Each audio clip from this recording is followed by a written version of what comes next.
I feel like I'm losing my mind. Is everybody in the world blind? Please, Lord, give me a sign, a sign. I feel like I'm losing my mind. Is everybody in the world blind? Please, Lord, give me a sign, a sign. I wanna be the greatest. Everybody on the fake shit. I look around and feel like everybody is the fakest. I make this every day and I'm impatient, hoping one day I blow up from the basement. Statement, the top is so vacant. I don't hear shit that I think is amazing. Waiting for my day when I'm playing sold out shows for 1,000 faces. Hey, give me that crown, get in my way and to be put down. It ain't your place, all this my town. If I want that shit, then I'll get it right now. I'm losing it, the noose it fits, some losing shit, a stupid myth. You choose to live or choose to dip, you choose to fight or lose your grip and lose a gift. I feel like I'm losing my mind. Is everybody in the world blind? Please, Lord, give me a sign, a sign. I feel like I'm losing my mind. Is everybody in the world blind? Please, Lord, give me a sign, a sign. Yeah. There's no mercy in this world, just hunger-thirsty persons in different versions. Each new update, that shit worsens. Why? Pull back the curtain and you'll see the different vermin. We all have different burdens that all seem to cause disturbance. Yo, do me a favor, don't treat me like a neighbor. Don't need the different flavors of your problems just to savor. I've got my own issues, I need a comb to get through. Don't need to groan with you, just go get your own tissue. I feel like I'm losing my mind. Is everybody in the world blind? What's up, ladies and gentlemen? How y'all doing tonight? Welcome to another episode of Black Men Unfiltered Network's Barbershop Talk, where we have these talks amongst men every Friday in the barbershop. Man, it is good to be back another Friday. Hey, guys, let me go in the chat real quick because I want to make sure I acknowledge the people in the chat tonight. Let's see who we got up here. We got Deshaun Stallings in the building tonight. We also got Embrace the Grace in the building tonight. Eugene Steele. Milani's in the building tonight. Thank you for being here, sweetheart. Let's see here. Almond Eyes is in the building. My brother from another mother, Trey Taylor, is in the chat tonight. Trey, what's going on, man? Guy, what's going on? And we have Travel One in the building. We got Down South Podcast Network, DSPN, in the building tonight. He said, whoa, now, BMU in chat. What's going on, my brother? All right, we got our first super chat in here through the Fire Podcast. My brother from another mother, TJ, is in the building tonight. He said, I will not pander. Salute. BMU in the chat. Fresh off the press, Obsidian will be on Through the Fire in 2 weeks. One of the founders of the Manosphere. His origin story will be told relentless in this segment. Shout out to you, man. Thank you for the $20 super chat. I appreciate you. I got some for you in just a second before I bring the guys up. All right, Downside Podcast. He said, my bad for just coming. Let's see. What else we got? Eugene. Okay, yeah. And we got my sister from another mist in the building. Take heed to the doggone messages in this thing tonight. Thank you so much. I know you and your king are watching. This is going to be a great one tonight. I appreciate you guys for being here. To the $20 super chat, you always know we give you guys something. So I'm going to give you the bishop, the preacher, the pastor of the BMU network. We hadn't seen him in a while, and so I definitely want to bring him out and let him celebrate the super chat. All right, here we go. Let's go.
All right, ladies and gentlemen, thank you for being here tonight.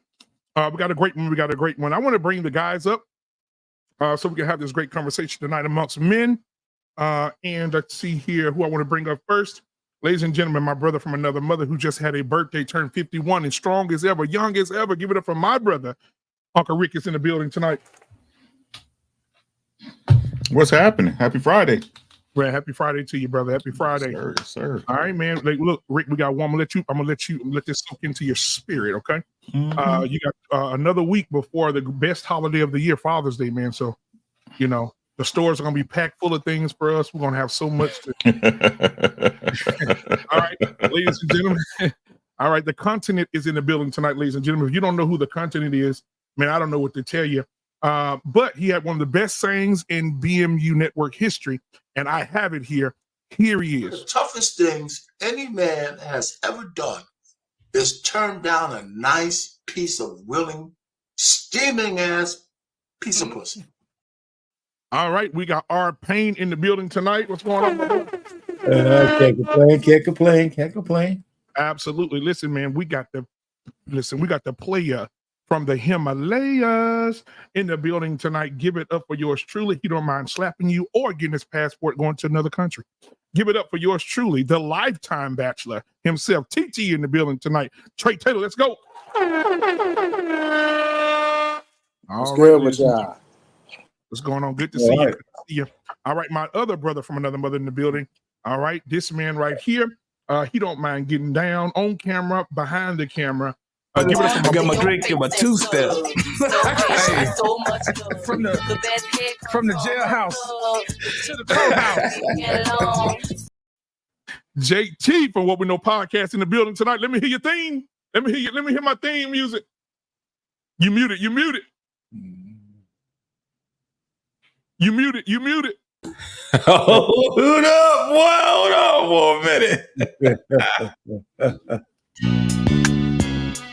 Yeah. All right, man. We have two. We got three more guys we got to bring up here. Guys all the way from Izzy's world in the building tonight. We got Izzy Bands in the building tonight. What's going on? Hey, what's going on, fellas? How you doing, man? Thank you for inviting me. Peace. All right. Coming up next, we got Sharon. If you don't know who Sharon is, man, come on, get your autographs now. Sharon is in the building tonight. Give it up for my block. Oh, shit! What's going on? Last but not least at all, this man has been making his waves through YouTube for the last week or so. Everybody knows him. If you love him, you hate him. If you hate him, you learn to love him. Give it up for your boy. Brownville is in the building tonight. What's going on with you? Yo, man. Yo, peace and love, man. Peace and love. Absolutely, brother. Absolutely. So listen, I want to, this is what we do over here, man. I always want to check the temperature of my guys before we start the show, because mental health is our wealth. So I want to make sure everybody had a good day today before the show starts. We'll start with our guests first. Brownsville, how was your day today, man? Excellent, man. I'm still, putting in that pain at work, but it's excellent, man. All right. Appreciate you for being here. Sharon, how was your day today, my guy? It was productive. All right. Appreciate it. Izzy, how was your day today, man? You had a good show today. How was your day? Thank you, man. It went well, man. Thank you. Appreciate it. Trey, what's going on, man? How are you doing today, brother? I'm good. I could complain, but nobody would give a shit anyway. I know that's right. I don't.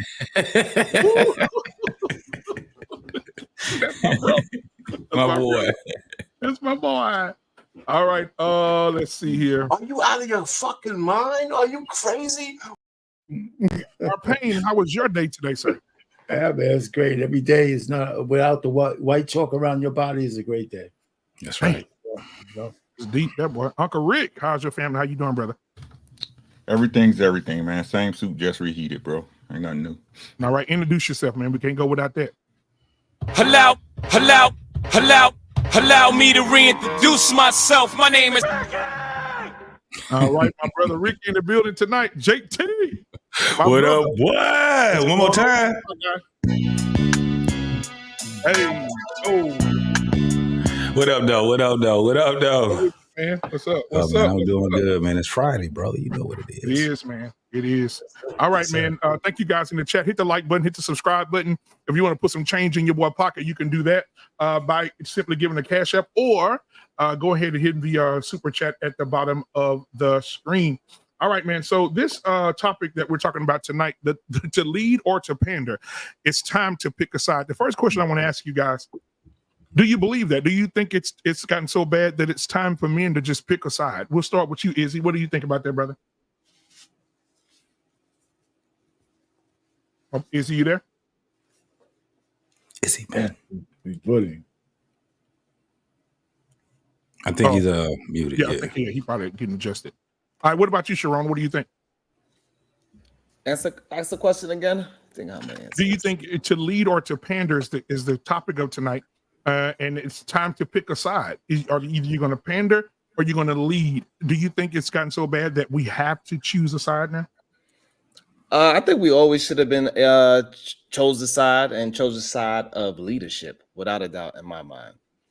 Absolutely. Brownsville, what are your thoughts? Definitely. I'm a leader, so I'm always going to choose the lead. Okay, Trey. I'm here. Shout out to y'all. Oh, okay. Hold on, Trey. Izzy, what are your thoughts, man? To lead or to pander, it's time to pick a side. Do you think it's gotten so bad that it's time for men to pick a side? Yeah, definitely men should be leading and always leading from the front. All right. Trey? I see we got the politically correct panel tonight. I don't know. I don't know whether leadership would require followers. And I'm not so certain that I would follow behind some of the men that I see. So I'm going to lead more towards pandering, and I'm going to follow. I'll march to the beat of my own drum at this point. Absolutely. Arpain, your thoughts? Okay. All right. So I just heard Trey say something. You haven't pandered to somebody in your whole goddamn life. You know how to pander? I don't even know. I mean, you surprising me. Who are you pandering to, man? But you know what? You're going to have to explain that later on. But you know what? I mean, I don't know with leadership. I mean, I don't think we should be pandering, right? We should always be out in front if you have intentions. I think that's the best place for men. But again, the point is you have to be worthy of leadership. That's true. And then you have to know when to shut up and follow if you don't know everything, because none of us know everything. Ricky? Huh? Ricky, do you think it's so bad that we have to pick a side now? Pandering men on one side, leaders on the other side? What are your thoughts? Lead who? And we're going to get into what you said today, because that was profound, brother. I was listening to you, Doc. Lead who? You know what? I'm going to go ahead, JT. Pause just for a second. JT, what are your thoughts? Yeah, well, the side will be to lead, you know what I'm saying? So, I mean, that's the short answer. I know we're going to get more deeper into it, but yeah, pandering and that's not me at all. So fuck that side. Absolutely. Ricky said something today that we're going to get into a little bit later, because I want to make sure I want to let that defrost a little bit before we put it on the grill. But I do want to play this for you guys because we always have an icebreaker before we start, just to heat the conversation up a little bit before we get started. I want you guys to tell me, there was a young lady, I think she was on TikTok today, and she said she had some things to say. And I think that you guys, Trey, I think you're going to love it. But let's go ahead and listen. Here we go. We hear men scream that they want peace over and over and over again. We blatantly ignore them and do the opposite. It's just sad that we can't let men be men how they want to be men. Or us women are telling men how to be men when we ain't never walked a day in the life of a man. It's just, the shit is starting to get to me. We're starting to be the problem. Yeah. I think we have the men beat, ladies. I think we're the problem. I'm sorry. We are. And I'm gonna leave it at that. Roast me in the comments if you want to.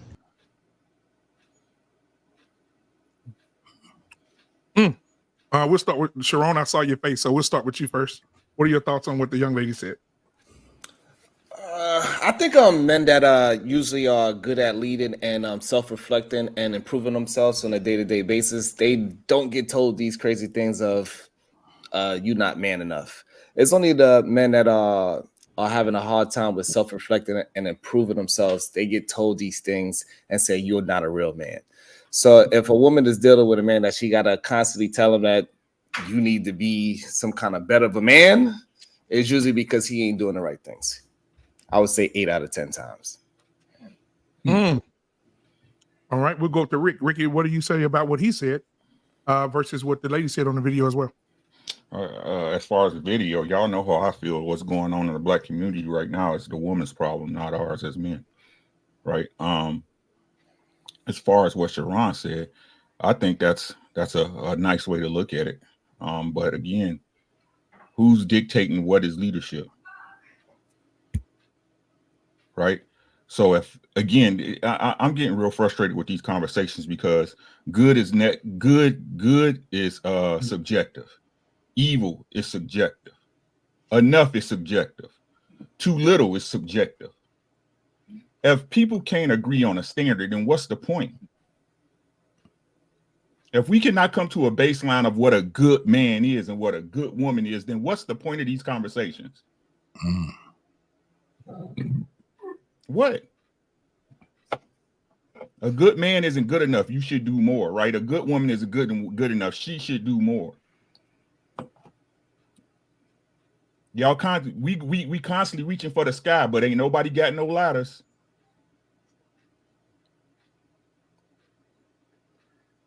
So the thing is that if whatever woman I decide to have, I get to decide on what is good for me. I'm responsible for the woman that I look at as a good woman.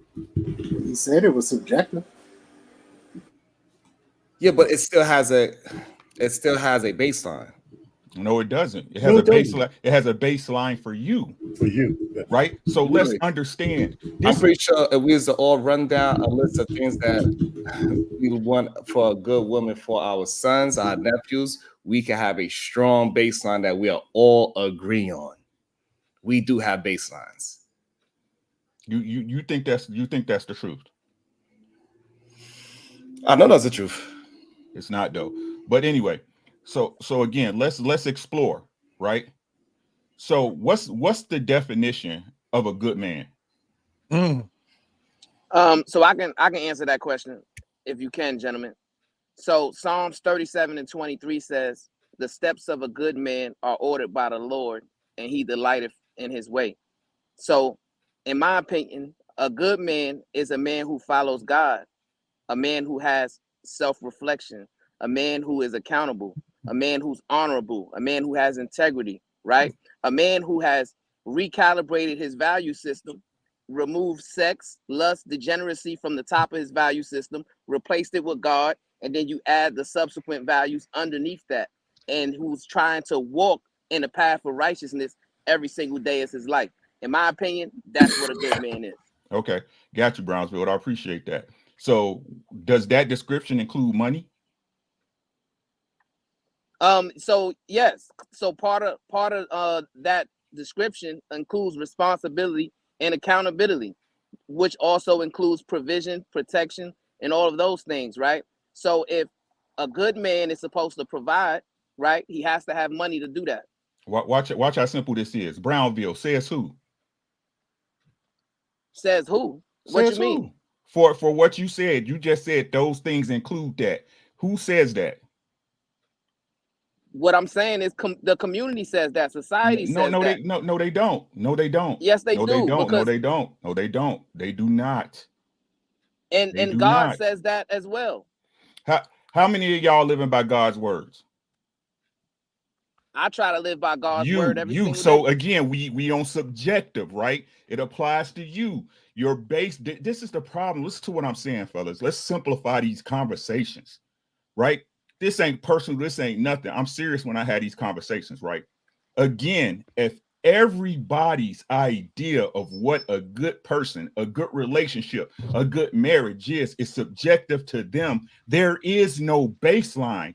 You have a baseline, but as y'all keep saying, like you just said, society and the community has no baseline. We have been divvied up to the point of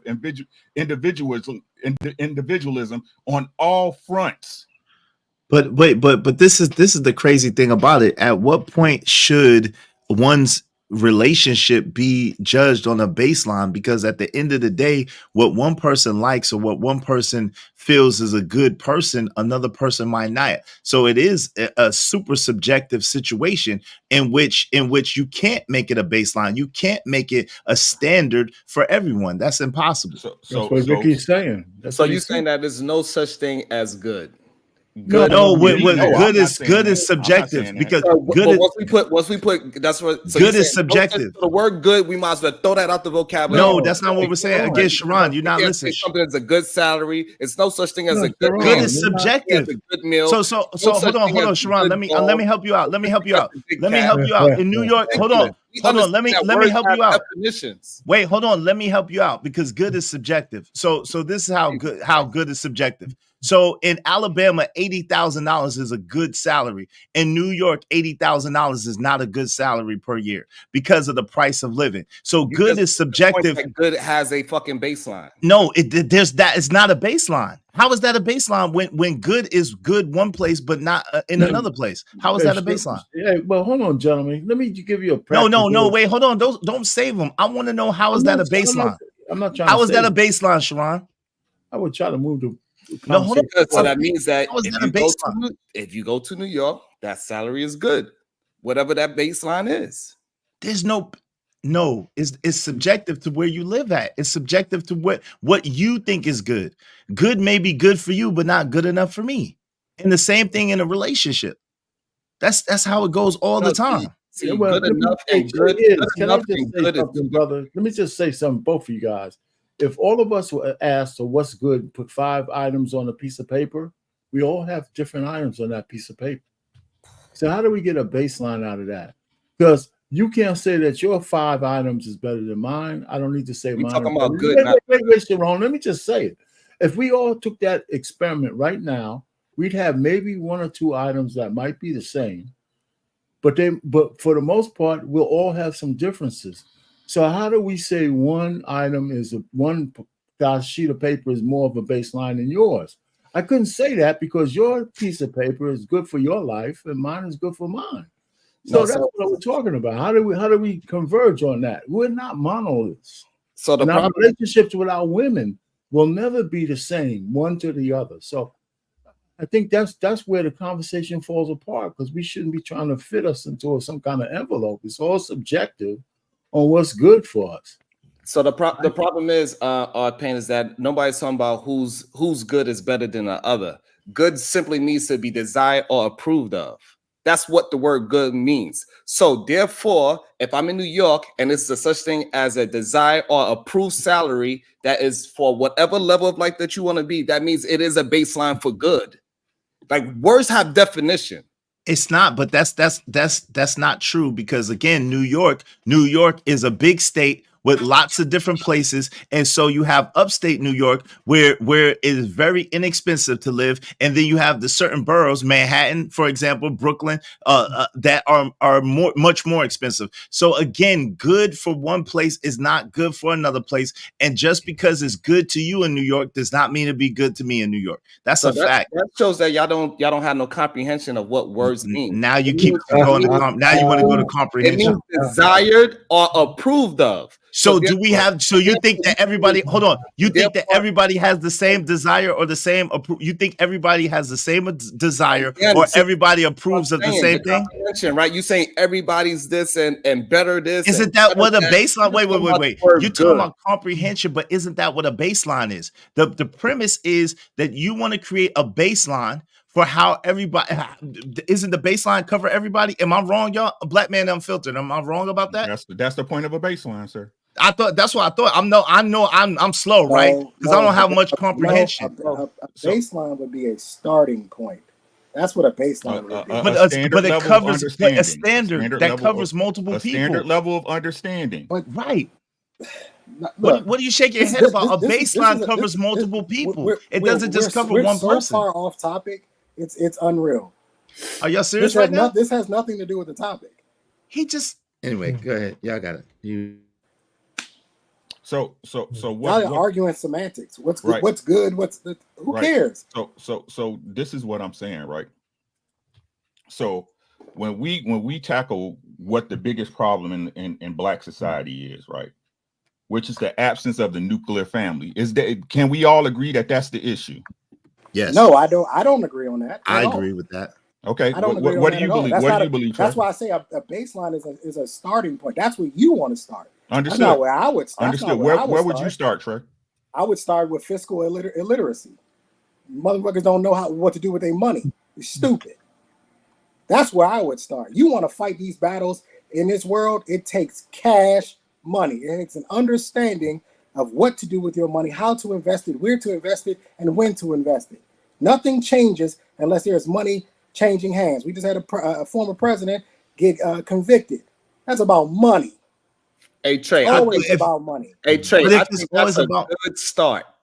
Well, if it's always about money, then people like Diddy wouldn't be having the problems that they're having because they have plenty of money. So it's Diddy not is really having about the money. problems he's having because of the money issues he tried to play with Ciroc. It is about money. No, he had no, not necessarily. He has plenty of Okay, money. is he? I'm not gonna have this conversation. So with you, at bro. the There's end of the nothing day- that you don't think that you know. It's So at the end of the it's a day. waste of my fucking time. So to so have a wait, conversation hold with on. But we're having a conversation. you. No, you you're having a interjected. conversation with Okay. yourself. Well, that's fine. I'll promote my conversation to everybody else but you. Okay. So if fiscal literacy is the baseline, do you think that how big of a part does that play within the dynamic of the nuclear family between Black men and Black women, Trey, would you say? You muted, bro. You muted. You muted, Trey. You muted, Trey. No, we can't hear you, You Trey. said it's not working. You said it's not working. You got to come out. We got you. We got you. Look at God. Look at God. Look at God. Look at God. See how people do. So let's get I wonder if we all agree that Look his at mic is God. not good. let's welcome Mr. Bennett here tonight. Mr. Bennett, what's going on? What's good, gentlemen? You think we agree that his mic wasn't good just now? Oh What's Lord. going on, Mr. Bennett? So Rick, you want to Doing well, JT. Salute to and the guys, Brownsville, Sharon, Izzy Bands. I don't think I've ever met you guys before, so nice to meet you guys tonight. Nice to meet Doing you. well. too. How Thank doing? you. Thank you. So go ahead, Rick. You can go ahead with your question, brother. Oh, I was asking, Mr. Bennett, do you believe Trey believes that fiscal literacy is the most important thing in a Black community that needs to be worked on? I believe that it's the disappearance of the nuclear family is the biggest issue within the Black community. Which do you believe, sir? I don't think you can necessarily separate them from another. So it's like a dam that has multiple holes that you have to plug in. I would certainly say that the economic disparities, certainly in the Black community, certainly helps to promote the lack of nuclear family. I think that other ethnic groups, the fact that they're better off fiscally allows them to have families. Even in this country, before World War II, not a lot of people got married because, again, men didn't certainly get married because they didn't have the means. After World War II, when they came back, this country made a major investment in men. The first thing they did, they had all those factory jobs they go back to because all those factories were war factories, so they went back to the factories so they can get employment. Then they came out with the GI Bill so they can go to school and earn money so they can get better, higher paying jobs to support a family. And then they also gave them FHA, which allowed a lot of those military vets to come back and buy a house. So you put those three components together, that allows for the creation. And this is regardless of race. It created a basis for the baby boom generation and for that, for the growth of the middle class. So I think you can't separate the financial aspect from the family aspect. If a man doesn't believe he can support a family, it's going to be very difficult for him to then create a family, or at least the nuclear family that you're talking about. So I think with a lot of these issues, we want to say they're just one issue to go after. I think it's on multiple fronts. You can't separate one from another, especially in these times now. When you go back to, the cost of living in 1974 versus 2024, it's ridiculous. I mean, a house was like you can get a house for like $25,000 back in 1974. Now that house is like $500,000-$600,000. So, money is definitely going to play a role in your ability to stay together. But I don't think it's necessarily isolated, though, to that, because, again, you have other ethnic minorities that are similar economically, like Latinos, for example, but their culture is such where they support larger networks. They show larger families, multi-family homes, and that sort of thing. So I certainly also think there's a mindset within the Black community that is, very individualistic, that doesn't allow groups to get together. I got a house right on the corner here. There's like 4 or 5. It's the same house size as mine. There's like 4 or 5 families in there. And they rotate, like, someone goes there, they build up, they, doing their manual labor job, they build up, save the money, then they go and they get their own crib at that point. So again, and a lot of these homes are multi-generational. We don't want grandma and whatnot in our house. We want to go move out as soon as we can and get our own thing. So I think there's a mindset there, an individualistic mindset that if we could break that could help some of the money situation.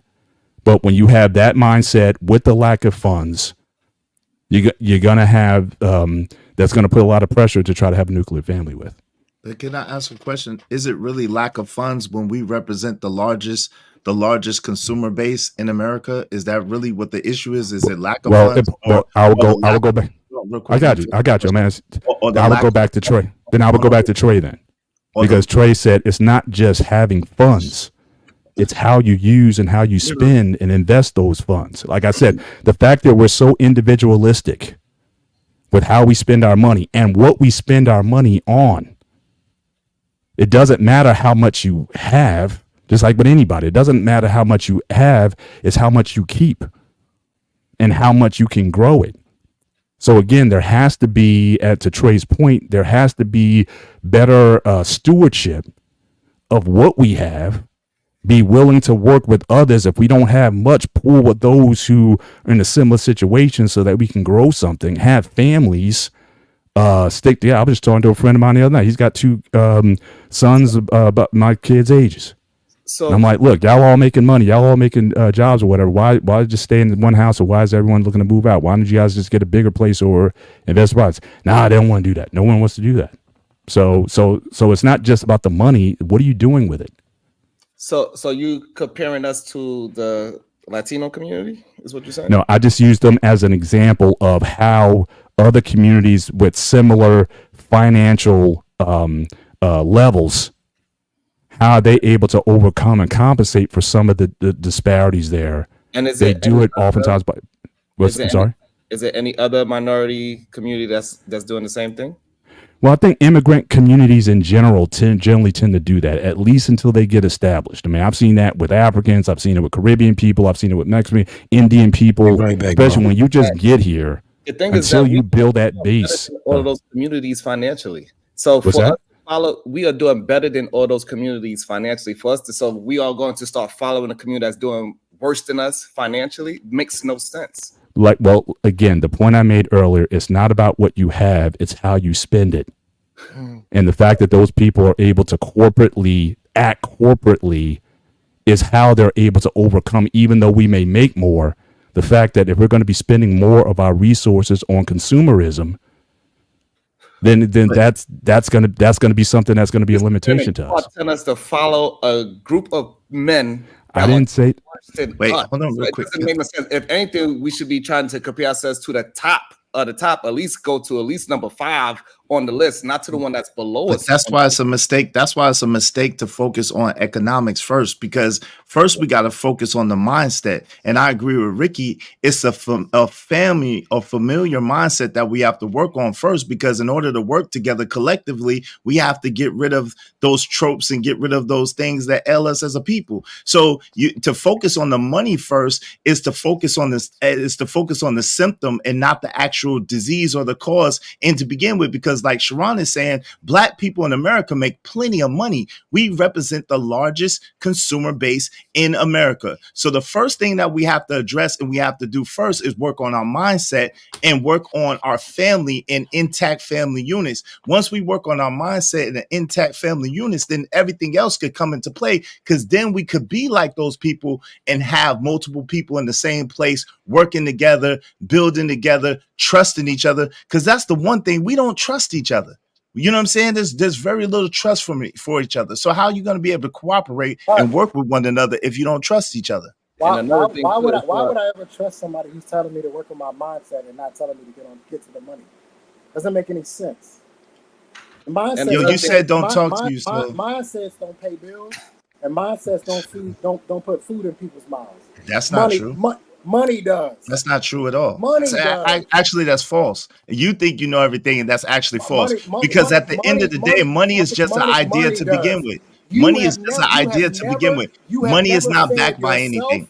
Money is not backed by anything. Is money backed by gold? That's not true. Is money backed by gold? That's not true. First of all, an idea that's okay. You attacking, you're doing personal attacks, and that's cool. You're doing personal attacks, and that's cool. But the truth of the matter is, you don't know what you're talking about. With food from your mindset. Okay. That's a silly ass take.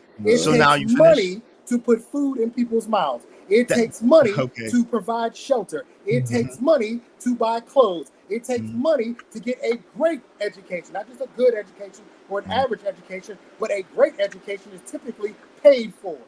So what does a person at McDonald's? What does a person at McDonald's make?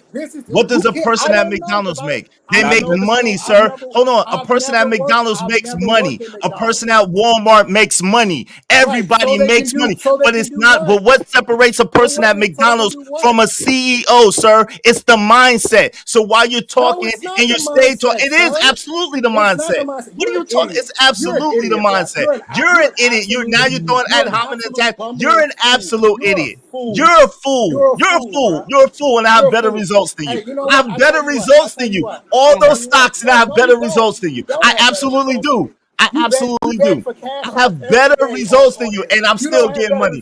I have better results for you, and I'm still getting money. You can say what you want, you bring it in, and I still get, and I still get a whole bunch of them, and I still get a whole bunch of them. I have better results than you. I have better results than you, and you talk. Yeah, hit my. Thank you. He needs money. Mayday! Mayday! Will you please learn this motherfucker? Okay, guys, listen. Let's get somebody else in. Hold on. Let's get somebody else in. He's jealous. I understand, fam. I understand. There's nothing to be jealous of. You everything to get jealous of. You the one trying to throw ad hominem attacks. You the one came in here with the attacks. I understand. I understand you less of a man than me. I understand. It's okay. It's okay that you don't measure up, little boy. It's okay, boy. It's okay that you don't measure up, boy. It's all right. That's all right. Hold on, bro. Jealous motherfucker. That's cool. Let's get Brownsville in here. Brownsville. It's cool, nigga. What are your thoughts? Come on, lady. Keep going. You got any more you want to Nah. You go ahead, midget man. Come on, midget man. You keep talking, man. He's trash. You shut the fuck up. I'm actually quite disappointed you even invited trash. You trash, yo. You trash. You're trash. You're trash. You're trash. BMU, are you trying to learn how to get more cash apps? Is that why you trash. Nah, yo, you trash. I was invited. That's all he does. Yeah, that's all I do. That's all I do. That's why I'm growing. I do. Yo, so who you talking? Who you talking to? You keep throwing ad hominem. You keep throwing ad hominem attacks, but you soft as baby shit, nigga. What the fuck is you talking about? You soft as baby shit. So who you talking to? Hello. So Brownsville, you there? You there, Yes, Brownsville? sir, I'm here. What are your thoughts, Brownsville? Nigga, man. What are your thoughts, Brownsville? So my thoughts are like this, right? So the first step for a man to walk into some real strong leadership is to submit to a power higher than himself. That's number one. Submit to a supreme being, because I believe that in order for a man to really build success, his moral compass have to be properly aligned, right? So that's number one. And then number two, he needs to have some strong ambition that comes with that, because it takes a lot of ambition for a man to find success, right? So whether it's getting a higher education, whether it's finding a way to earn a higher income, whatever it is you're trying to do, whether it's getting in physical shape, mind, body, and soul, you're working on becoming a better man, right? We can't just accept below standard style of living, right? We have to be approaching life to win. And in order to approach life to win, it's an everyday process that you have to do some self-reflection. You have to take accountability and responsibility for all the choices that you made that got you here, and be willing to take the necessary steps to propel your life forward, right? That's even before you think about getting a woman or getting a child, right? A man has to properly align himself first.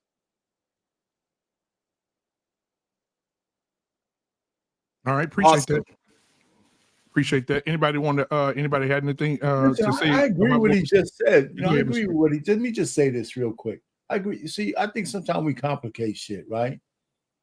Because I agree with just what the gentleman just said, but some of that shit just is natural. Like I remember my own anecdotal thing, and one of the things I really love about YouTube is it helps you reflect. And everything you just said, my man, is something that just happened for me naturally. I went to college to get an education in a degree that I knew I could get a job for. Got the job, and then I was looking for to start a family. So after a few frolicking around, I found a wife that I knew if she married me, I'd be able to take care of her. That's what I did. So what I'm saying is, it was no magic to that shit. It was like I thought it was a natural kind of thing that we did as men, right? Because I looked at the people in my family and they were doing the same thing. So I agree with what he said, but sometimes we put a lot of mysticism around that shit, and I don't think we need to. Hey, Mr. Payne, I got a question for you. Do you think you made a good decision? About which one? I mean, yes. I made plenty of good decisions. Wrong with this shit.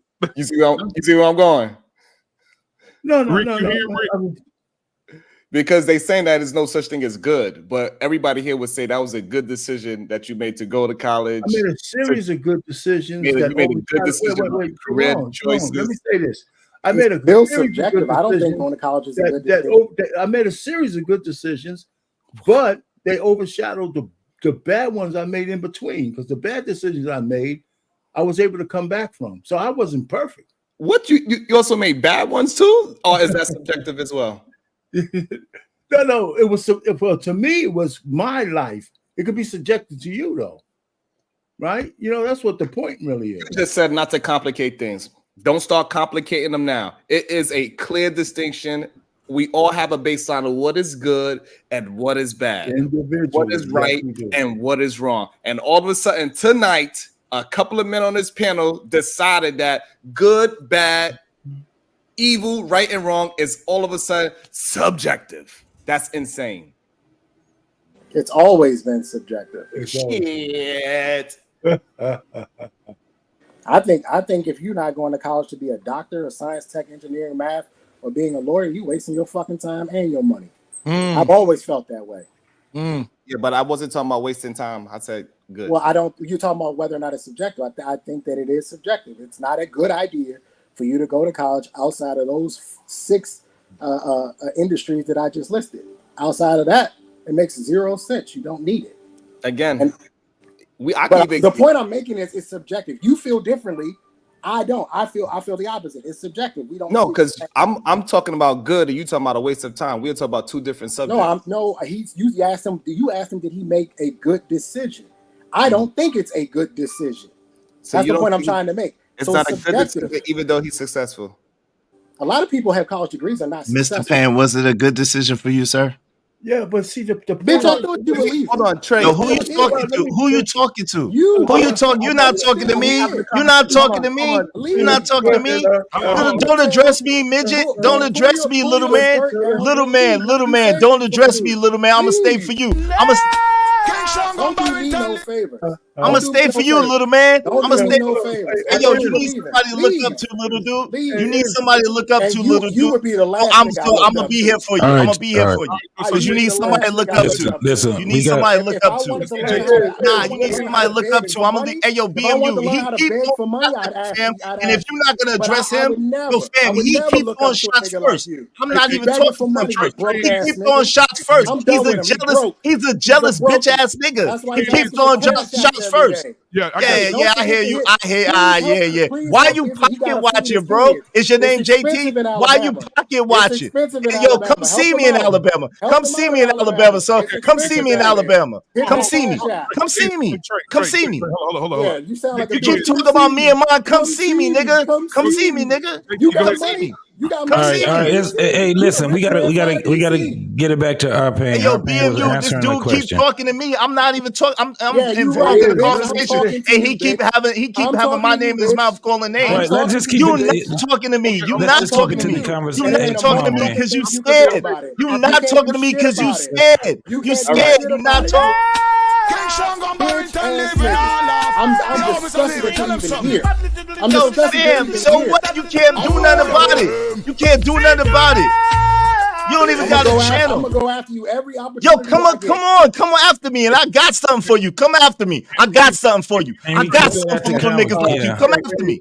I got something for little niggas like you. Let's keep it to the conversation. Nah, keep this nigga. Yo, this nigga keep talking to me, man. What's wrong with him? Nah, yo, Mr. Payne, talk to this nigga. He keep calling me out my name. He called me out my name first. I was invited here. I was on the street for my thing. Yo, son, watch your mouth. Watch your mouth. I smack you in it. Watch your mouth. I smack you in it. Watch your mouth. I smack you in it. Watch your mouth, boy. You're not built like that. Yeah, that's why you beg for money every day. Yeah, okay. I see you watch me every day. I see you watch me every day. Mayday! Will you please learn this motherfucker? He's a fan. I see him. Let me just answer the question. Hey, what's up, Han? Let me just answer the question. What's up, Han? What's good, man? What made my decision good, Sharon, this is for you too. And it's distinguished because this covers what Trey said. I purposely went to college to get an engineering degree because I knew at the end of that rainbow, I had a better chance of getting a job. And so all of my contemporaries, a lot of them, were in communications and shit like that and stuff that they couldn't get a job with. So that's the difference. So my good decision for me wasn't the same as everybody else. Well, I had to go through the fucking breach to get that degree. And a lot of guys didn't do the shit that I did to get the good degree because I walked right into a job. Right. So, and I knew that. And I knew that was the purpose of that degree. So it is subjective because there were hundreds of guys with me and all kinds of bullshit they couldn't get no jobs with. And I never judged them, but they were in college. So I think we are confusing results with a good decision. Because your results is not equal to yours doesn't mean that they didn't make a good decision by going to college and going to the same field you in. You're proving that it's subjective. Different. I think that's the problem that we have. Because those same people could have went to a vocational school and got something that would have been better than getting a goddamn 4-year degree. Right. Again, all Payne, you talking about results. No, I'm not. You are, because you're saying they could have went somewhere else and got a better decision or a better job. No, however, okay. So if you're saying good, let me say, Sharon, if you're saying good means that they went to college, I hear where you're coming from. But it does matter what you went there for. It does. Okay, so word good means desired or approved of. Do every man here approve of their child going to college? No, not for No. bullshit. I Depends on what they're going for. no. It depends on what you're going for. It just depends. Hold on. First of all, Trey, you just said going to college. You should go to college for being a doctor, lawyer. That's the only way you could be a I doctor. said 6 industries. I said if you're going to do one of the 6 industries, sure. But there's more than just 6 industries in colleges. Hold on. So I'm confused. So picking one of those 6 is a good decision. Yes, which would make it subjective. And out of those 6, you got to go to college for. Yes, which would make it Okay, so subjective. therefore, college is a good decision. For those 6 industries, yes. Fine. College is a good decision, correct? For those 6 industries, yes. I don't know why you got to separate it. College is because a I'm good trying to show you it's subjective. It is not. Okay, so Uncle Rick, this is your question. Right, we got DJ Hamp, we got JT from What We Know podcast. That was you elaborate the question. How about that? Wasn't a good argument? How about that? It wasn't really a question. My basis, it was a statement.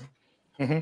Again, if everybody is talking about reviving and saving the Black community, how can we do that when everybody's idea of good and bad, success and no success, what's good in a relationship, what's bad in a relationship is so individual, right? Listen to what our people say. Listen to what our people say. We're not a monolith. Ain't that what we keep saying? Right? Somebody here said tonight, right? Well, you can't fit everything into an envelope. Other coaches do it and they're successful. The same way y'all can say the Mexicans, the essays, right? The Latins, right? Y'all can sit up there and say, well, they stay together in a house. Is that not a formula for success? Is that not a baseline that the majority of their people have an understanding of doing to get to the next level? Yeah, absolutely. So again, what is the baseline for the Black community? What's a baseline? The baseline is this: we use definitions because we all agreed to them. Now we cannot just start throwing out words because we want to have a fucking argument. No, words mean something, and we got to use them. We cannot throw out the whole word good and bad because you're saying some bullshit about subjective, and you confusing results with the definition of the word good. This is insane. We are all grown. Act like it. So okay, so DJ Hemp, you been listening? No, I just tuned in, and then I saw your message. I apologize. I got a DJ in like an hour and a half, but I wanted to make sure I come through. I've been hearing the last like 10 minutes and all that, but not like the full conversation. So Rick, just give it to him like you gave it to everybody else. Pause. But just give him, tell him what you ask the question, man. What I said is this, Hamp. I said, again, in my opinion, the biggest issue plaguing the Black community is the lack of the disappearance of the nuclear family. My opinion, right? Yeah. So it seems that us as Black people cannot seem to get a baseline of understanding on how to operate within a relationship between each other, right? Mm-hmm. To even get to build, like what me and you talk about all the time, right? Yeah, to even get to the build of the nuclear family. Everybody understands that the nuclear family is the best way to operate. How do we get there? I see what basically the question you was asking earlier, right? Yeah. How do we get there? Now, if Hamp say, okay, I believe this works, da da da da da da da da, right? And then I say, I believe this works. We never sit down and come to a compromise of what's good and what's bad. No dish, Sharon, right? Within that, right? What we say is my way's the best because it worked for me. Right? And we keep saying these things that you can't put Black people into an envelope. You can't put our community to the envelope. But when we make these comparisons, we can say, well, Asians, they hold the highest majority of tech jobs, right? Asians go to college the most, right? We can say that the Latin community, they make much less than us, but their women listen to them and they use group economics. They'll all sit in the house until everybody comes up, right? Yeah. But when it comes to us as people, it's always, the way I did it is the right way. So that's what it's not good. It's good enough for me, but it's not good enough for you. You got to throw that word out. Hold on, Sharon. Let's get DJ Hamp thoughts. DJ. Yeah, it's interesting, man. Salute to the brothers, man. I love y'all. Salute, brother. It was good. Yeah, if good or bad is the issue, I think we need to find what works, whether or not people like it. I think the problem is people want to like everything that happens, even if it isn't effective. You know what I mean? Like we do a lot of things as men that we don't want to do, that we don't like, but they need to be done because it's effective. You know, so we need to find a baseline of what's effective. Do you remember when if you did something bad in school, the neighbors would spank you, you get spankings all the way till you get home? Why? Because the houses had the same expectation, and therefore by proxy there was a standard. So if you don't have any standards, and it's all subjective, you don't have any accountability, right? Because what's mine is mine, what's his is his. And so therefore I can't hold him to any accountability because he has different rules, structures, and guidelines. You know, so we got to be very careful. We are not a monolith, but at the same time, there needs to be some structural standards that we can agree with if we want to build back the community. That's all. Can I address this money thing? The reason why I said that I don't agree with the nuclear family being a baseline and why financial literacy is being a baseline is because when you look at the communities that actually lead, that have these families and have all the money, what's that community? That community probably wears a little small hat on the top of their head, right? They're in control of the banks and control of corporations and businesses, right? I even would go as far as maybe they are even control of politics. But what's the one thing that they focus on the most? The money. They teach their children from young age on how to get to the money. That's why I started with financial literacy. Because I am looking, it's not what I did, it's not how I live my life. I take notes from the GOATs. I'm looking at this community who seems like they got it figured out, and this is what they did. This is the blueprint they laid, so why can't we do the same? Why can't we teach our younger folk, the kids that I mentor 8 to 18 every Monday, teach them about the stock market and options? Why can't we do that with our community? Why are we skipping over the financial literacy part? The schools aren't going to do it. I didn't learn about taxes, credit, or investing until I got into the military. That's way too late. It's 10 years too late. So if I'm watching other communities and they're focusing Indian community, Asian communities, they're focusing on the money at a young age, and I'm looking at my community and saying, well, we're falling behind and we're not doing what they're doing, it's glaringly obvious what the fix is. We need to focus more on teaching our children how to become financially literate so they will become responsible adults who know what to do with money and make sensible choices with the money they do get. And I totally agree that we need to teach those things, right? Definitely we need to teach financial literacy. You're 100% correct on that.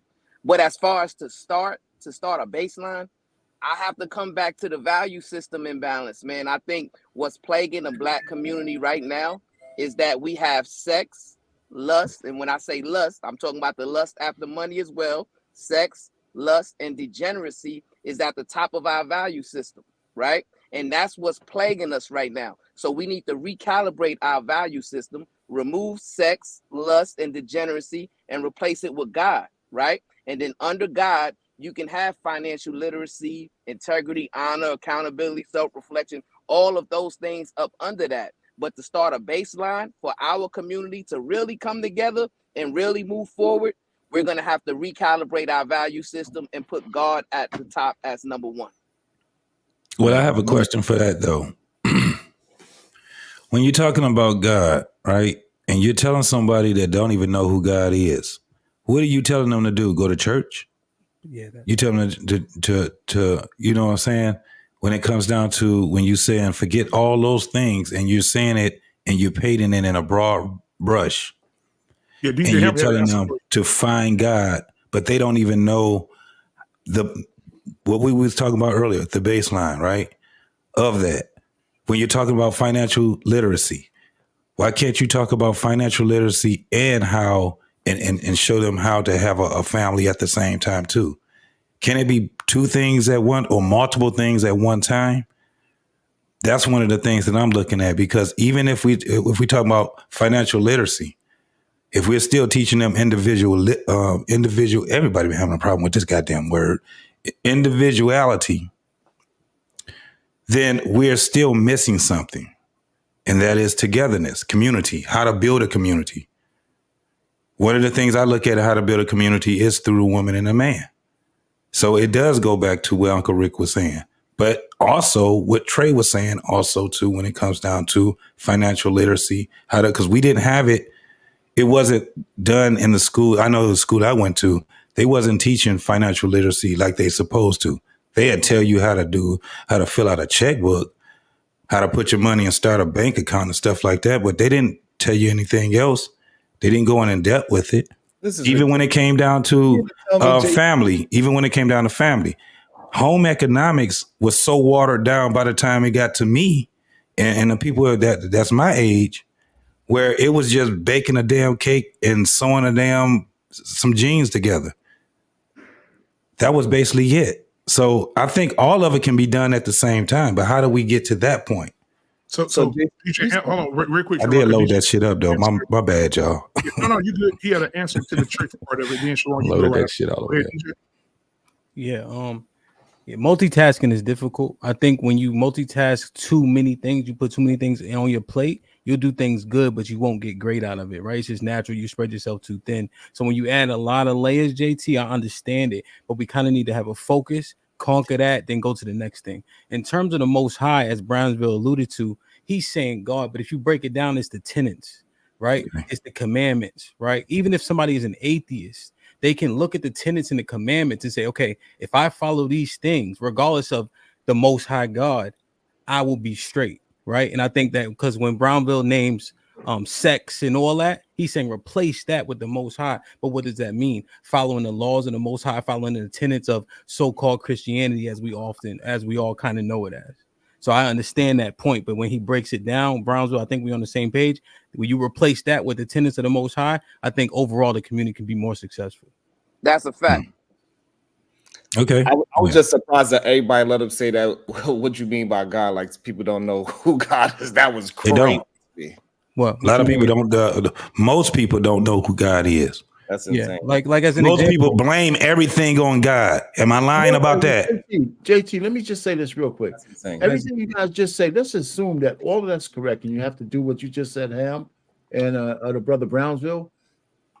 It's easier if you can feed your family when you're doing it.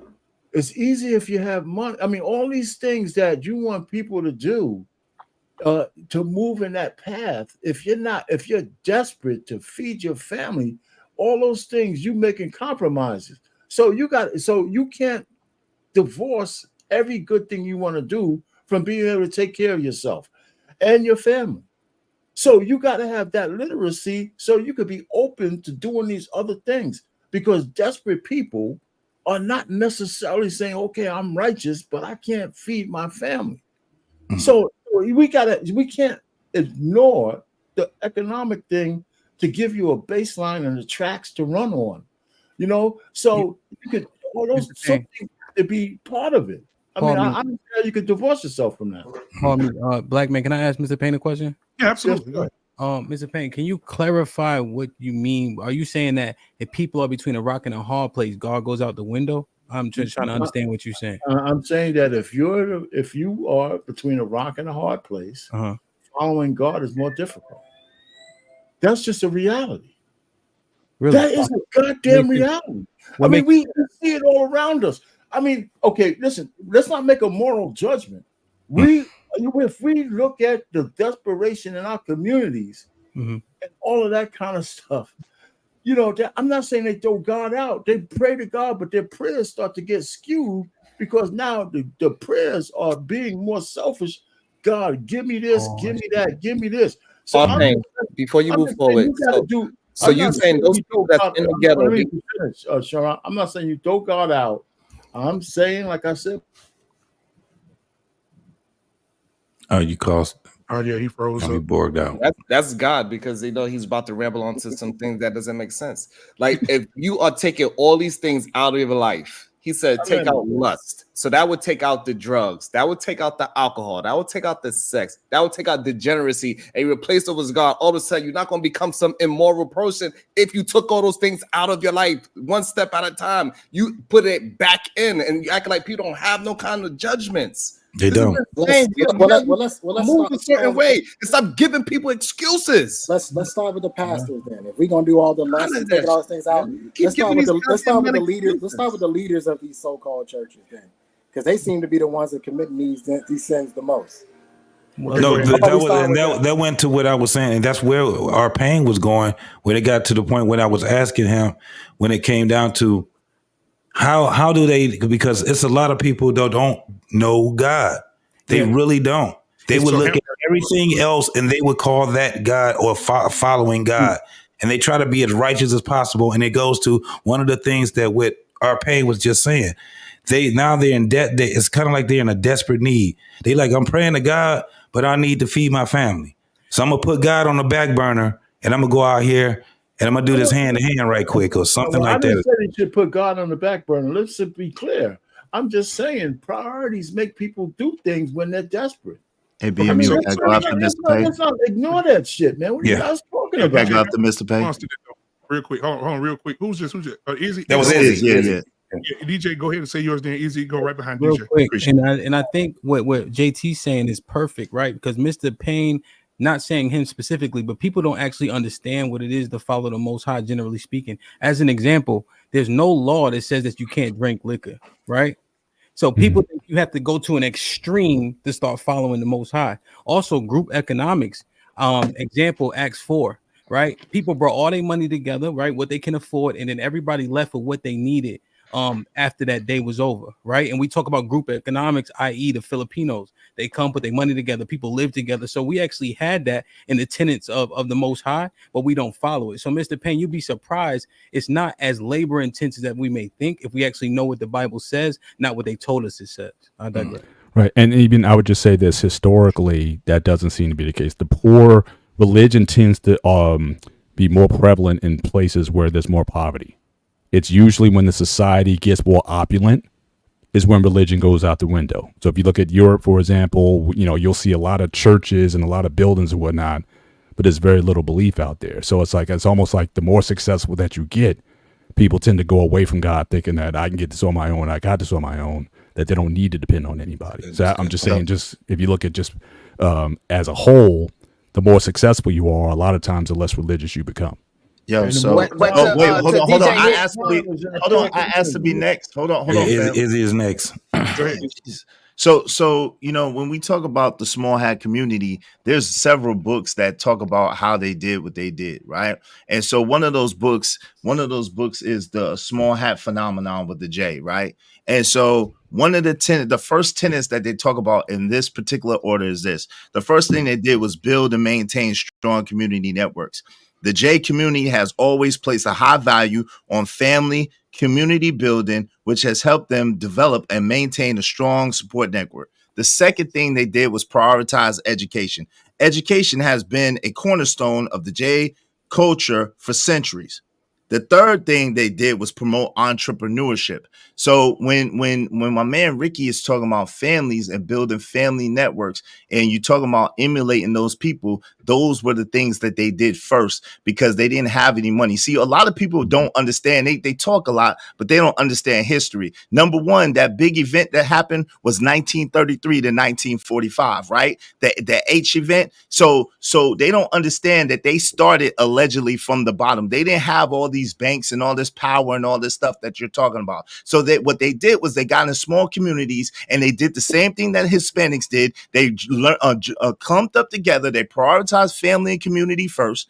And then they went in and they said, okay, you're going to be a doctor. You're going to be a lawyer. They went to specialized education. And then they went to economics and prioritized in entrepreneurship. So when y'all talking, yes, it's many facets to the plan, but to focus on financial literacy first is out of order. So to DJ Hemp's point, right, when he articulated the structure, and we seen that structure be successful in the 60s, right? In the 60s, they rallied behind the Christian church and Dr. Martin Luther King. Also, they rallied behind Elijah Muhammad and the Nation of Islam, right? Individually, they had less, but collectively, because they had a solid foundation with God, they had more and they was able to accomplish more. There was more laws passed to advance our people that was passed in the 60s than any time in the future up until now, right? So I believe the reason why we're in a stagnant place, so to speak, as a community is because we fell away from those tenets that DJ Hemp was speaking towards. And you cannot find God through the preacher or pastor. That's a misnomer. You have to find God through those tenets and through the scriptures, and also through prayer and meditation on the scriptures, right? You got to seek after God. He says, behold, I stand at the door and knock. If any man would hear my voice and open the door, I'll come in and sup with him and he with me, right? So that's what we have to do as a people. Yeah. It makes a lot of sense now. I guess, mean, I had to challenge that though. It wasn't a pushback or anything like that, but just go ahead, Trey. Go ahead. No, I'm just going to simply say, I guess all of these things are being done for free. I guess nobody was earning money while all these things is being done. At some point in time, money is going to come into play. Correct. I agree. It always comes into play. I agree. And whomever has the most typically makes the rules. That's how it works. And so I don't understand this idea of we want to shy away from getting more money so that we can make the rules. No, fine. You want to start a family, that's fine. But even when you start a family, you need money. Facts. Agreed. And I don't disagree, Trey. But again, I was asking which do you think is first, and I'm not arguing with you. Your opinion is your opinion, right? But what I'm saying is this: if we really take into effect, right, how it affects us as a people, right? I agree wholeheartedly with what Mr. Brenner said. The more comfortable people get, the further they get away from God, right? So again, if we look at money as the all father, the number one thing for us to take on this plane of existence, right? Then that simply moves us away from the tenets, correct? Yeah, Can I just say this? Okay, so yeah, you know what? First of all, I think you're disparaging people who have money. That's number one. The number two, then why are the people who are the poorest have the most crime in their goddamn neighborhoods? I mean, listen. I mean, the people who can't feed themselves get desperate. That doesn't mean they don't go to church. That don't mean their grandmothers and everything. So we can't just have this black and white on and off switch. I'm not saying we shouldn't follow God, but we can't ignore the reality that's all around us. The poorer you are in those neighborhoods, they're the most goddamn dangerous. And then in the rich communities, to say people who have money all of a sudden leave God, get out of here. Everybody on this panel who believes in God is trying to make some money so they can better their lives. I'm not going to say that all of a sudden once you get there, you're going to forget about God, man. Come on. But there's nothing wrong with money. Like money is a tool what of we're a resource. saying is you can't, whatever you do in this capitalistic society can't be devoid of making that part of your priority. Right, now, but that can't be you can put it wherever you want to put it. That just can't be the first thing. That's the point, right? That's what I'm saying. That's not the point, right? What you're doing is you right now you're trying to put what I'm saying above. Not you, everybody. Anybody, right? What I'm saying is this, right? Again, I believe everybody has their opinion. My opinion is that money should not be the first and main. I can agree with that. Right. That's what I'm saying. I think it's a parallel. Hold on. Right. Okay. Because again, these things prove their own thesis. We just had Trey and Izzy up here arguing about who got the most bank. You see what I'm saying? It's y'all got to understand, like these things are mentally programmed into us. And I'm the first one to tell y'all we all gotta eat. I had to get my ass up and go to work today. That's not what I'm saying. What I'm saying is that when we put these things above the truth, when we put money at the top of the true value systems that we supposed to have as men, right? And these value systems, what I keep saying is that us as men, now I told Hamp and I told JT and I told BMU this, I don't know how many times, we as men have to come to a baseline of behaviors when it comes to family, women, money, everything. I have to know what I have to know, except for the animalistic, knowing that if I disrespect Hamp, me and him see each other, it's up, right?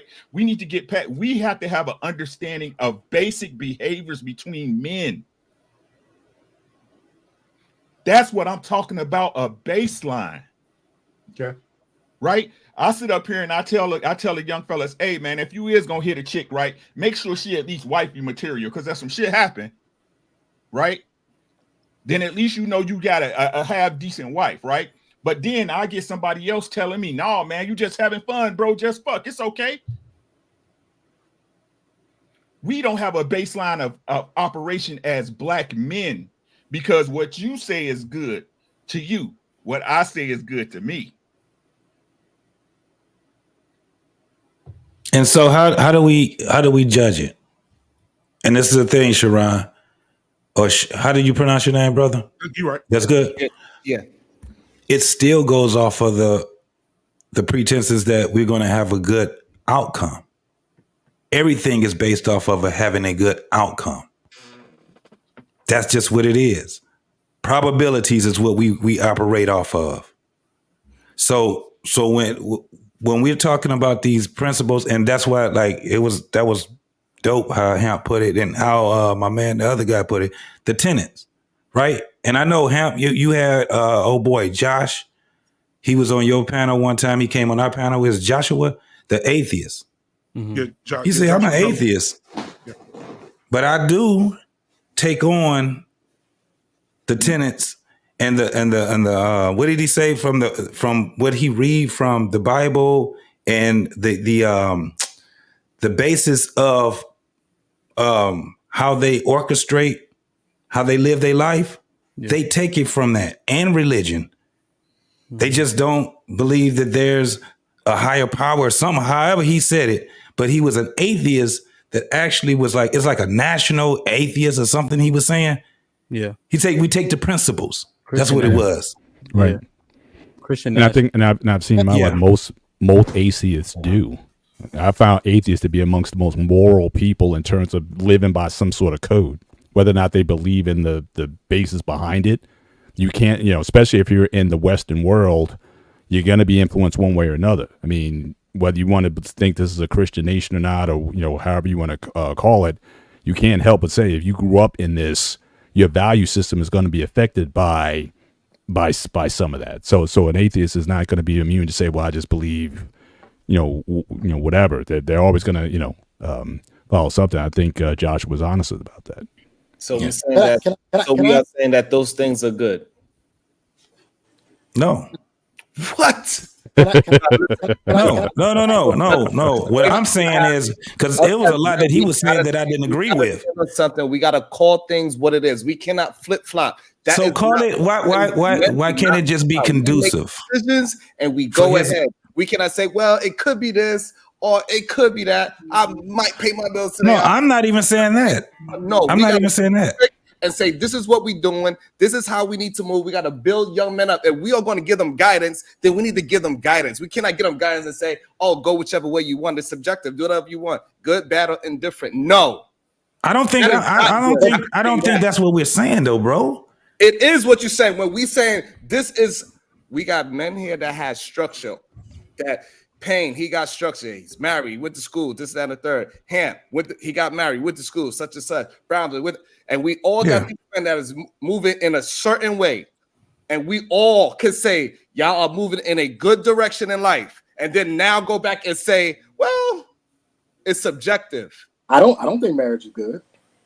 I get what you're saying. I'm not. I don't want to beat that horse, but I understand. I understand what Sharon is saying. Hold on. Somebody being a contrarian. No, I'm not. Doesn't mean that he is correct. The words have meaning. Men gotta stand up and say, so what we gotta say is when a man like this pops up, we gotta say, nigga, you ain't a man. I'm not being a contrarian. I've always felt this way about men. You're not standing on nothing because we asked you, so what are you standing on? The only thing you're gonna say is finances. Yeah, because they control your world. That's not standing on nothing. The world you live in right now, you live in a capitalist society. We all do. And every decision that is made is typically it comes from some sort of financial decision, whether you like it or not. I don't always agree with it, but it is what it is because that's the society we live in. Trey, that's a very true statement, but that's not what we're talking about. It is what we're talking about. It is what we're talking about. Churches even have moved from actually preaching word to more business-like. That's why their messages have changed to cater towards women because it's financially beneficial to them. Again, Trey, a very true statement has nothing to do with the fuck we are talking about men. Here's my problem with the baseline. This is why I have an issue with the baseline. I'm a man. I outwork you. I build a bigger, better castle than you. Why do I have to live by the same laws and the same rules that you live by as a group when I have outworked you? I've done more. I've outworked you. Why do I have to follow the group's rule when I don't agree with the group's rule? And because I have more money, I have more influence to change the rules. Perfect. Trey, again, that has nothing to do with what we're talking about. You doing something better than what good is, that is fine. Nobody's arguing you could do better. Sir, you keep wanting to talk about this. What the fuck is your problem? See, you and your personality right now, it's not moving in a good direction. You cut me off 3 times. You can't let the good thing go. So hold on, bro. Hey, so Sharon, you asked him a question. You gotta let him answer the question. I didn't ask him no question. You did. He asked me a question. I started answering. He jumped in. He did it 3 times and cut me off 3 times. Okay, go ahead, Sharon. Finish your question. I mean, your answer or whatever. Go ahead. He's in a goddamn gym. He need to do a damn push-up. Get some of that estrogen off his damn body. Maybe he won't be acting like that. You need to get balance in your fucking life. It's jealousy, Sharon. Don't like that. Hey, Sharon, it's jealousy. Don't worry about it. It's jealousy. Both of y'all are really cute. I didn't know y'all were there. Damn, fam, we're cute. Yo, I don't want to be cute to you, fam. Yo, I knew you was jealous. I knew you was jealous. I knew you was jealous, fam. I knew you was jealous. I knew you was jealous, fam. Yo, stop looking.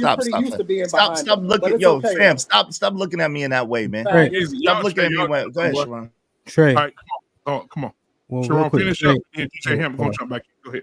Yes, sir. You know, it might be better if somebody else speaks some sense into it. But what I'm saying is this: we gotta have a balance, and we gotta have a baseline of what is good. You can have your whatever is better than the good. That is fine. You saying all those true statements, that is fine. However, we are on topic right now, and we saying that if we are going to be men and we want young men to come up and be good or better than what we are, we got to have some kind of baseline that we can say this is good. It cannot be subjective. Words have fucking meaning, and men stand by them shits. Stop being a fucking little. I apologize. I was about to. I apologize. Hey, Trey, yes, sir. Trey, when you were saying baseline, you were speaking about marriage. Like no. Yeah. So what? No, I'm speaking about the idea that whatever the union, whatever black men decided, this is the baseline. Yeah. This is the way. This is the value. This is the way we're gonna live our lives. If I don't agree with that, then what do I do? Yeah, awesome. So, do you think so? We would set in this hypothetical, the baseline is most effective for most people, right? So, if you don't agree, right, and you happen to catapult, right, but you have to teach men, young men, right, and the majority may not be as good as you, right? Most people fall in average. Would you at least be willing to teach those young men the baseline because you would understand that you're an outlier? Would that be fair? I can't in good conscience teach somebody something I don't agree with. Okay, so you're saying that you don't agree with the premise that we were to put as a baseline. If I'm not speaking on specifically marriage, I'm just saying in the hypothetical that was given. If the baseline is something that I don't agree with, but I have outworked everybody, why would I push that? That doesn't make any sense. I don't agree with it, but I've outworked you. Yeah. So I think the key to what you're saying is outworked, right? So you went above and beyond. So that doesn't necessarily say you disagree with the baseline. It says you took the baseline and worked it tenfold, right? No. That's not what I'm saying. Okay. I'm saying that I'm as far away from the baseline as possible. I'm not saying I use the baseline and then I propel myself and then I disagree with the baseline. That's what you're trying to say. No, I'm saying I don't agree with the baseline at all, and I still managed to propel myself. I don't want anything to do with the baseline. And I'm certainly not going to teach the baseline. What do I do now? Because if the majority of black men are saying, this is the baseline, this is how we do things, and I disagree with it, then what do I do then? Am I just an outcast? Am I exiled from the community now? Last 2 questions. Are the men that follow the baseline, are they successful in this hypothetical? I would imagine that depends on where they're at and how hard they work, depending on what the baseline is. Well, I would imagine some of them are successful. Just like in the real world today, right? There's a baseline. Most people go to college, and even though I don't necessarily agree with college has proven that the most people who make the most money, you typically have college degrees, even though I don't agree with Ricky, check the back check. Okay, quickly. So in this hypothetical, seemingly you're successful, right? Which is convenient for your argument. So in the same hypothetical, if you're successful, are the people that are following the baseline successful, or are they not successful? Some are and some aren't. Where would you say the majority lie? Majority will lie in average. So average is success. Do we deem average success if that's what most people fall? Here's the thing. I know people who make $50,000 a year and would say they're successful. It's not a man. I know people who make $150,000 a year and say Bars. they haven't got where they want to be at yet. So to me, this is all based on the person. I got you. So I don't want to belabor the point, JT. Essentially, what men like that don't follow the baseline, I'm gonna assume that people are average, which means they're falling where most people fall. That means they're successful. If Trey deviates from the baseline, as long as he doesn't speak against it, it doesn't do anything that we frown upon, he doesn't need to be cast aside. But if he has practices that the majority of us don't deem righteous, then he got to get the fuck up out of here. That's how it would normally work. As long as you don't cause no problems and don't bring no shit around that we don't agree with, we can coincide. But as soon as you do things that the majority of us do not agree with, you got to move on. Hell, too late. Let me ask you, too late. You will have to move on. This is a double minded. Yeah, too late. The way that I did, am I free to talk? Hold up, guys. Bion, you told me to take over. My bad. Let's maintain some type of decorum, right? This we supposed to be grown ass men up here. Let me read these super chats. If I can, I got you. Yep, go ahead and read the super chats, man, and then we'll get back on topic, bro. All right, then we got my man. Marriage, politics, and sports. That's my man. What's going on, boy? I see you right there. He says, for the love of the game. That's what's up, boy. Our Payne in the house. That's who it is. Then we got my man. How do you say this? Del Monte Green Bean. He said, brothers, I hate that everyone gets to see our repair between each other. Is it repair? Yeah, between each other on display. But I get it. This is where we're at. Thank you for your super chat. Thank you. We got my man Matthew Pearson, $5. He said, "Why don't y'all vlog one-on-one with young men?" We already done did that before. All y'all gonna end up doing is arguing on these panels. Shaking my head. Horrible example. Just keep it a stack. Most definitely, man. Then we got my man Harris David with the $5. He says, salute, gentlemen. That's all he had, y'all. So we're going to go ahead and take a little breather, y'all, for a minute, and then we're going to get right back to the conversation. Let's go over, and I got a video right here. What we going to do, man? Let's go here.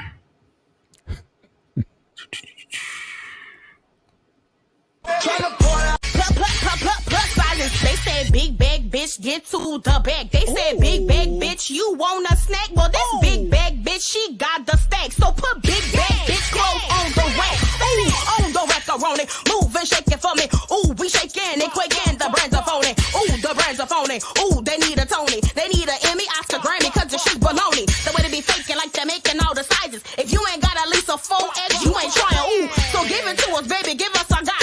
Give it to us when we step on the spot. Ooh, bye-bye. Tryna party all night, DJ play another song. Tryna party all night, DJ play another song. Tryna party all night, DJ play another song. Tryna party all night, DJ play another song. Tryna party all night, DJ play another song. Tryna party all night, DJ play another song. Tryna party all night, DJ play another song. Tryna party all night, DJ play another song. It's clever, baby. I'm in this bitch with AJ in the club, jumping up and down like it's payday. Party all night, shout out to my nigga, baby. Yeah, that's my DJ. That's my DJ. Nigga, I been rolling like a Mack truck. Fine, throw me back one. Don't step on my shoes, nigga, back up. But you fuck around and get your bitch snatched up. Yeah, they done let me in, they done let me through, yeah. Nigga, it's whatever you wanna do, yeah. Out of my head, chicken all night long. DJ, run this bitch. All right, now.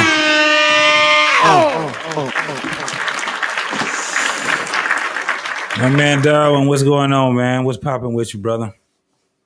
Oh, he's still talking to somebody right there, man. All right, man, let's go ahead and let's get back into it, man. Where my man Ricky go? Oh, he went out. He's still. Oh, okay. You know there I he can't is. stay for that video, man. Like, Oh, I forgot about that. if that's the way to God, I ain't never gonna get there. Darwin,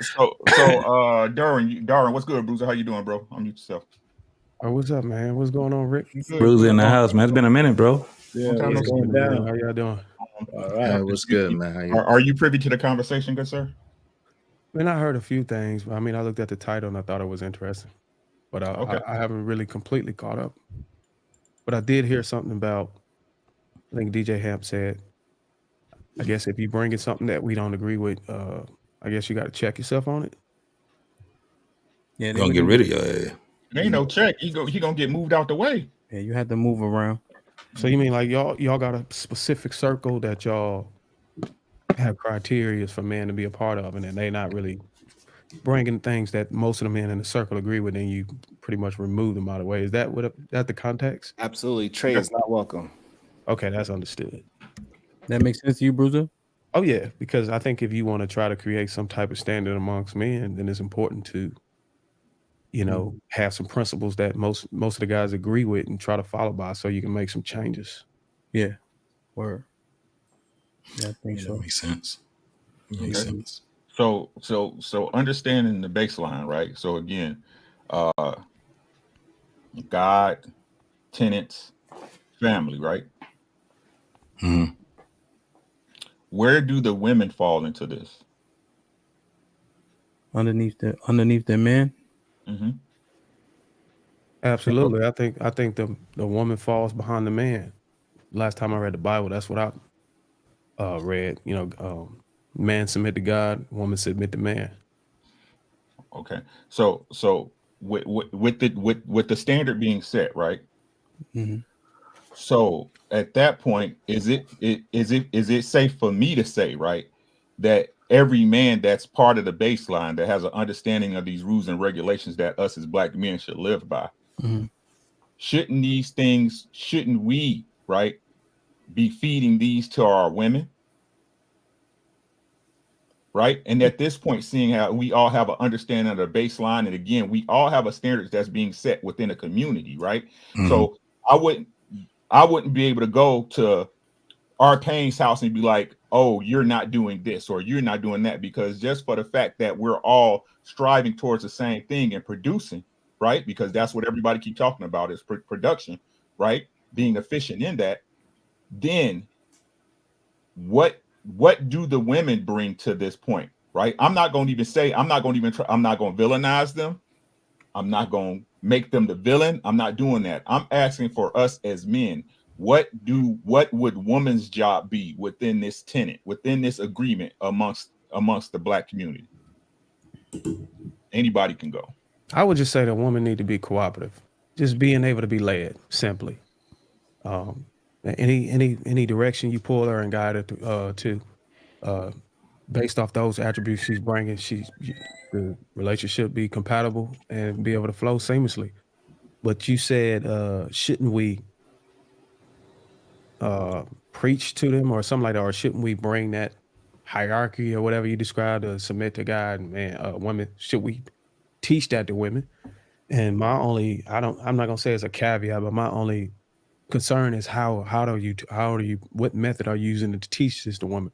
Are you teaching by word of mouth, which we can say a lot of people on social media and content creators are doing, or are we using a method of teaching by the examples in our very own lives? Because I think we can be better understood if I want to tell a woman they need to be submitting to man, am I able to present a woman in my life that's submitting to me? I think both are important, right? I think both are important. So, you want to be able to articulate, the things that you need and that you want, and be able to speak truth to power, speak to the masses. And as well, you need to edify that in your own life and move in a certain type of way. Now, I think that the women need to be the backbone of the support system of the community. You see what I'm saying? And so with that in mind, they are the I really believe truly the women are the backbone of the community. The women are what make the community a better place. Because us as men, you know what I'm saying, we could do whatever. It is what it is. But when we have women, good women that are there, that are solid, that are for us, it makes everything a better place. You know what I'm saying? And so therefore, if we teaching them, we leading them, we're guiding them, they're making the community great, and we, you know what I'm saying, we grow. I don't think the community can grow no more than our women grow. I totally agree with you, but that still leaves an open void to how are we No, I teaching. got an answer If for we- you, Bruiser. I got an answer for you. Well, let me Listen, just say this. Let me just say this one thing. Yeah. I agree that we're teaching them, but you got to understand, teaching a woman who's not connected or hitched to a man is kind of difficult, because when a woman is not being led by a man, when she's not actually submitted to a man, then that leaves opportunity for society to teach her. So if we're not taking these women up as wives, and we're trying to teach them from not even being in their lives, it's going to be difficult. We have to actually compete with society to win their attention and comprehension. You get what I'm saying? But let me say, if you have Let your me- wife let and, me- and let you me- taught your wife let- and your wife goes to society and she teaches other women, then that makes, you see what I'm saying? Because really it's the women that's going to teach the women. So if you have a wife and Hamp has a wife and Ricky has a wife and Mr. Payne has a wife and Sharon has a wife and the brother right here has a wife, we know Trey don't have no wife. Then basically what you do is you create a better society by teaching those women, and those women teach the other women and bring the women up all together. You see what I'm saying? So let me just say this real quick. Go ahead. Let me say this real quick, brother.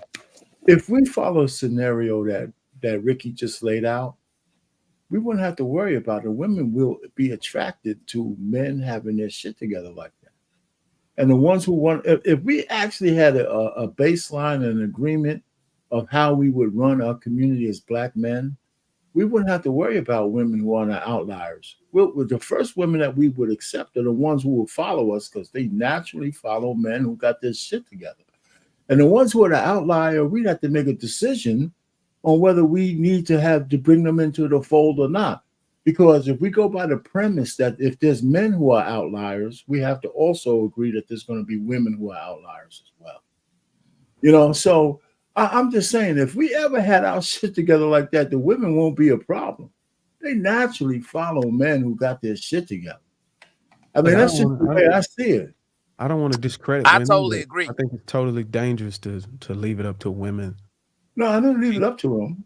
Well, I'm I just totally saying, agree. I think Hey, Brownsville, my apologies, Brownsville. This is not the blame game. Right.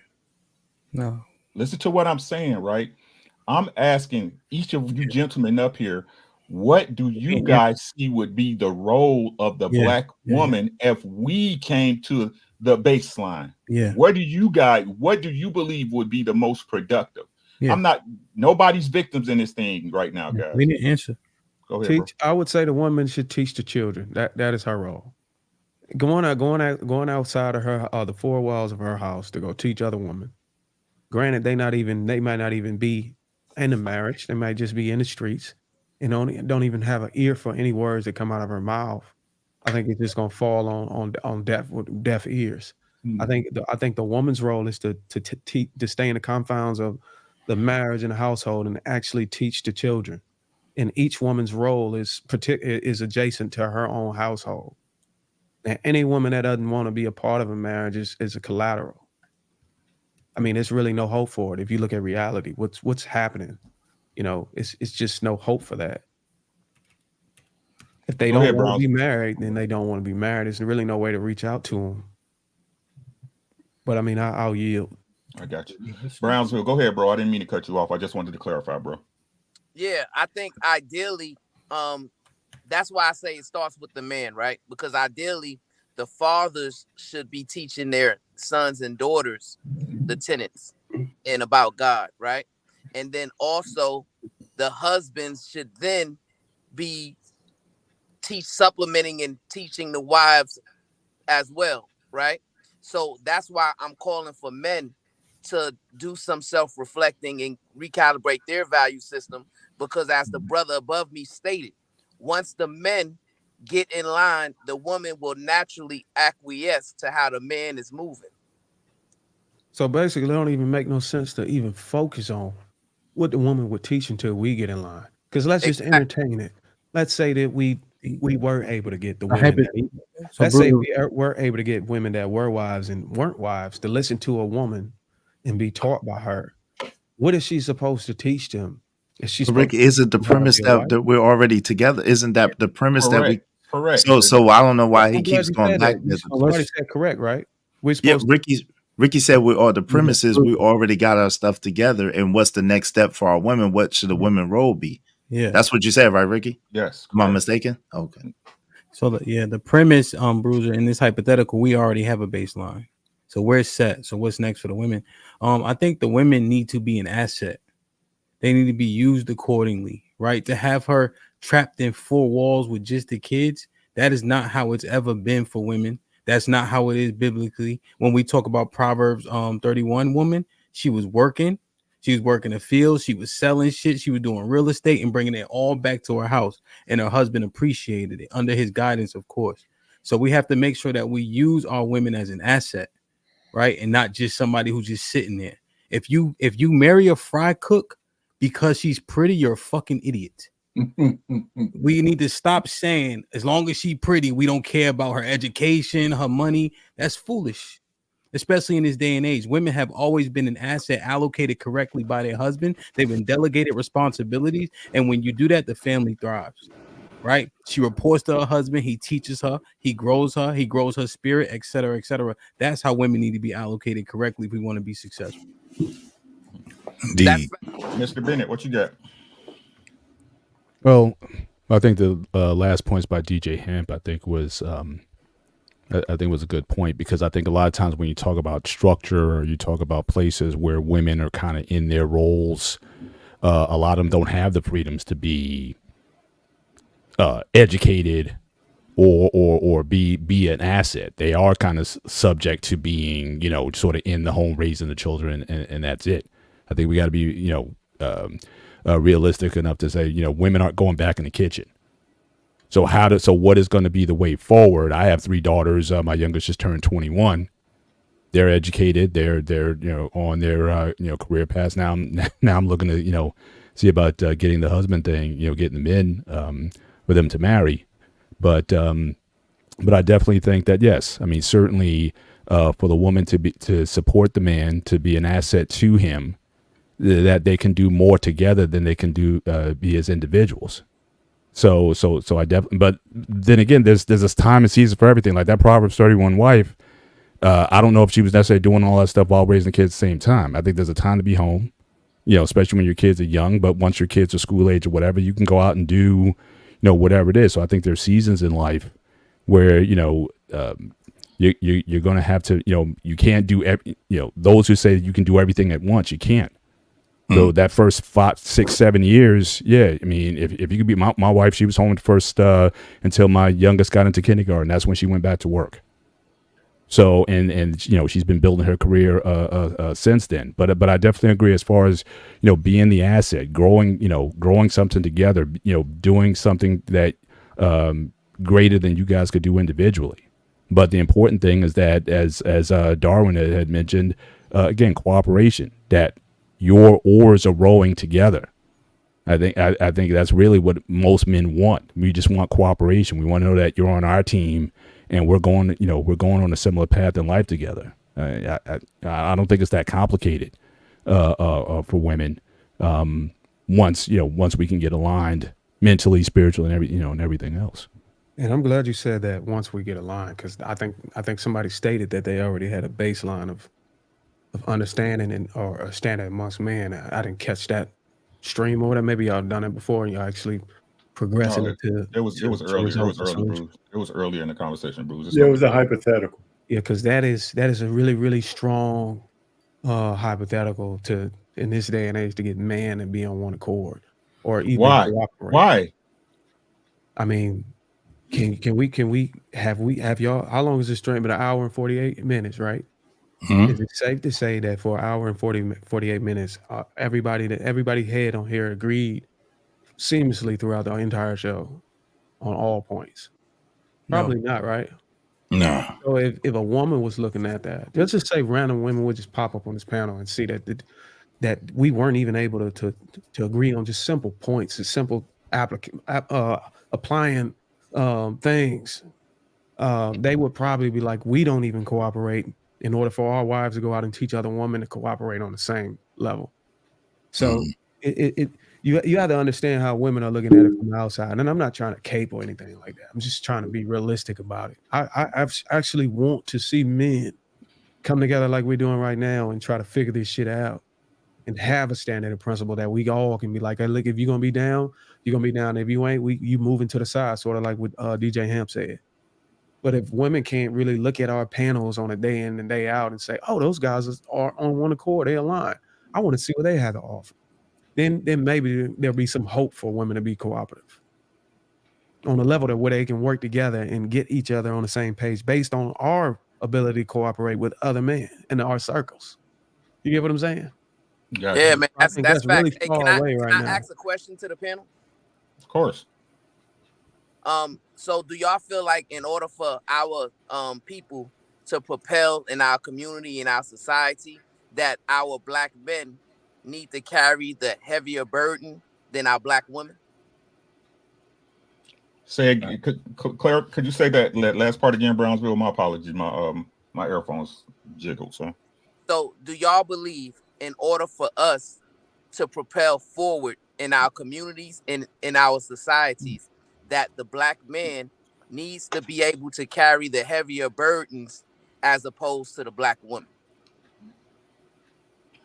I think that's the expectation. So I think that's a fair belief. Yes. I would agree with that. Yeah, but Ricky, you did a show on that a couple of weeks ago. Yeah, I totally. But see, because I don't want to get into it because again, people gonna say I'm nosediving, right? My point is this, right? I understand that I must make a certain sacrifice for my family to be comfortable.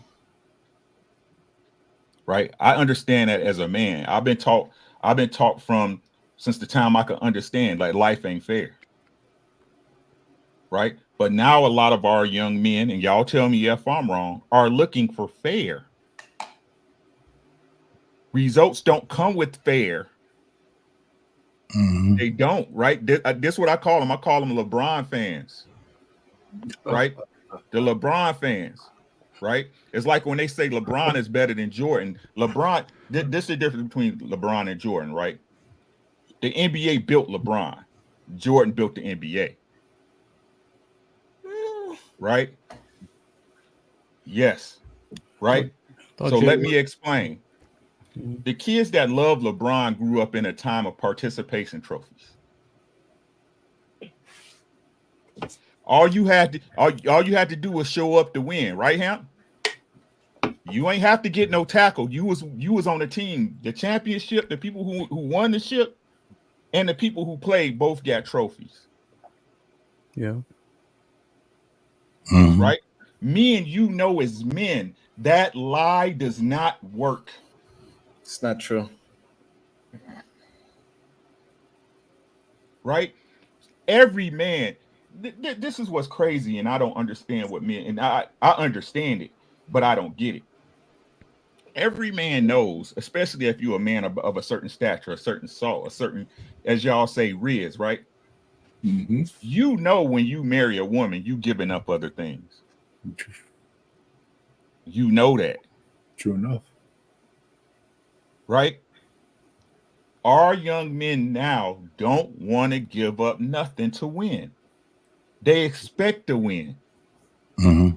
Because when they showed up at the field, even though they lost, they might have sat on the bench. They still got a medal.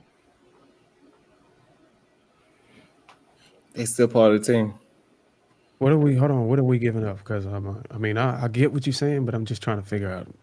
Yeah, because the participation trophy, even the one that lost, they know they lost. So it doesn't matter if they got a trophy or not. They know they didn't win the game. So No, if you if you got a participation trophy, most guys they're not going to be interested in the game. They're not going to be as interested in the game if they're going to get the same shit the motherfuckers that just lost got. Nor the results. The result, because at the end of the day, that's what we're talking about, end results. So it that's still goes down to end results. So that's the problem. The participate trophy did not get the same results. They did not win the game. The man and those kids that won and the kids that lost know the difference. They know they didn't win the game. They know who's getting the claps and say, hey, good job. You won that game. You scored 30 points. It is a difference. Nah, it's giving them a trophy for saying, hey, you played the game. Everybody got a trophy because they played the game. No. It's completely different than somebody winning the game. We go play pickup games all day, every day. We have bragging rights without no fucking trophy. We all leave the same way with sweat,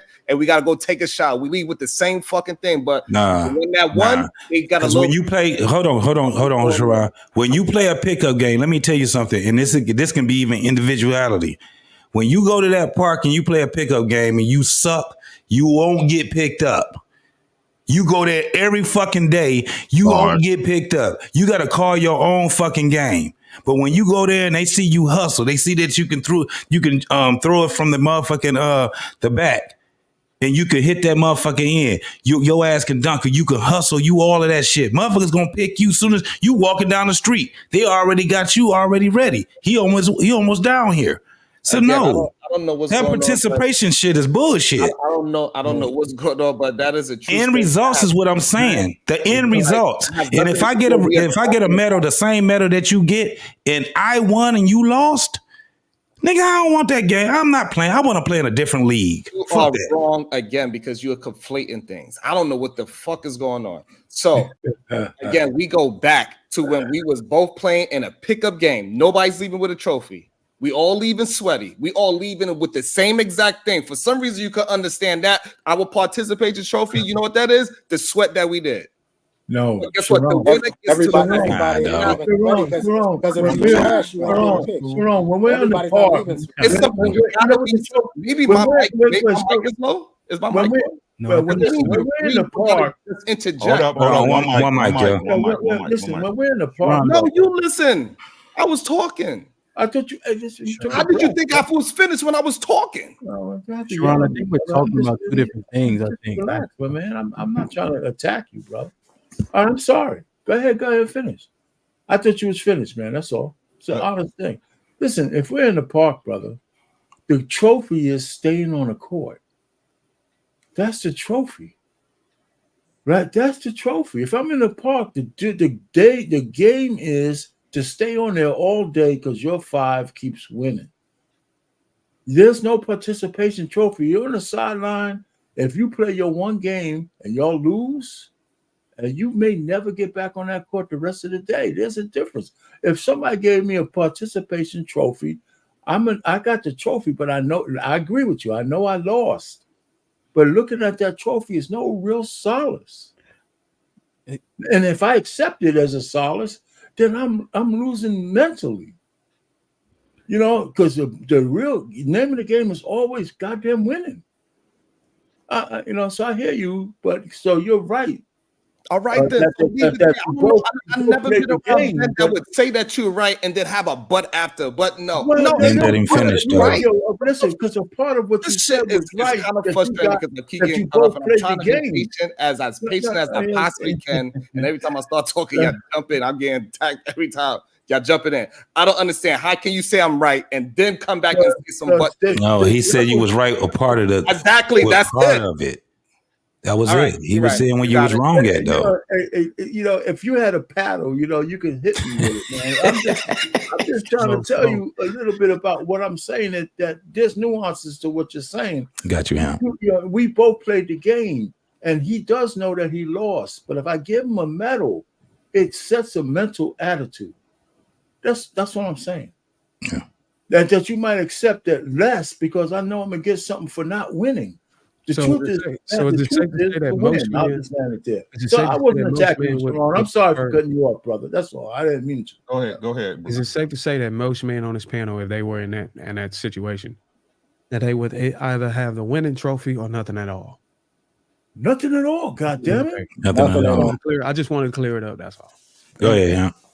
No, so I just want to, in terms of clarification, when we're talking about participation trophy, are we talking about, Uncle Rick, the winning team, the boys who rode the bench getting a trophy, like who didn't play in the championship game, or are we talking about the losers getting a trophy? No, the losers. Okay, because I just want to be clear in terms of the hypothetical, the boys who are on the bench should get a trophy. Right, because they're they help the team win. They practice. Yeah, Yep, I got you. 100%, because practice matters, you know. And there's those bodies, you need those bodies. Even those 8 gentlemen who are on the practice squad for the NFL, the guys who are on the team appreciate those brothers because what they do in practice every day to make you better. You know, a lot of it's contractual and there's not enough room on the roster, but those guys can play, which is why they keep them on that practice squad for $90,000 a year, and they travel to all the games so they can get the feel.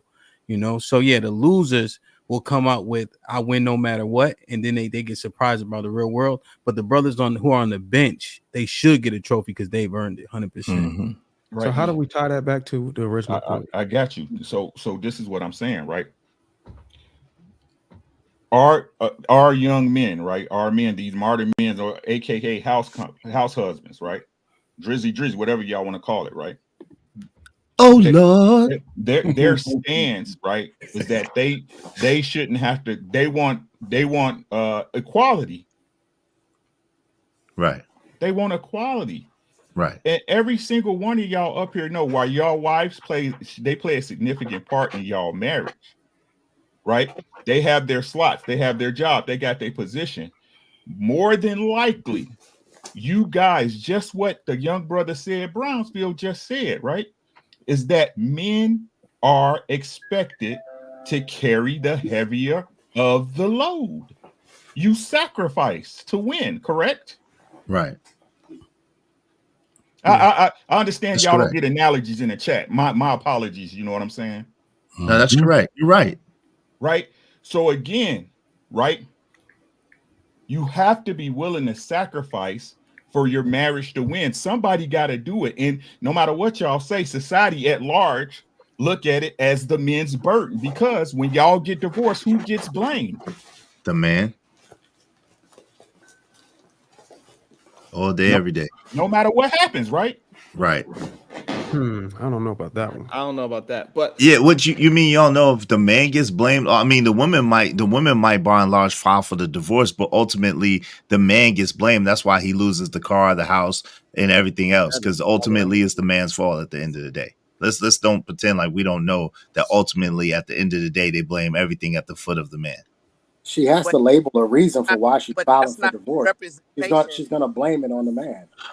Okay, not- so now she has to that explain changes why she things when wants y'all the talk divorce. about what she's gonna blame. Whenever we talk about who is to blame. No, but that's what All right, Ricky's not saying. Who is to blame? Ricky's saying that the man gets blamed. Hold on real quick, Sharon. I got you. It's not big enough to argue. It doesn't even make the sense. It's not big enough of an argument to have, because for the majority, the men are going to get blamed. It got nuances to it. It's some things that a woman could do. Thank you. But it's not a big enough argument to even have the conversation. So let's keep it there. Let's keep it there, right? So we all got the understanding, right, that for a marriage, 99% of the time, right? Because again, there's outliers. Everybody, it's never us up here on the panel, right? We're infallible. We're the best. Right, YouTube has to offer, right? Correct. So that might be true though, Rick. Right? Whatever, nigga. But what I'm saying is this, right? So with that being said, with us having the greater burden, we're expected to have a greater burden. And as a man, if you take on a wife, you understand that responsibility. Is that a fact? It's a fact. Right. Yes. That's a fact. Yes. Right. So when we're at a baseline with the understandings of putting God first, having a baseline amongst men so we know how to operate and build with not just within our families, because if Mr. Bennett's doing something and he said, hey, Rick, I want to pull your coat on something, right? I made this move, bomb, and it's worked because I'm part of the tribe. I got to do it. Right? It's productive, not just to me, not just to him. He wants to pass that knowledge on to me. Right? But we could talk about how niggas charge each other for information. That's a whole different ball of wax, right? Right? So when these things don't get followed, we understand how the things are going to go for the men. We're either going to exile you or you're going to get violated. Do the women, when they don't fall in line, do they just get supplanted or replaced?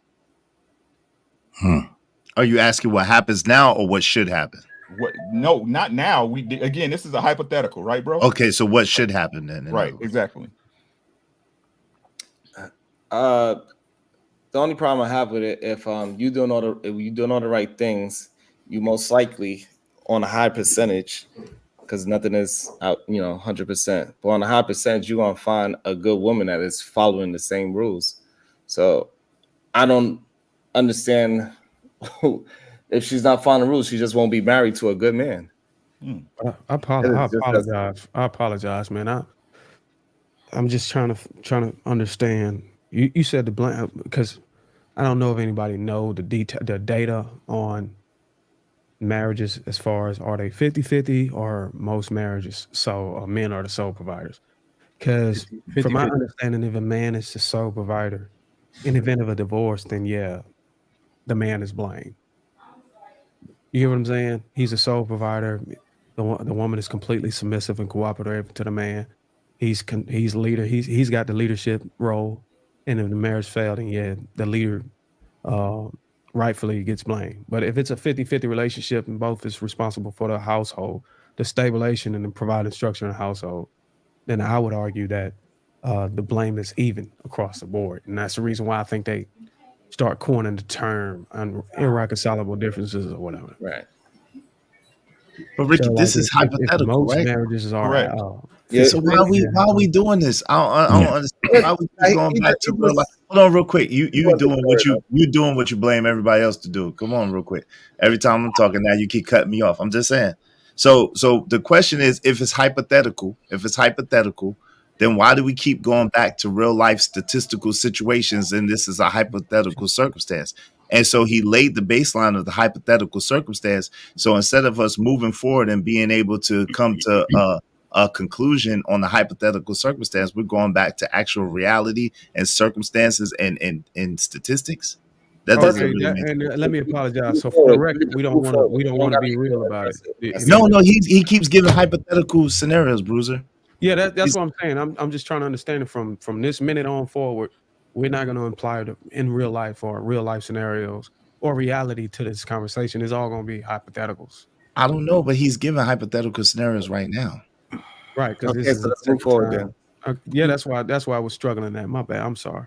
No, you good. You're good. I got a habit of I'm sorry. I got a habit of talking about things, the real outcomes and what actually really take place in life, and it's kind of just ingrained in how I articulate my points and how I respond to things. So, I apologize if No, you're doing an an excellent job. You don't got to agreement apologize. at some points.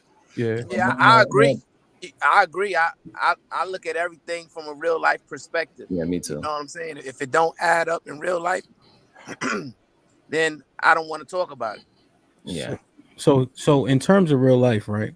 Because I understand why hypotheticals are actually effective, because you can think through a situation without all the variables, right? So it gives us an opportunity to get on the same accord and then have a conversation, although it may be unrealistic, because without all the nuance and variables, because then people just keep going into the nuance and variable. That's why Uncle Rick is doing it, which makes sense to me. Correct. Just thinking through something in the think tank. So let me ask you this, DJ Hemp. When you train soldiers or let's just do basketball. That's not, but Bruiser, I don't know if that your point is gonna be right, but it doesn't negate what it is we're doing here now. Well, I just want to see you how train you it from real life to real life hypotheticals, right? If you would let's say you was training one of your sons to go play in a tournament with elite AAU players, would you remove the fact that he's going to have challenges and the nuances of the other players as 5-star players coming from?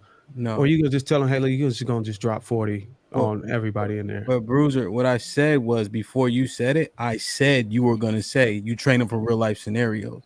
So yes, I'm saying on a panel full of 8 men, we're having a conversation based on a hypothetical so we can get to the end, because we often never do. Because you said it was the only thing is we often never get to the end because people throw in so much nuance. So he just removed the nuance to see how far we can get. That's all. But you're right, though. You're right, more right than I am. But I just know what's happening here right now. Right. So in terms of, if we want to make it real for 1 second, right? So in my house, there'll be no cooking on Thursday, right? Because the new moon is on Thursday. Nobody eats pork in my house, et cetera, et cetera. It'll sound extreme, but if a man has a baseline that your woman can go and refer to, then you'll be surprised what you can get, right? Correct. So what actually happens with men is we want to hold women to a standard, and then we can move the goalposts on ours because nobody can check us on ours in our house. But for me, it's written somewhere, so my wife can say, "Why ain't you sleeping in the bed?" Oh, because you on your 28-day cycle, right? And she knows where she can find that at, right? So if men actually hold themselves to a standard, then you'll be surprised the cooperation you can get because she knows that somebody's holding you accountable. Therefore, she has no excuse not to be held accountable by you. Okay, so let's say we were to entertain the fact that using hypotheticals was an effective way. Bruce, I'm just trying to maybe build understand. Are you responding to what I just said? I'm about to ask you a question based on what you just said. Okay. Let's just assume that the hypotheticals was effective, like you said they were, Yes, and we sir. could apply them in the future. Yes, sir. Let's say the fact that every Thursday y'all don't eat pork or something. Or if all of the men in a circle that you plan this hypothetical that we're gonna all be on the same understanding or accord didn't agree on the new moon or whatever, the Thursday's no pork.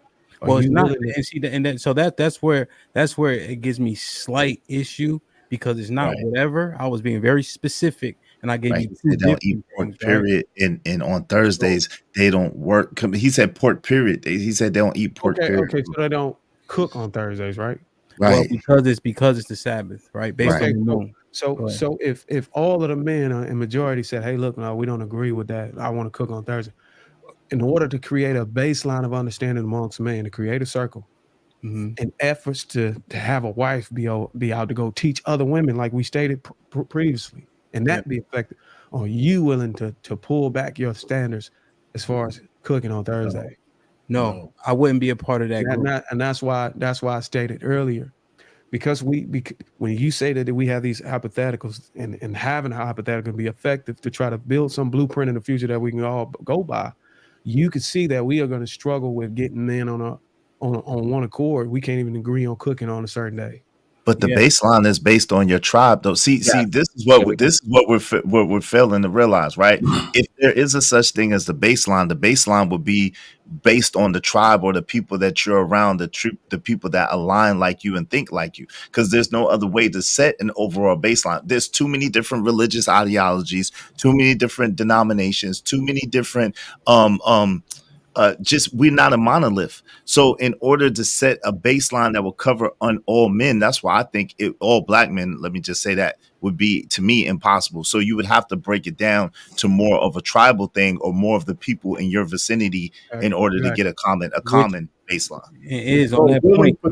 Uncle Rick he said it is a tribe. Like he literally started with that, you know. I just gave Bruiser. I'm agreeing with it. I've been in agreement with No, Rick. 100, my bad is I didn't mean I was just saying, shout out to him, but I'm just explaining because Bruiser wasn't here in the beginning. I'm just kind of okay, yes, sir.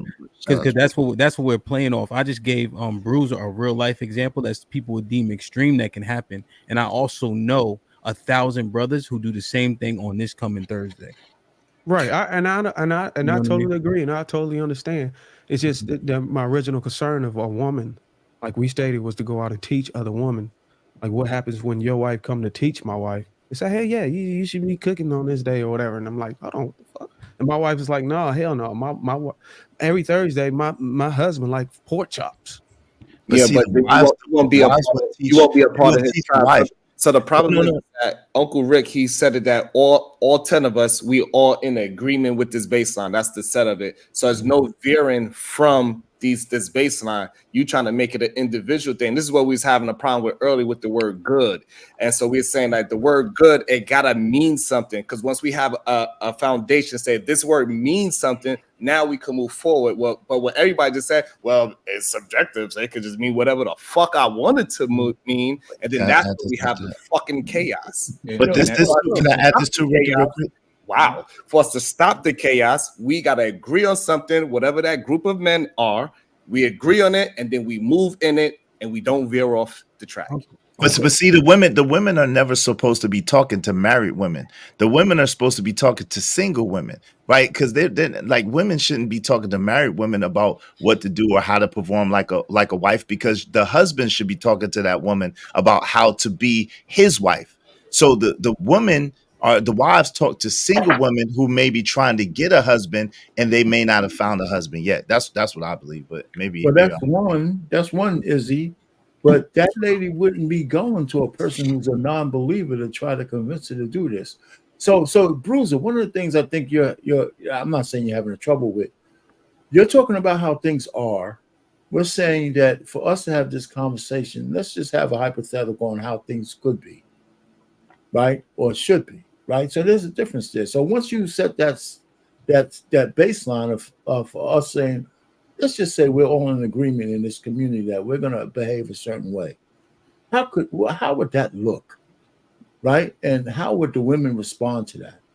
So if we had a conversation on this panel about how things really are right now, it'll be just like every other panel that's on goddamn YouTube. We'll be all over the place, right? Because we all would be able to go our own separate way. We won't have even a hypothetical solution to what we're doing. That's how I look at what we're doing right now. And it's kind of calming the fact that we could accept that the hypothetical, which is not real world, maybe, that if we were in this hypothetical life, right, what can we do and how would people react? And let me tell you, that's one thing that is true between men and women. And we try to fight this shit. We have basic natures, right? So no matter how cognitive we think we are, we're still subject to the law of nature.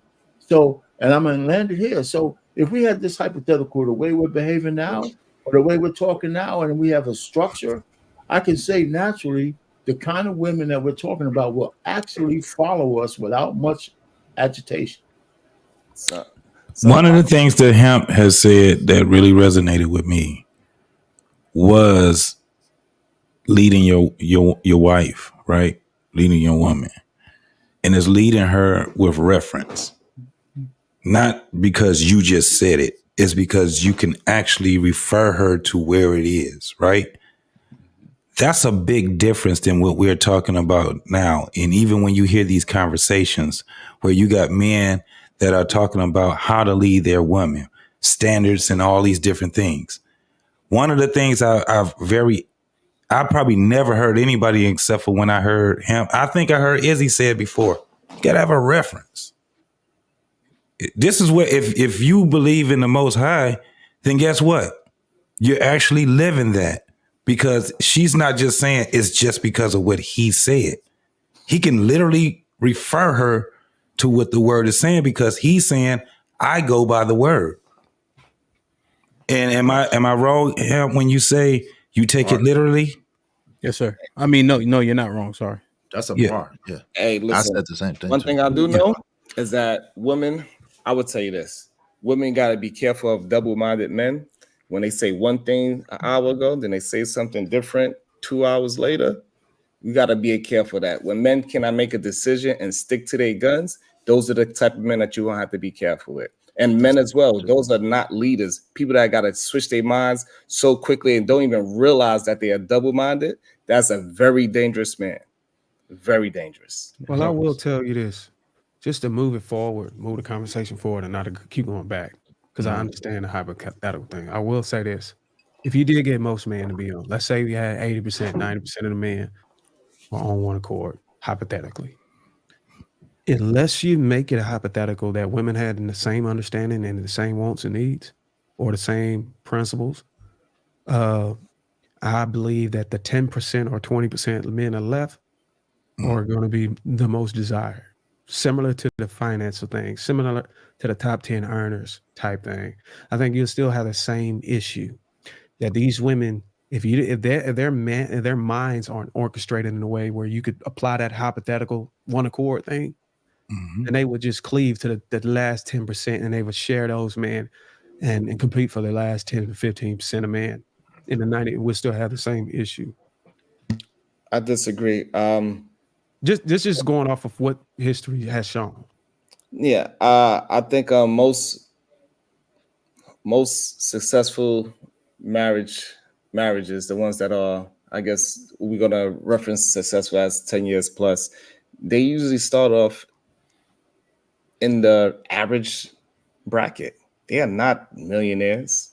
Most people find their wife when they was broke. Most couples that live that build up wealth, they did it together and they both build it together, and that's why it lasts. They have very minimal partners, sex partners most of the time, and that's why they last. It's like it's a formula to the shit. We know what is a good relationship, even though today, for some reason, we had a struggle with the word good, but we know what good is. We know what a good woman is. We know what a good man is. We know what a good decision-making human being is. And when we start moving like we don't have no goddamn good decision-making, and we cannot make a decision and deal with the fucking decision, whatever the results is after we make the good decision, the results is completely a whole different conversation. But making the good decisions, we still have to do it. Did you say most people find their partners when they're broken, and most of those marriages last? Did you say that? Yeah. So both of those things are true statistically, because the last time I checked, most people who get into relationships broke, typically they don't last. And most of the marriages, most of the people who get married at a younger, I think between 20 and 28, have a higher divorce rate or something. And then for the first marriage, and then I think the second marriage actually lasts longer. So I don't know how true those statements are, but I understand what you're saying, but I just don't know if they're really valid. So DJ Hemp said something today. He pulled up some research, some numbers today, talking about that very thing. And he was, I think one of them was, correct me if I'm wrong, DJ. One of them was that in our community, our women are the most divorced over any other ethnicity of people. Am I right, DJ Hemp? Most divorced, most unmarried, as well. Damn. Well, we shouldn't say damn to the unmarried part. Exactly. Is we got something to do with that? General, don't get married. We all have aunties that have been together for 20, 30 years. They live together. They ain't never broke up, and they just together. They outnumber us by 2 million too. So there's that in the United States. So they outnumber us by a large amount. So that could stand to reason why a lot are not married as well. But yo, Tam, where'd you get the stats from? Where's Interestingly, if you Google now, it has this AI simulator. I don't know if you guys have seen it, but it gives you like the 4 most credible sources. So when I pulled it up, it was Pew Research. It was what's the other big one that we always go to? CDC. CDC, and then there was a couple other like marital stats for Psychology Today. So it brings all those credible, what we normally deem credible, and then it gives you like just an AI. The AI pulls out all the stats, basically what you're looking for. And I literally just typed in marriage statistics by race. Cool. Right. And DJ Ham, so yeah, because I saw some, I mean, I don't particularly look at the chat, but my boy in there tonight, Easy Money. Could you say that again? Could you say that again about our black women are the most divorced and the most unmarried? Is that correct? Oh, yes, sir. Based on what I Googled last night. Yep. Okay. So that means that our women are the most least desired. I'm sorry. So I don't think that's not what that means. They're not the least desired. They're just the least to get married. Well, black men also are low too, right? So we're married at 34%. All of our counterparts are married at higher rates than us. And theirs is 27%, right? Yes, sir. Easy Money, you need to stop this shit, right? Because you're a married man, right? So this you have the understanding to get married, right? So again, either you're an outlier or you're the majority. Which one is it? Right? And let me say this because I gotta go because it's cuddle time. Fuck what y'all talking about. Amen. Come on, boy. There you go. This is the point I've been trying to make ad nauseum. And again, I'm not a great communicator, right? Men, we are meant to be unruly. And that shows it amongst each other. Right? Hemp, I love when you say that, and that's my basis, even though I'm not as versed as you are. But the Most High is first with me. It took me a while to get here, right? For me to be a great leader, I have to be a great follower. Right? And it's totally apparent with these guys, again, who's the best YouTube have to offer. Portfolios, big houses, multiple cars, bikes, bitches, and hoes. Right? Cannot come to a common understanding. You cannot. The only way we'll make it past these things is when the rewards get so big that people can't help but ride with them because everybody wants something. Y'all know this is what's crazy. We know that marriage is, if it works, listen, this is the optimal word, right? The operative word. When it works is the best way to go.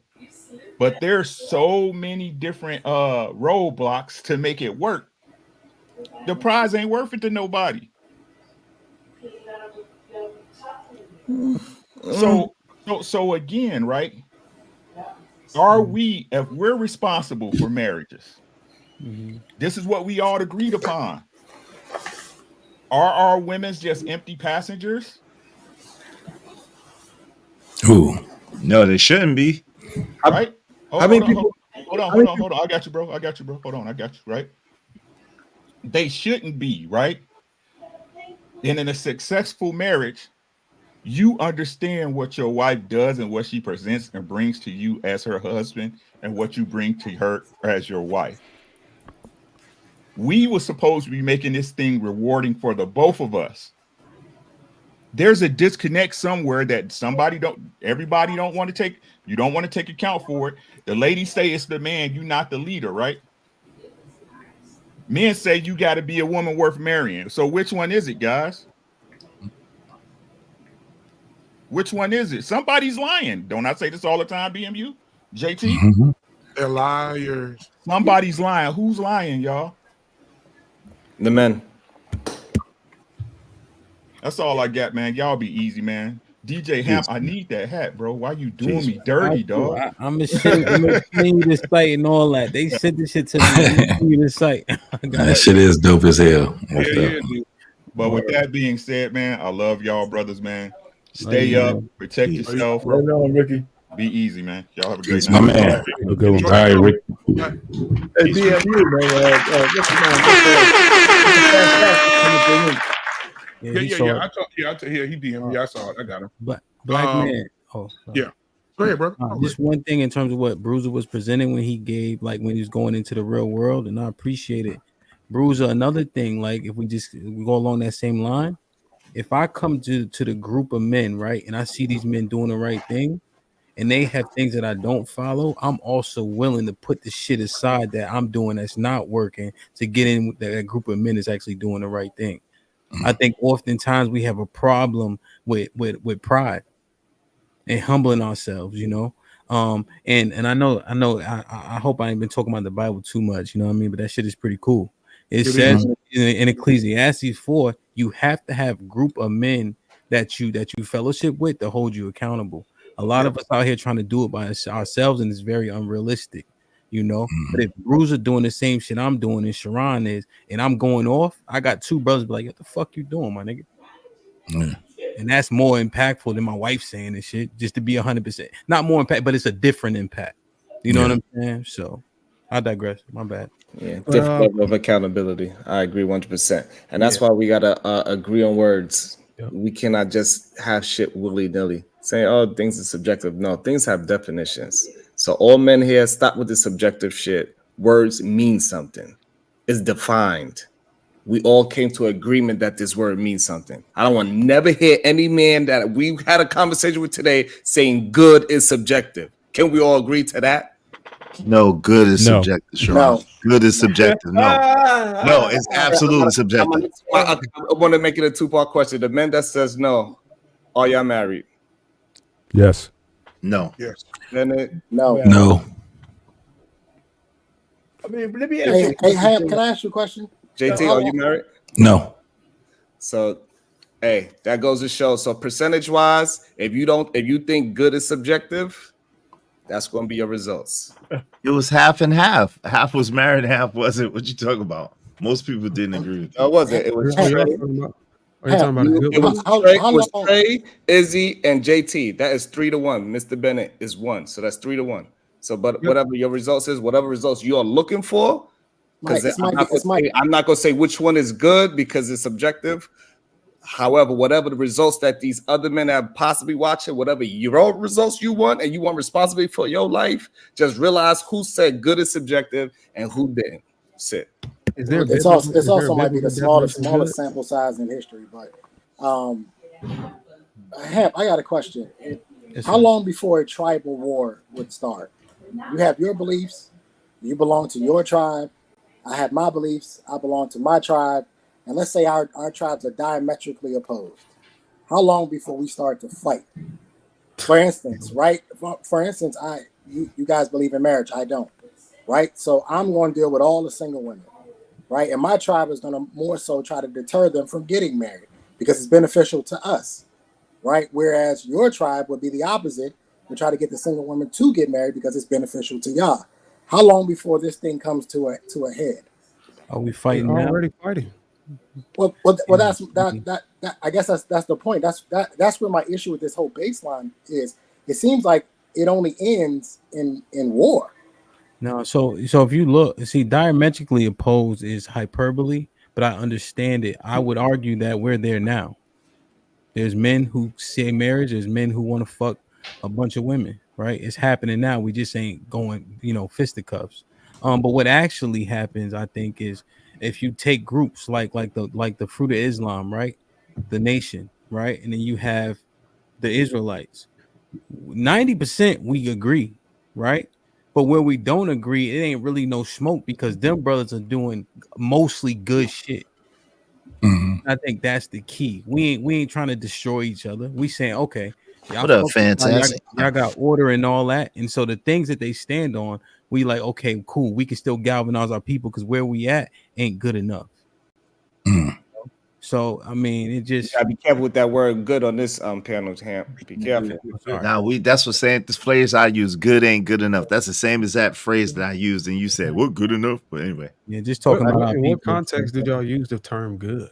Yeah, I missed that. It was in Very marriage. subjective, It was right? not in marriage. It was in relationships when Ricky was saying you got people They said the saying word a "good" good is woman. no matter how you use it. That's No, what they a good woman and a good man. And he was saying that it was subjective of what a good woman was and it's subjective what a good man was.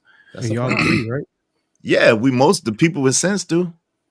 No, good is Yeah, not. we were saying that was subjective. That was where it started The word at. "good" is defined. It is not subjective. But no, not the word, but you know how it applies to a particular person is subjective. What you Just going think to college may good. not be. Listen, what you think is good Just may going to not be college what is I. good. Not for the person that drops out. No, All right, it's hold on, not. easy, hold on, easy. That's All not- right, thank y'all for again, being you're here looking tonight, at man. Hit the like results. button, hit the subscribe button. Thank you guys for being here. Support the channel by doing that. Hit the like button, subscribe button. We got Mr. Fantastic just came in. We appreciate you for being here. Thank everybody else for being on the panel tonight. This has been a great conversation. We want to get Mr. Fantastic in here because I want to hear his thoughts on it. I know he's been watching, man. Welcome to the show, Fantastic. What are your thoughts, man? What you've been heard so far? What's up, man? Appreciate you, man. Shout out to everybody in the building, man. What up, though? Yeah, man. Just a couple of things. I've been here for like I said, last 10, 15 minutes. And I think the tough thing that happens here is that black men are the bad guys for telling the truth, right? It's like, somebody got to tell the baby that you got an ugly ass baby, right? And the fact of the matter is that we are attached to women that are not desirable outside of us. Okay. Not only are they not desirable outside of us, and this isn't just in the marriage numbers. When they did the dating studies, black women had the least requests back.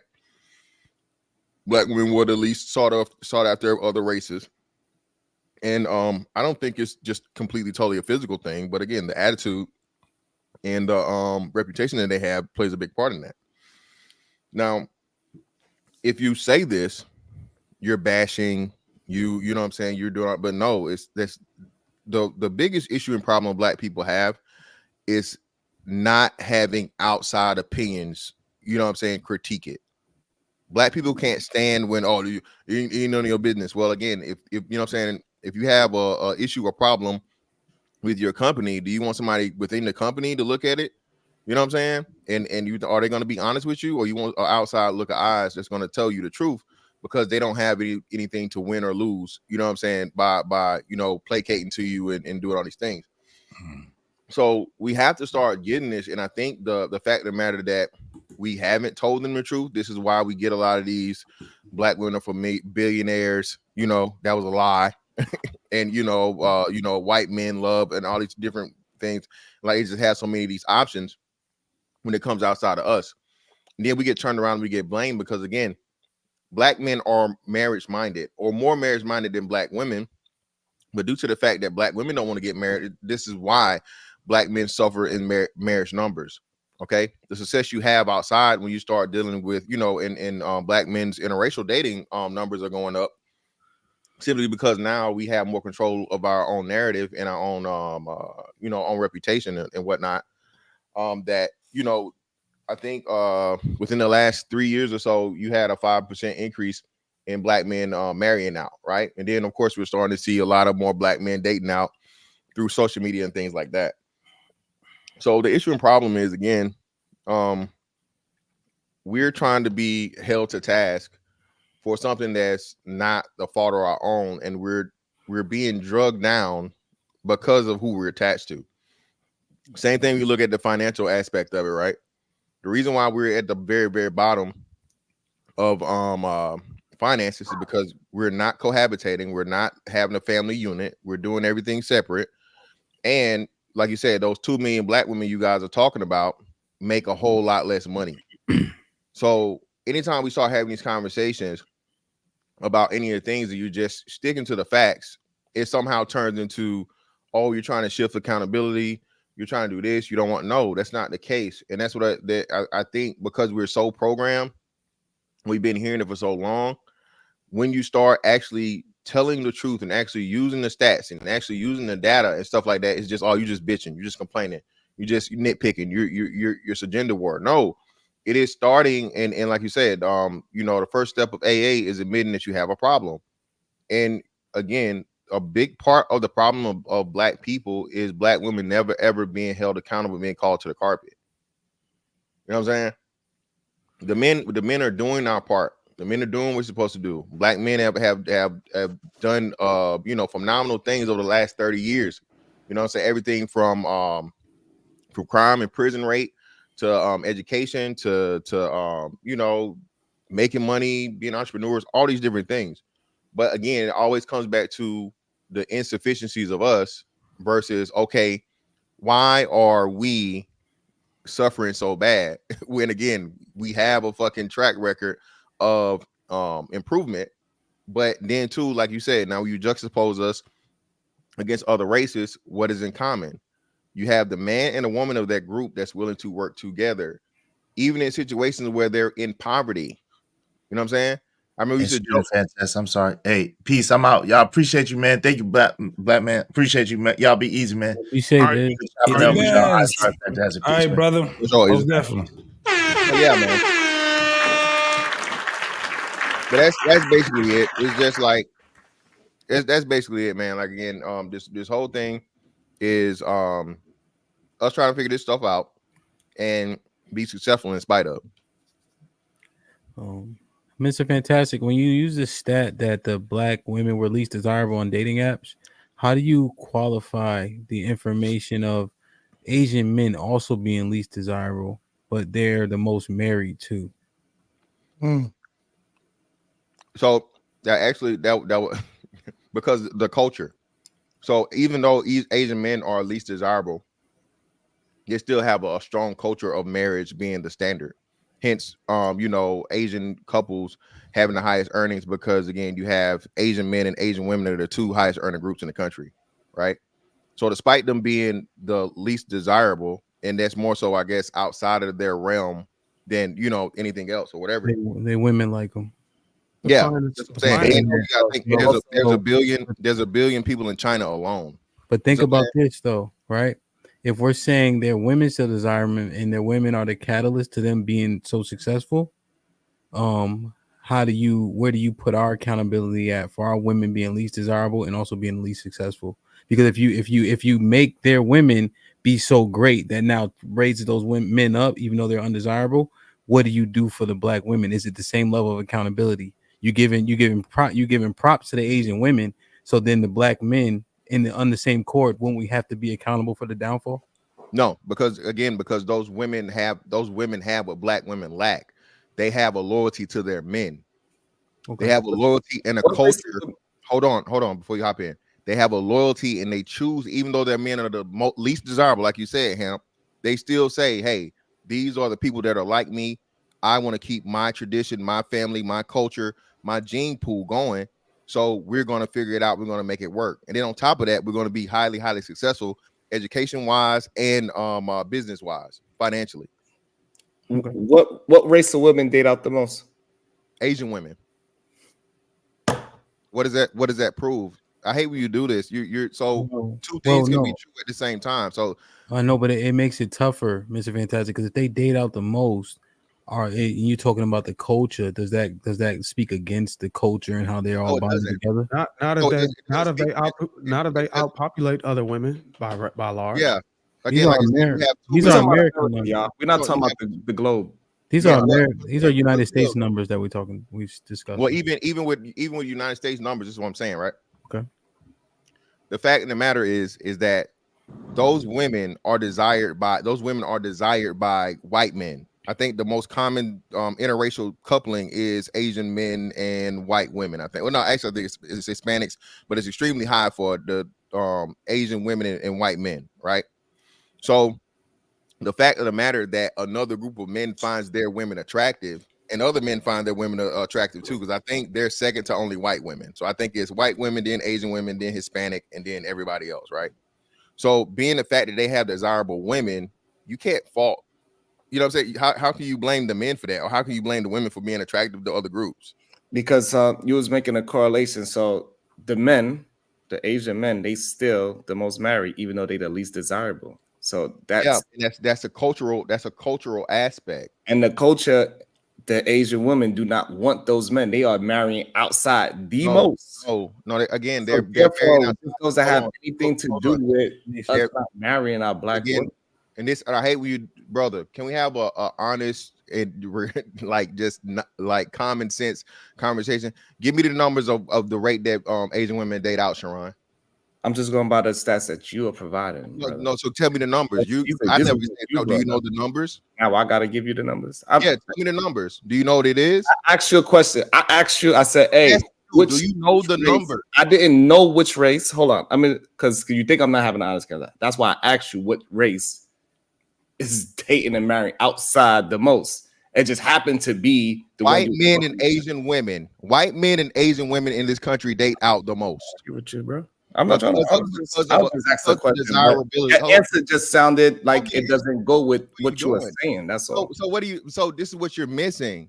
I'm gonna tell you this again. The two demographics that date out the most are white men and Asian women. Desirability being the first reasons for that. Now, the problem with your gotcha moment that you're trying to get is even with that, bro. They're not even dating out at 20%. So unless you're never going to have a group of people that date out at 51% or marry out at 51%, bro. Everybody's always going to deal with their own people, their own race, their own demographic, and a major majority. So when you throw your hands up in the air and you do all this stuff like, you said something you really didn't, because even though they date out the most, it's still a minority of the total group. Yeah, you're right. Because even though black women are the least desired, black men still marry them. The majority of women, black men still marry black women. I think it's 87% now. Yeah, so but how much it seems like, so as I'm listening to you, what it sounds like to me is that you're going off a stat of what white men, the majority of the population that's on these dating apps is probably white men, and they just don't like how black women look because white men like women a little bit skinnier. They don't like usually. No, it's not. Again, Sharon, it's not just white men. It was Asian men. It was Hispanic men. They did it of all men. The book, I can't remember the name of it right now, but it was a big thing that everybody was talking about last year because the lady did the research on this. So the majority of the men is Asian and white men? No, I'm telling you, of all groups, black women got the least replies and the least interest or the least. I understand that, but I'm saying the majority of the men were they Asian. Obviously, we're in America, so obviously going to be what white. I'm saying is that that's possibly why the black women are the least desirable. Not listening. No, I'm gonna say it to you again. Teron. I'm trying to conversation with you. Every race. Get a thought out, brother. Teron, it was the same thing across all races. For white men, for Asian men, for Hispanic men, it was the same thing. Okay, so should we be surprised that black women are the least desired? By white men and Asian men? No. No, period. That's not true. It's not period. It's Okay. probably just for those apps. We know Asian men and white men, they like their women very small. And Okay, black women are not. who's the least married in this country? Not surprising. Pound for pound. This is Us, insane. us, black people. Who's the least married as far as woman by race? Black women. Black women. Like I said, higher So is divorce it safe to say that the rates. black woman is the least desired? No. Bruiser, using that sample, using that data set, the reason why that data set may not prove it unless you also agree that we're the most least desired because we're the least married. You see what I'm saying? Right. So that could also be true then. For us, yeah. I think Fantastic said two things can be true. No, you can't do that. No, Hemp, you can't do that. No, I'm not doing that. I'm saying just based on Bruiser's the premise. Well, he's minding it out. We're also the least married too. So if we're using that, the premise you can't use the premise, and that's why I say everything doesn't always match up and connect properly. Because again, you're dealing with the women that have the lowest marriage rate. They're the least marriage minded. So we're going to suffer in the marriage numbers. Even if you wanted to get married, right, and you have a group of women that clearly do not, that's going to make your numbers suffer. Mr. Fantastic, it's a study that shows by group who's the most marriage minded. Like that's would you get that? I mean, I could probably Google it. I can know what you're trying to ask me. I mean, Yeah. the people that have the only way you'd be able to assess it really would be trends, right? Okay. So if you went by marriage trends and the numbers of that would lean to more so being the least marriage minded, and it didn't even more so. What pretty much puts the cherry on top would be them having the higher divorce rate than marriage rate. So when you have the highest divorce rate, that means even when you successfully get into marriage, you're the first and the most to get out of it, which would give credence to the least marriage minded. So let me get this straight, because I think desire is a term that kind of made things confusing. Black women are desired. They're just not desired for marriage. So as far as a bust down, so it's more probably at the top. Yeah, that's not a good thing. I didn't say it was a good thing. I'm just saying, according to, can we go back to reality? Are we going to do that? I think we kind of did go back to reality. Good. The word "good" is subjective. I think that's a great thing. There it is. They're very good to have sex with. Everybody wants to have sex with them, but nobody wants to be in a serious relationship with them. Okay, so that makes my point. So let's go back to this thing, because I think I it's don't know. interesting. I guess I would have to maybe if you can, Mr. Fantastic, somehow we could get you could email me like the sources that you have, so because I would love to see that marriage mind, because I know that must be a very difficult thing for them to even prove, this marriage minded thing. It wouldn't be But something. I would like to just see it and read it though. I'm telling you again, why I gave you the answer of you would have to pretty much mine it out through the stats of marriage and the trending Versus of divorce. marriage in Black people. Versus divorce, right? Marriage versus divorce is Well, not just marriage versus divorce, but marriage versus divorce, the amounts of marriage, the rate of marriage, all of those things. What he's saying is it's not already done up for it. You actually got to go put the pieces together to come up with a. It's not just a survey. It's not just a survey that already exists. Do you want to get married? Do you not want to get You married? got to go do your own math, basically.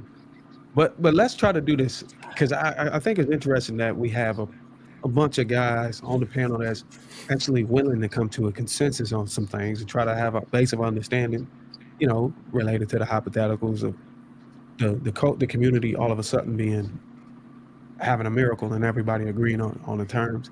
I think it's interesting that we got guys, because if we look at the word good woman or good woman and good man, I think right now is the time to be able to come to a consensus to say, okay, like, what is a good man, so that we don't have to have a subjective stance on it. And I'll be the first to say, if I may, you know what I'm saying, I would say a good woman is a woman who is willing to be led. We can lead her. That's it. It don't matter if she's fat, she's short, or whatever. All those other things that people talk about in MGTOW, red pill, bad, or whatever. Just if she's just willing to cooperate. And what makes a good man is a man who has leadership skills and he has the capability to express them. That's it. It ain't about no six pack, no six figures. And I think if you put those two together, then you can have a success. Because if a woman is already fixated on her preferences, oh, I know what I want in a man, she really can't be led.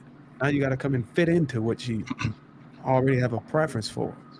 But if she's willing to be led, then the things that she may be lacking that makes her a suitable wife, as long as she's able to be led and she's able to cooperate, she can get those things. Those adjustments can be made. Granted, the man has the ability to lead. Hey, can I push back against Mr. Fantastic can, talking yeah, point? you can, Browns. Give me just a second. So I was up here doing the AI thing that DJ Ham did as well with Google, and I remember reading it. So I put it in AI so they could find, and they did. Time Magazine in 2019 did an article in Time Magazine. Now it's called "The Challenges that Black Women Face in Dating," and it shows here that they're last in dating, and and they put the numbers of the other, ethnicity of people, plus the fact that they don't have. The Black women are basically in the article trying to figure out why they're not as desired as much as the other women above them. Yeah, but this is going by apps, right? No, this was in Time Magazine. Right, and this study is done by dating apps. Well, I didn't go into all of it, yeah. So that's why I was giving y'all the source. So y'all still the same thing. Skewed. Yeah, that's the problem. The apps are gonna make it skewed. The majority of people is white men and Asian men that like very skinny women, and our women are very voluptuous. It's going to be skewed. You mean fat? You understand in saying that, Shawan? However you want to say it. Do you understand in saying that again? That doesn't eliminate the fact of them being undesirable. It does. No matter what the reason is. No, it doesn't. It does not. No matter what the reason, because they're voluptuous white women, they're voluptuous Asian women. They may be rare, okay, but again, they're still more desired than the black women during the same state. We're trying to get you to see they're definitely voluptuous Latina women. So again, what you're saying is that's why I say you try to make these arguments, brother. You do a poor job because that does not eliminate the fact of the matter that they are still undesirable to other men. They're in last place. I would even go on the record to say if we had an even amount of women on this panel, they would even argue that they already aware that they're the least desired. This is insane. But a lot of it comes up from their attitude. A lot of it comes from their attitude. It comes from what they present with their how they present themselves, right? That's one of the things that makes them undesirable, not really so much of how they look, is how they present themselves. Well, JT, I talk about can y'all hear me, man? the ABCs and we got you. Right after Trey Browns, where you go. The women fail the ABC test: appearance, behavior, and communication. Black women fail that test often, and that's a lot of the reason why a lot of men, regardless of the color of the skin, want to marry them. And when you go outside of the country, you talk to men that are outside of the country, ask them why don't they flee to America to date American black women? And you'll typically get one of those three reasons is the reason why. Either they're too big, they got poor behavior in public, or they don't know how to communicate. One of those three. So I think that those three qualities play a big role in why black women are typically at the bottom. There's some other things too. I could go into debt, bankruptcy, and some other things the categories I talked to you guys before about the turnover stat. You don't want to lead in the turnover stat. Well, they lead in a lot of these stats that, STIs, CDC put something out in 2013 that said that 40% of black women had herpes. I mean, this is 50% now. In 2024 it's over 50% now, bro. So these a lot of things, and we think that a lot of these we think that a lot of these other cultures, a lot of these other ethnicities, that they don't know the stats. I believe that they are aware of what's going on with black women too, which makes them undesirable. Go ahead, Brownsville. Go ahead, Brownsville. Yo, man, so these crazy narratives about black women is sickening to me, man, because there's an important context that y'all keep leaving out, right? I think our black women are the most loyal group of women across the races to their culture, right? I think it's not a matter of them being least desired. I think they just least desire other races. They want the black man to get it together because their attraction is for the black man, right? And I think when it comes to the black man, there's a group of black men that's not marriageable, And then there's a group of black men that are marriageable that's not, for whatever reason, attracted to the black woman. They're attracted to other women. And then there's a group of black men who are marriageable that's stuck in degeneracy. They got sex and lust at the top of their value system. So they're not desiring marriage, right? And then that leaves a small pool of black men who are both marriageable and who both have a recalibrated value system. So we got to stop pushing these false narratives, blaming the black woman, when in essence, it is the black man's failure, the reason why the black woman is going astray. So since you're speaking on behalf of a black women, what makes the black man marriageable? I'm not speaking on behalf of black women. I'm speaking on behalf of black men. Brother. Oh, yes, you are. So everything you just said was negative about black men. Just because it was negative, that doesn't mean it wasn't true. My brother, you got to give time for a rebuttal. So let me help you out. First and foremost, again, brother, no, it's actually the inverse. There are not enough marriageable black women for the available black men. First off, let's start with child birth, right? So again, you have a 14% deficit of where you have the 62% of black women that have kids versus the 48% of black men that don't. Okay, that's a wrong stat, by the way. It's not okay. So what's the stat then? The woman is at 44%. They don't have children. That's the new stat. It just came out. So it's new information. It just came out. It's not new information. I know where you got it from. The YouTuber that falsely said it. Again, brother, the census that came out in 2022. That's where you got it from. They made it up. I'm telling you the census that was used to tell you that 62% of black women have children. Okay. I'm 62% of black women have children, brother. Not what would that be? Fucking what, 56? No, 62%. Okay, and even let's play that game, Sharon. So you want to swing it that way, you still have a deficit. 56 that will be compared to the 48, but it's actually 62. Now let's just move from what it actually is. Okay, now we got to go to obesity rate. Does a man should a man want to desire a woman that's obese at a 60% rate? We didn't even count overweight, because you go to overweight, it jumps up to like 75, 78, depending on what stats you're looking at. Okay. But you're talking about all these negative things for black men. And then we got to get into poverty rate. Then we got to get into the fact of the matter that black women make on average from, I think, the ages of 30 to 45, the average black woman is making that $40,000, not even the 45 that they give to everybody. Black women don't start making the 45,000 until they hit 40. So again, but you gotta leave room for rebuttal too, my brother. Well, brother, you did a whole soliloquy. I'm walking yours down one by one, case by case. I haven't talked for a long time, brother. And when you did, you let it all go. And again, all I'm doing is replying to everything you said, brother. And also, I got a question for you. You said all the truthful things about black women. Did that mean that? What does that mean about you saying that about black women? Because you said that he's pandering towards women because he just said he's pandering. He didn't give any stats. He didn't give. Are you pandering? Jesus. Well, I'm answering the question. You just don't need you to finish. Allow me to answer. That's what I'm saying. Hold on, fantastic. Nothing he said was verifiable. Nothing he said was factual. Everything he said was opinionated. Everything he said was opinionated. I just gave you everything I said was factual and stat based. DJ Hand. So Mr. Fantastic. So why, if you bringing up percentages, why didn't you bring up the percentage of black men in prison as opposed to other races? Right? That reduces I can do that. Right. Also, additionally,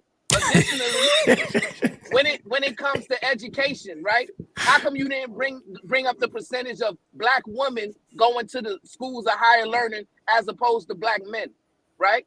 So listen, if you want to play the statistics averages, we can play it. But, but so what I'm saying is this: when it comes to the black woman, the reason why she's in that state is because of the failures of the black man, and that's a fact.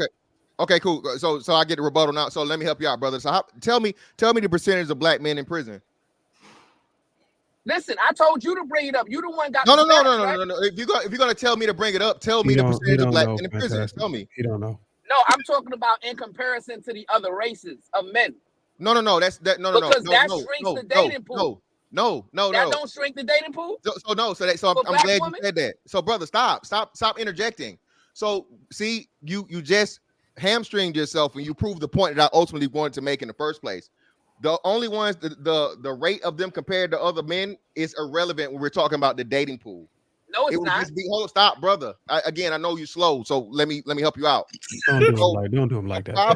Problem with that is this. That's irrelevant. It will be what percentage they make up total out of the black men that are available. So now give me the number and the percentage that those men make up out of the total available black men. All right, he's driving, so you ask him to bring up a stat while he's driving. So that's ridiculous. That's number one. Number two. I am not trying to argue with you, brother. Go ahead, Sharon. Let him finish. Hold on, let him answer the question. Go Brownsville, ahead. don't pull up nothing, Brownsville.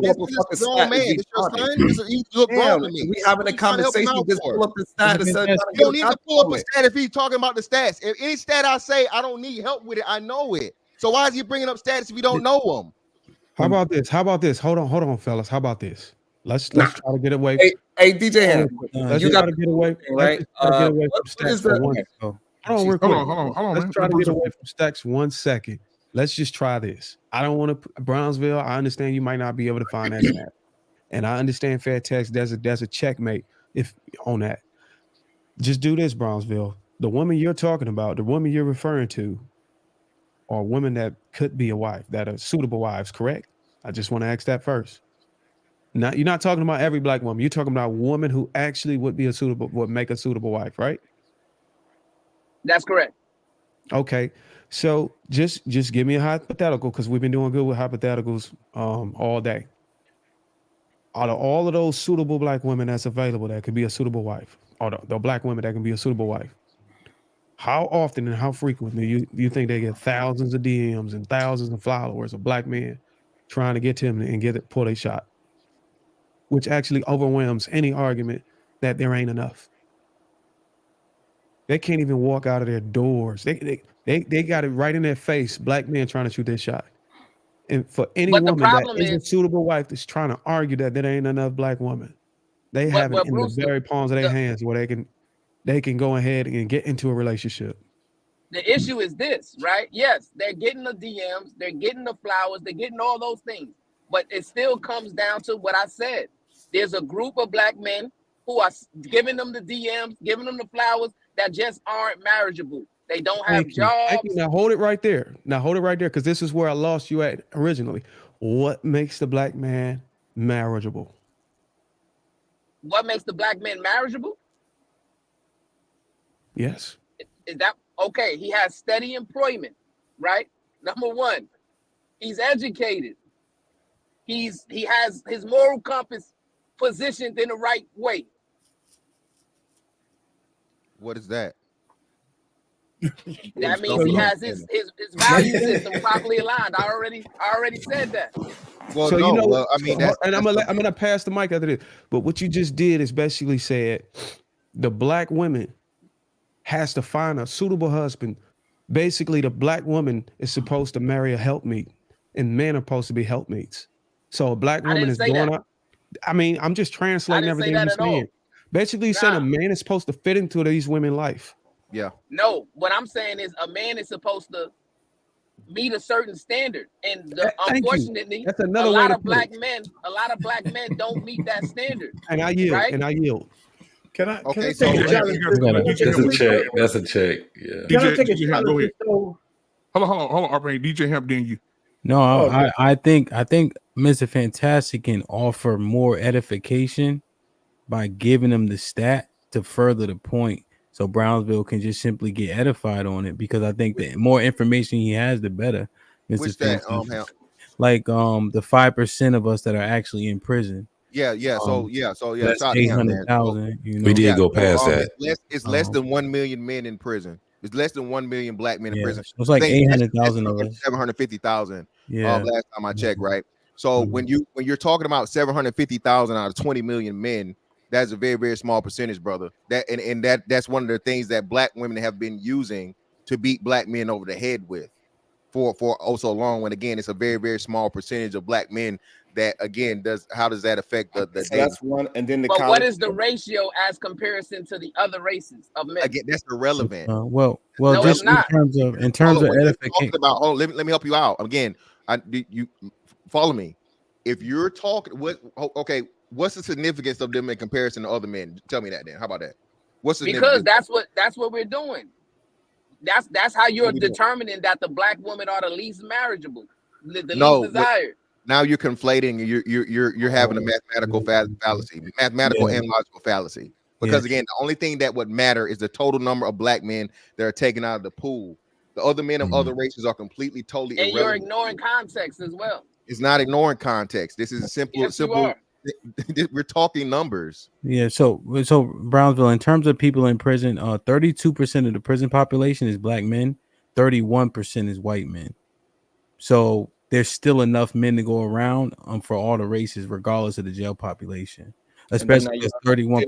Factoring the education and the money No, part. yeah, I'm not pressing them on every. I'm just going strictly about the prison. So Brownville, if it's 800, multiple things, right? Like he didn't just say one thing. The same way how with the black addressing multiple things make them undesirable. They fat, they this, they got an attitude. But then when we do it to the black man, we're just trying to add in all the variables. It's like no, we don't want to do that. That's Sharon, your problem. The problem Sharon, with the education argument. Go ahead, DJ.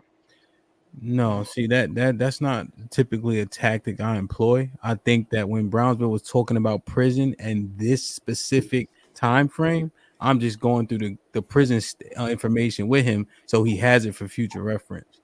So 32% of the prison population is us. That's 800,000 people. White men are at 31%, right? And there's how many white people in the country? 300 million? They make up 60-something percent. So it's not 300 million, but it's somewhere definitely above 250 million. 250 million. So it's still a lot of people out of jail, regardless, Brownville, for all the women to get with their own men, I think is the overarching point. Right. But what I'm talking about also is the context. Because when you talk to black women, right, when black women are surveyed, they'll tell you that their attraction is for the black man, right? While other women are willing to date outside of their race. Our black women have proven to be the most loyal out of all women. So because of that automatically reduces their dating pool. No, it's not that they're most loyal and you're helping them. This reality is that they're the least desired. So they don't have any other choice than black men. Black men is their only choice. They least desired by other races, you mean though, right? Yes, which makes them what, Ron? Which makes them have to only deal with all black. You add in actually he's keeping it all black and you put extra factors on it. That's all. It's not extra factors. No, but even within that, right? He's talking about context. One mic, y'all. Yeah, one mic. Let's let Brownsville and Fantastic finish their conversation. So again, I got it. So he keeps talking about context, the importance of context, where again he's saying something that is not true. We've proven it again in the temperature and the current state that black women are out here being divestors and again this latest scandal or this hoax that just went through that billionaires are for black women. And they took something that a white man said and he had to actually come through and say, hey, I never said that. Okay, the man literally had to come out and say, I never said that. He said it twice. That had nothing to do with the argument. Hold on, black people are running with this narrative that they have all of these options interracially. When from, like you said, BMU gave you the article. We're telling you that again, when you survey them and other men find them undesirable, they do not want to deal with them. We're not talking about other men though. Well, what I'm saying is this though. Hold on, Brownsville, you gotta leave room for rebuttal though. Wait. Right? Brownsville, I do, but you got. I'm talking to two of y'all at the same time. So let me explain it to your homeboy that's a little slow. If you're going to talk about, you're going to claim that they're race loyal. Okay. If you're going to claim that they're race loyal, which again is false, I'm going to give you the context as to why they're going to claim to be race loyal. When again, it's not race loyalty. It's race like lack of motherfucking choice. It's well, race. Can I respond to that? Lack of that's not true. It's the ceiling. What I'm saying is this, right? So listen, if the Asian woman communicated over and over and over again They don't find us desirable. They saying that they don't want us. They want their Asian men. Then what are we gonna do? We're gonna say, okay, we don't desire them, right? So what I'm saying is, it's because of the reason why these other races of men are communicating that the black woman are the least desirable to them is because they already understand that the black woman don't find them attractive or desirable. It's not That true. is true. Hold on. Brownsville. Black women. Brownsville. And the thing hold on. How many people we talking to? Hold on. In the study that BMU mentioned and the data that was taken from these dating apps, black women were inquiring from other races of men, white men especially, and the white men were ignoring their requests. I'm telling you, what you're saying is false, brother. And there have actually been studies to disprove what you're saying. You're going off of speculation and you're doing the whole, black woman is God and queen and all this stuff or whatever. But you're lacking. You haven't provided one iota of data. You haven't provided one stat. Everything you're saying is opinionated. You're saying something that's crazy. Real quick, Bruiser. You're saying something that's crazy again, that black women are the most race loyal when there's not even a measure of that. I tried to bail you out, Brownsville, by just staying away from the stats and just don't touch them. I'd like to hit the stat thing too, Hey, I don't need to be bailed out. Like, hold on. Let's. I got him. Seem like you. Real quick, I gotta go, black man. I'm about to go spin some records while y'all old niggas stay in the house. You know what Mr. Fantastic, you don't got no pants on, do you? He in his pajamas, black man.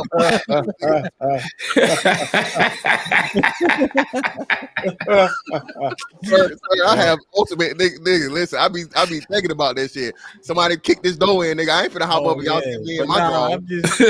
I'm just looking at y'all. Bruiser's shirt inside out. Y'all old as shit, man. I want to tell y'all that.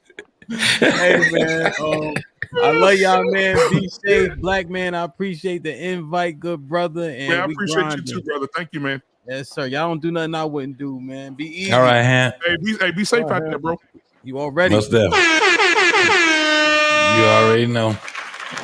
So Brownsville. It seems like the show title tonight is to lead or to pander.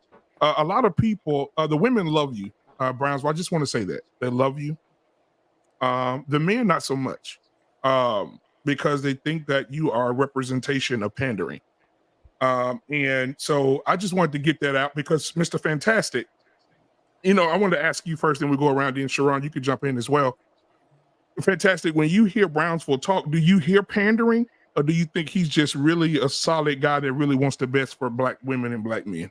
No, he's definitely a panderer. Yeah. Everything from him trying to look like Dr. Umar Johnson to his lexicon and his cadence and all the things. We've seen this before, bro. We've seen this. You can stop it. I've seen dude that just got locked up. The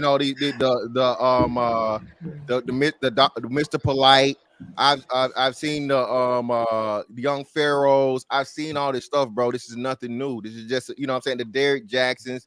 This is just a rerun of something. And again, man, you know what it is. And of course, like you said, the women are loving it because you're just, telling them, whispering the sweet nothings and the lies so they don't have to accept the reality. I would say, can I respond to that? I mean, since he spoke about me, can I respond to that? Right? Yeah. So I've heard these men on this space call me a panderer, right? I've been married, successfully married, over 20 years to one woman.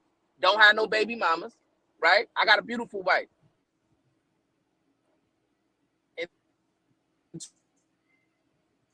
He's working out. Oh yeah, man. You got to budget that wireless in there now. You got to budget that.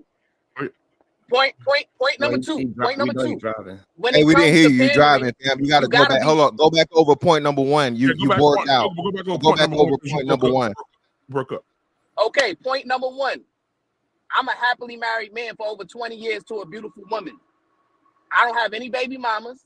I've only been married once, right? So I don't have no reason to pander to any woman. Did I cut out again? No, They just Somebody, clown over yeah. funny ass Huh? joke. They just Nah, clown what over I'm a saying funny is, joke. Then we talk Yeah. about somebody's cholesterol, we be wrong. Brownsville. It's crazy. I could follow you if you would. Shit worked now. Can you hear me, brother? You talking about Torrance Moore, Sharon? Yeah, yo, can y'all hear me? Yeah, Now, we hear you. yeah, I hear you now. Yeah, so Yeah, but keep- like I said, I have no reason to pander to any woman, right?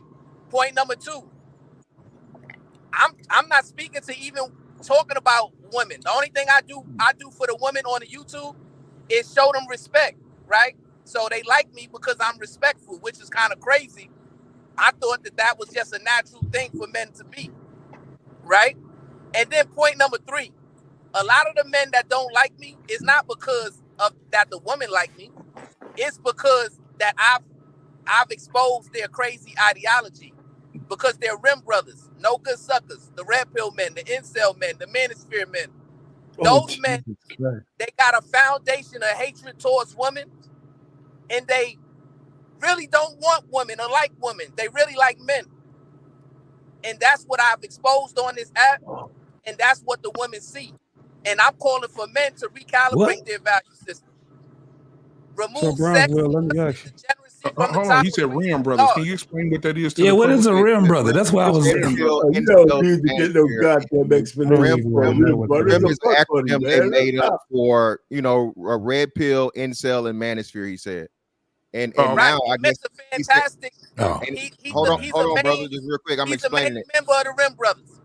And again, brother, listen, brother. The fact that you use RIM, let us really know who's the suspect individual here. Right, because you pander to men. The fact of the matter that you would come up with an acronym. Hold on. The fact of the matter that you would come up with an acronym of you doing something to an anus, but then therefore claiming that other men were the ones that didn't like women and were suspect, brother. That's kind of that's kind of oxymoronic.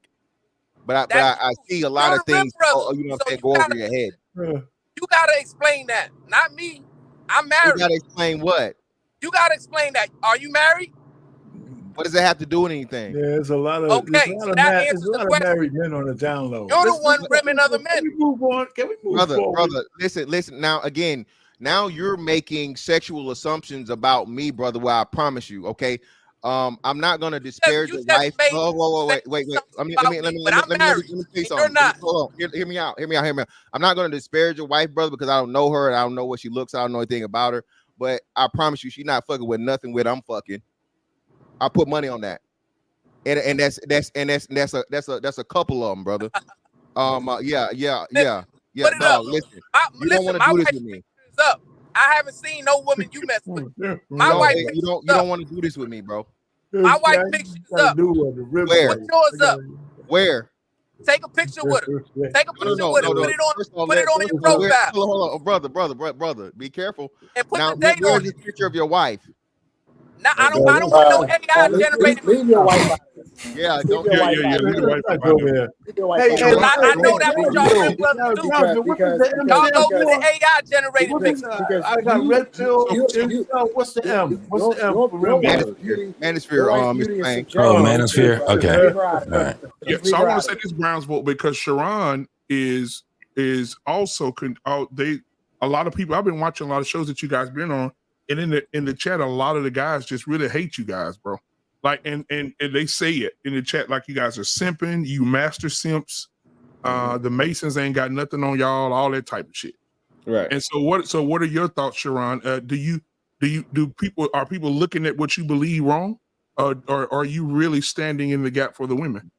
So the thing is that I actually could substantiate most of the time if we go just like tonight. When you hear the man talk, y'all agree with probably 90% of what the man said, right? Y'all agree with 90% of what I said, except for the word good, right? That's the only subjective thing. So when we having conversations, I'm gonna make a video about this shit too, Sharon. I'm just fucking with you. Fantastic. While we waiting, while we waiting on Sharon to finish, I just wanted to, Mr. Fantastic, for you. Easy Money Johnson said, Easy Money Jones said, having sex with women doesn't make you straight, bro. But go ahead, Sharon. Well, hold on. It don't make you gay. It having sex with women don't make you gay. Go ahead, Sharon. Go ahead, bro. Hey, before he go, I just want to say I appreciate Easy y'all Money, having me. are you moonlighting as Shout out, Bruce at Bruiser. Brownsville? Are y'all the Y'all same? busy, Bruce. man. I'm All gonna holler right, at Bruiser, y'all. thank you so much for My coming, bro. man. Hey, Yeah, no Bruiser, doubt. man, take it easy, man. Most definitely, brother. All right, Sharon, go ahead. So again, when we having a conversation and we talking, most of the time y'all gonna agree with what we saying. Somebody got to mute up, most likely. Good homeboy. Yeah, that was So, Brownsville. He on the highway. yeah, most of the time y'all gonna agree with at least 90% of what we saying, and y'all just clowning because of whatever reason that you clown. Most people that is clowns is because they are in a hurt state, and so they believe that somebody's lying to them. But they really talking about themselves. They're not talking about me. I can't be a simp. That's not even possible for me to be one. I'm married for over 13 years, been with my wife for 16. I should have got shit to do. Sharon, How I am do I have- supposed to over anybody? That doesn't make sense. Not a Sharon, definition. I do have an interesting question though for you, brother. Just real quick, being that you Of brought your course. wife. Your wife's not black, right? Nope. So how is it that you do all this? Whoa, and- look at Trey. Look at Trey. Look at and Trey. Trey, protecting the white this happened woman. before. Yeah, Go yeah. ahead, Fantastic. All of this stuff and this advocating for black women, but yet and still a black woman wasn't good enough for you to marry? I never said she wasn't good enough. You didn't have to. So why are You didn't not have to say a black it. woman? Thank you, JT. So this is the strange part about it. So for me, I'll just marry people. Well, I'll date somebody because of character. Y'all probably looking at it because it's race, but I didn't date a white woman because I dislike black women. Oh, so I didn't say This that. is the problem with conflating. This is the problem with conflating. It's not conflating. Hey, bro, come on now, dog. Come on, man. I mean, y'all can have y'all jokes for y'all, but I get it. And I think That shit is funny to y'all. Your wife is of European descent, right? Of the mountains of Caucasus, right? The mountains of Caucasus. She would be considered a European woman, right? Is she? Or I'm sorry, is that abort? Or Eurasian? European or Eurasian, right? I'm listening. I'm trying to understand what are you trying to ask me? Because you're trying to be funny and well, you said something I didn't say. I didn't say you didn't find black women undesirable, but you clearly found. you said so. This is how you frame the question. You said so. Why black women is not good enough for you? Is what you said. Yeah, and I never said that.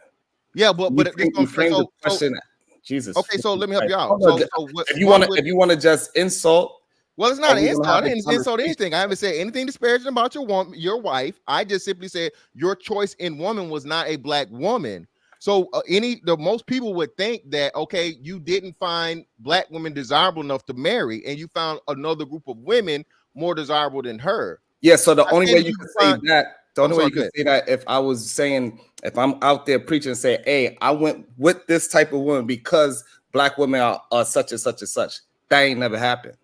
You don't have to say that for it to be, again, black women would, last time I checked, black women despise black men that, marry women of European descent, especially. I mean, that's even more so than other women of other ethnicities. So, I mean, it's just kind of weird that you're out here slinging these swords for black women when, again, a black woman was not. So just you're wrong again. I'm not slinging no swords for no black women. I'm just having an honest conversation. And if you're not willing to have an honest conversation, then that's what it is. You frame your questions and your thought patterns around making black women look bad. I don't. Okay, I do not think another group of women are better than our women. Your life says otherwise, though. That is not true. So you can't say they're not your women. Black women can't be your women. So that is you're not married to one. So again, that would be your opinion. Well, no, that would be black women's opinion too. Okay, so if you speak for a black woman, that would make sense. I don't speak for black women. I'm telling you what other black women have said, but they're not saying that to me. So what you are saying, you are speaking for black women right now. So clearly, you are speaking for women. That is fine. However, when I'm speaking to them, clearly, as you see in my chat, that is not the case. So therefore, you are wrong. You're, I'm not mis- wrong. you're Again, misinformed because I have a chat full of black women that are not saying the same things that you are saying. Great, and I'm glad you. Okay, you then said so that. don't say that you're speaking for black women. Say that No. you're trying to do whatever the bullshit you're trying to do instead of And having all a that conversation. further does, brother, is prove my point of like, shout out to BMU for this wonderful, wonderful topic tonight. They like being pandered to. As long as you're telling black men what you want to hear, they will forgive and forget any and every motherfucking thing you got going on wrong until you piss them off. Okay. Okay, And so now this since is we're gonna gonna move it to that, so what am I saying that is pandering? the fact of the matter that you and your, I don't know, partner or student or whatever this guy is, right, are going around and you're trying to chastise and hold black men accountable. Can I jump in right there? Go ahead. So I'm not going around doing anything. BMU, did you invite me here? Well, I'm not talking. I'm I not did. saying. Yes, I invited Okay, you so in, even bro. though y'all laughing and joking like this shit is fucking funny, I'm not going around anywhere. Well, brother, you're not you just invite. I was invited here, so no, because you gotta pay attention to I'm your not words because you're out now, brother. No, yeah, I invited Sharon and Brownsville. And I'm not, but yeah, BMU, I'm not talking about you. And I'm not talking about now. You haven't just been here. Clearly, like you said, you guys are going around. You guys are making some headway right now because again, you have this pandering fucking plot going on. okay. dog. So now let's get to that part. So what have I said? Or my cousin said that is pandering. Okay, so first off, okay, glad to know it's your family, so this makes sense now. Okay, Y'all related? It's your man's on. Okay, cool. Hey, each one teach one. That's good shit. All right. Now, what's pandering is the fact of the matter that this man just got up here and he said everything that was wrong. He said black men were unmarriageable. He said that black men were the reason that black women couldn't get married. He put all of the fault on black men for something So that now, directly depended on black women. Okay, so now you believe that he was being disingenuous, or did he actually believe that? No matter what he believes, it's not true. I can believe I can fine fly. if No that's R. fine if Kelly. it's not true. I can believe that I'm invisible. Fantastic. I'm trying to get an understanding. Like I understand whatever. It's cool. If it's not true, it's not true. But for it to be pandering, it got to be disingenuous. That means that he is purposely lying. No, brother. No, pandering doesn't have to be anything other than a falsehood being told to someone to make them feel good. No, but if the so it gotta the have intention is irrelevant. So it gotta have to have something to do with the intent. No, it doesn't. What? People lie to their ugly ass kids every day. You have no intent of other than loving your child, brother. Hey, Mr. Fantastic. That's crazy. So, That's not what so pandering you means. said Hey, you BMU, said black women. Look up the word pandering and tell me if fantastic is correct. He's wrong about the definition of pandering, by the way. But that's for another day. Read it. But Mr. Fantastic, you said that black women are the least desirable, right? I didn't say it. Several studies said it. Okay, all right. So, but you agree with it, right? Obviously. Okay. And then you also agree that black men aren't the least desirable, right? Yes, Asian men hold that title. Right. So that means that black men are more attracted to you than black women. Wait, what? What the fuck? How what did you're you saying is you say black what? men are more attractive to you than black women, right? But no. You're saying that about yourself? You just said no, I'm saying that about you. No, brother, hold on, brother. I don't believe black women are the least desirable. Brother, you just said that black men are more desirable to you. That's what you just said? No, you said it. I didn't say that. No, that's what you said yes. I never listen, brother. The only person that correlated male attraction on here, even broached that subject was you. Right, because the only time I hear like men, especially black men, like talk this badly about black women, is because there's something nefarious going on within them, right? And that's what I believe. A lot of those red pill men, the incel men, the manosphere men, those rim brothers, those no good suckers. And again, brother, even the term a lot of them think cut like that you. shit out, brother. You keep bringing all of this, and that's the problem, right? You keep bringing all this LGBT lingo into the situation, brother. You're the person that you know what people all right, say. So let's get back to this whole. No, Sharon. Don't save him now. No, he jumped in. Because First of all, it ain't cool that we was invited here for y'all to try to What are you Gang up, talking man. about, bro? No, You no, having a that's what no, Sharon. No, we conversation want Not to that have Sharon at all, Explain bro. your point. Don't Yeah, that ain't it, brother. no. We You It ain't was got doing your all that. hands. Both of this y'all is getting genuine, bro. washed. We not. Yeah, it's It's genuine. 2 We don't do on that. 1. You I'm getting being washed. disingenuous. No. I said no. We didn't say you were being. I said we don't do that. This is Like, genuine. He all, said Yeah, This this one is don't yeah. sit And up. genuine. we don't. yeah, And all please this don't is do this when it's organic 2 on conversation. 1. Yeah. What you No, mean that's it's Please a don't do it, 2-on-1? What you mean it's a 2-on-1? brother. You trying and both of y'all getting washed. This is the problem I'm having, because you keep trying to, like, I was trying to have a conversation with you just now. You keep And we trying were to having flip one. into an argument every It's not time. an argument, Sharon. Again, when I'm talking, God, bro, I don't know. This is crazy.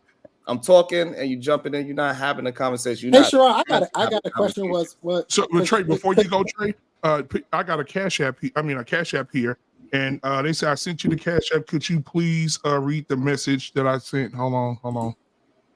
Let me find it. Okay, right here. This for you, Sharon. They want to ask you a question. They say, Sharon, multiple baby mamas and in an open relationship. I don't want to read this shit, bro. He likes to get pegged. Never let Sharon judge, man. He isn't one. You want to respond to that, Sharon? Yes or no? Nah, because you Who don't the know fuck is that? about my life. I don't know who this person is. Have they heard you say this on a panel or something before? No. You haven't advocated for pegging, have you? No. Okay. Oh, no. Okay. They sent a cash app. That's the only reason I pulled this shit up. But That's okay. Hey, but let me say this, my brother, crazy. because y'all said my message wasn't resonating with men, right? And the reason why it hasn't resonated with men a lot yet is because it's a message that requires accountability and self-reflection. So whenever you get those messages, they're not as palatable as the kid glove messages. So it starts off as a wound, right? And a wound brings pain and discomfort. But once the healing comes, then that's when a resonation is going to come. So when it comes to men, we've had men reach out to us and say, hey, man, we like what y'all saying, and it's really affecting my life in a productive way. We've also had men come onto the channel and say, yes, I love what Brownsville and Sharon is saying and doing, and I follow what they saying and doing, right? So what I'm saying is, in the beginning, obviously, there's going to be less men who are going to be willing to take accountability and do the necessary self-reflection to get on board with the program. But eventually, give it some time, it's going to happen. What exactly is the program? I'm confused. Is a program for men and women to get married? Is that the end result? That is Because one of the end results. Your own cousin has defied that program, so I'm a little confused. How I defied that program when I've been married for 13 years? You're not married to a black yeah, woman. but you're not married to a black woman. So if this is about the community, Again, y'all. hang on. If this is about the community, your own family member is not on the program. No, so the problem is y'all think hang on. community. So why should this is what I meant earlier, Black man, when I said I don't follow leadership, because a lot of these dudes don't know what the fuck they doing or what they're talking about within his own family. But you don't have to. You could go your own way, and your results. His own family is not on the your program. own results will prove what you're gonna get. I'm See, getting my results exactly are already what I want, sir. What I want, I'm getting. Yes, we can see it, and it's getting a high cholesterol, but that's fine. It is what it is. But my results is gonna be my results. Yours is gonna be yours, and you gotta be responsible for yours. Like I gotta be responsible for mine. I am, but the message you are sending is a message of hypocrisy. Is leading you down a road that it's a message of hypocrisy. Jesus Christ. It's a message when it of comes to the hypocrisy, outcome, right? But you mentioned marriage as an outcome, right? No, listen, hold on. You mentioned marriage as an outcome, right? It's not my outcome. I'm asking about what's your outcome? Brownsville, you married to a black woman, right, Brownsville? Yes, but what I'm saying is he married? Yeah, you had to think about it. Why you hesitate? Is she mixed? No, I didn't hesitate. Y'all grown, bro. Is he married? Yes or no? Are you married, sir? I don't ever want to be married. All right, then. This is the right. thing. Hang on. This is my problem with a lot of y'all, is that y'all want to use marriage as some sort of top of the mountain. That this is it. You gotta get here. And if you ain't getting here, you ain't a man. It's bullshit. When I've done far more in my life than most men have All right, ever so again, so your result. Why did you bring it up? So again, hold on. Because I'm pointing out the hypocrisy within your own message. Trey, again, within your own message, there's hypocrisy. You're talking about what's beneficial to the black community, and black men need to do this, but within your own family, y'all not following it. That's ridiculous. So now you're saying that anybody that marries a different race, that means they are disparaging to their community. That's ridiculous. Yes, by what you're saying. By what you're saying. No, you made the whole argument for the whole okay. night. So, all right, so let's go there. So you mean so what are you saying, that everybody that helped the black community was only from the black community? No. Okay, then so therefore therefore my spouse doesn't change the fact that I'm for community or not. Sir, you started off this conversation earlier talking about families. Again, you don't have a black family. Trey, I do have a black family. This is ridiculous. It's not ridiculous. But you don't have a family at all. Give us time to answer. So I don't have a wife. I have a family, sir. I don't have a wife. There's a difference. So what kind of family you got? What kind the of one family that I wanted, the family I wanted. And what that consists of? And what that consists of? Children, a home. I have that. And your kids live with you? That's what I wanted. So you saying your kids live with you? Brother. So no, they don't live with me. Just real quick. Let me. So you're not a family. I'll be right back, black man. That's not a family. You are not. I just gotta make one quick. Hang on. Father. Oh, what would let me and Fantastic actually attempt to have a real conversation, because maybe he Y'all been understands talking that I'm all not. fucking night, man. Please. But Brownville, what actually constitutes a real father? One who this at is home my with issue his with y'all. Y'all have all these checkpoints, and if a man doesn't get with want me to answer it, or was it rhetorical? Was the question rhetorical or not? No, go ahead. I'll dismantle it after you finish. Go ahead. Okay, so what constitutes a whole father is one who is at home with the children, right? When the kids have a nightmare at the middle of the night and they looking for their daddy is there. Every appointment, their daddy is there. Never miss an appointment. Go ahead. That's a hard thing for a daddy to do. That's working. Hang on. Even if I was married, that's providing. Even if I were married, hold on. Hold on. I want to make sure I'm clear. Hold on. I want to make sure I understand something. No. I'm talking Brownsville. Hold on, Trey. You can wait. You can wait like everybody else waited. We having a You can conversation. wait. You can wait, Sharon. You can wait. You can wait. Trey, multiple people say let's can have a wait. conversation, Trey. You can wait. You can wait. Are we saying that what Trey is building? You can wait. For you what? Can wait. Trey, we having a conversation. Brownsville. Even if I were married to her, I would miss appointments. Even if I were married to her, I would miss dinner because I would be a working man. That'll make sense. I would be a working man. So does that mean that the married men? So hold on. Sharon, let me tell you.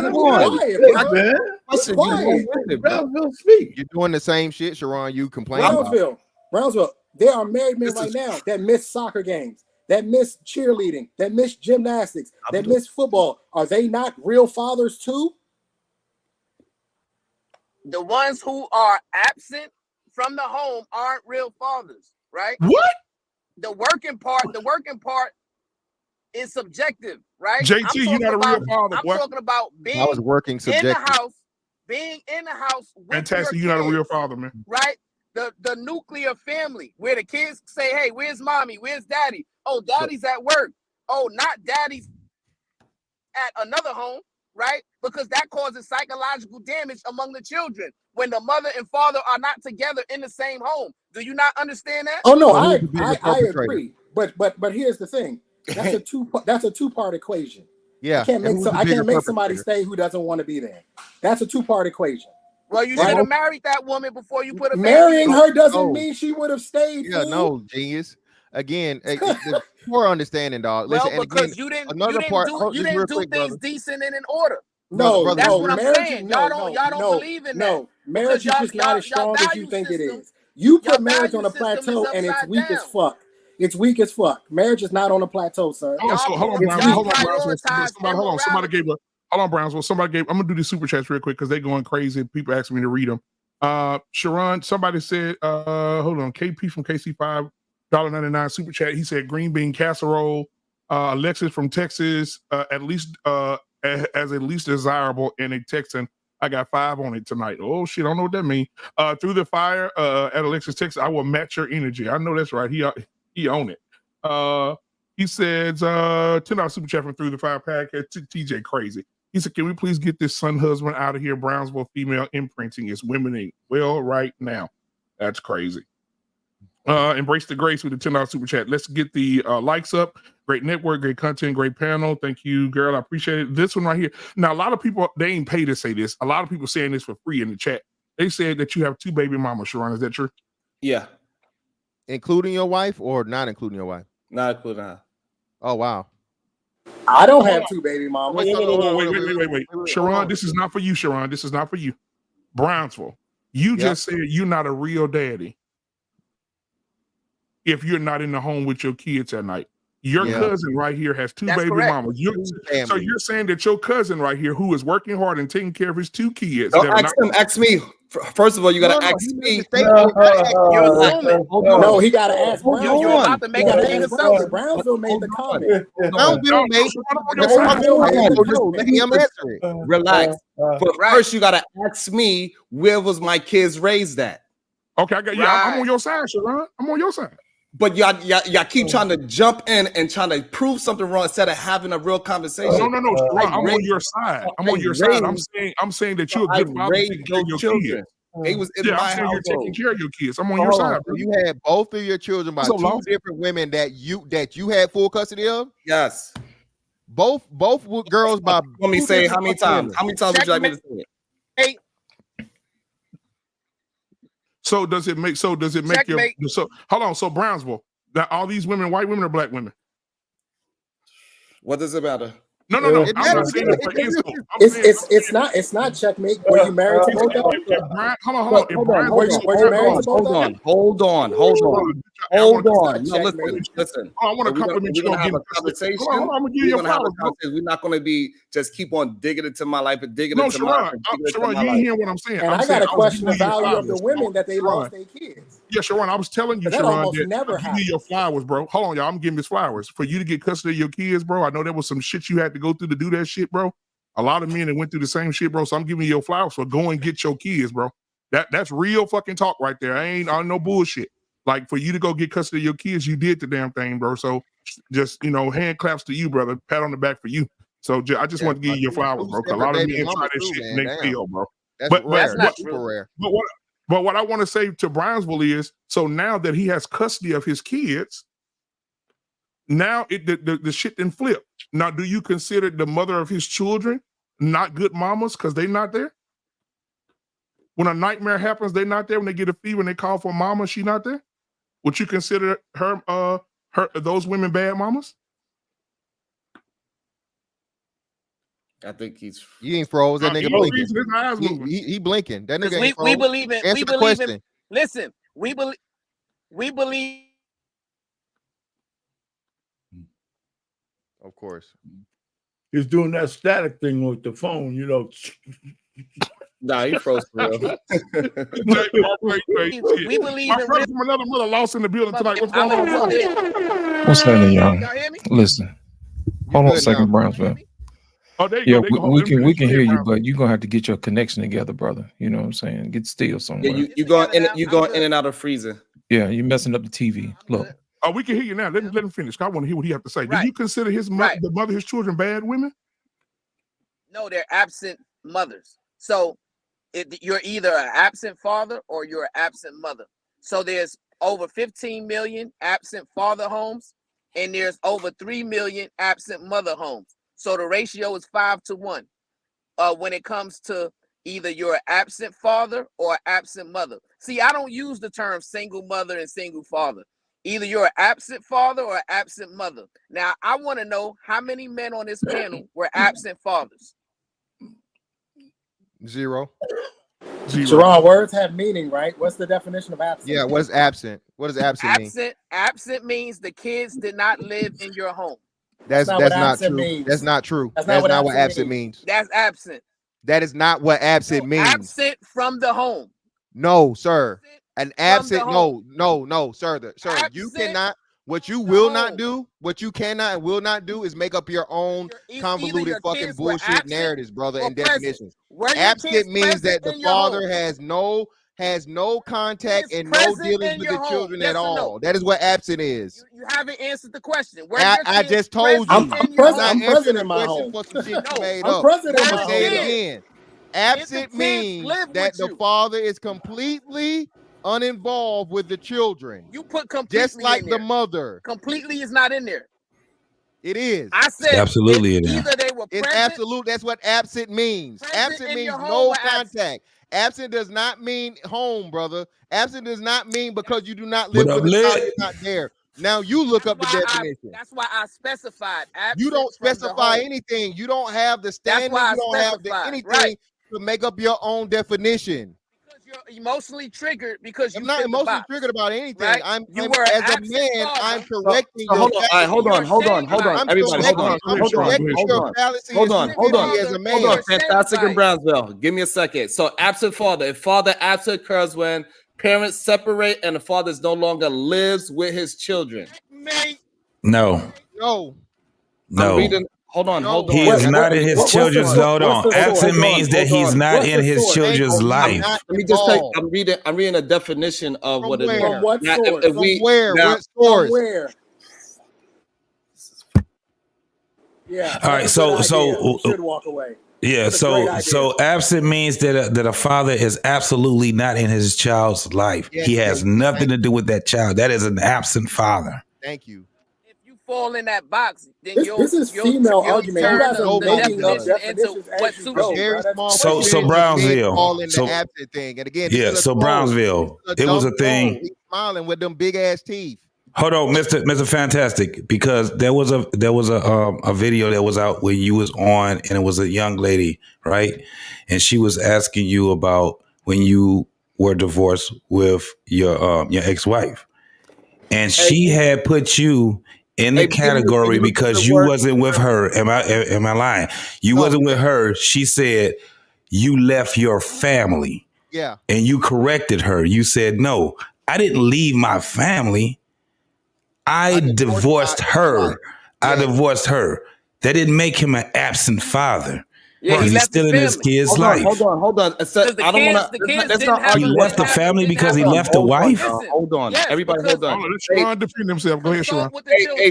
BMU, can you look up the word absent father definition and see what it comes up? I got you. So this way we start arguing our interpretation of it. Why couldn't you just say the source? Right. Cite the source is the thing. We could have him just go off the base. Whatever he find, he could go off the baseline because it's his show. He's running it. He's the host. Right here, brother. I don't want to put the information. Let BMU find it. What the fuck? BMU, share the screen, brother. Okay, I will. You gotta share it. He could read it. We could trust him. nigga. We want to see what that site is. We want to cite. We want him to cite the source. Yeah, we gonna all see it, Sharon. I didn't give him a source. I told him to. It don't matter. I got you one right here. I didn't provide anything. Oh, you found one to give you cover? Yeah.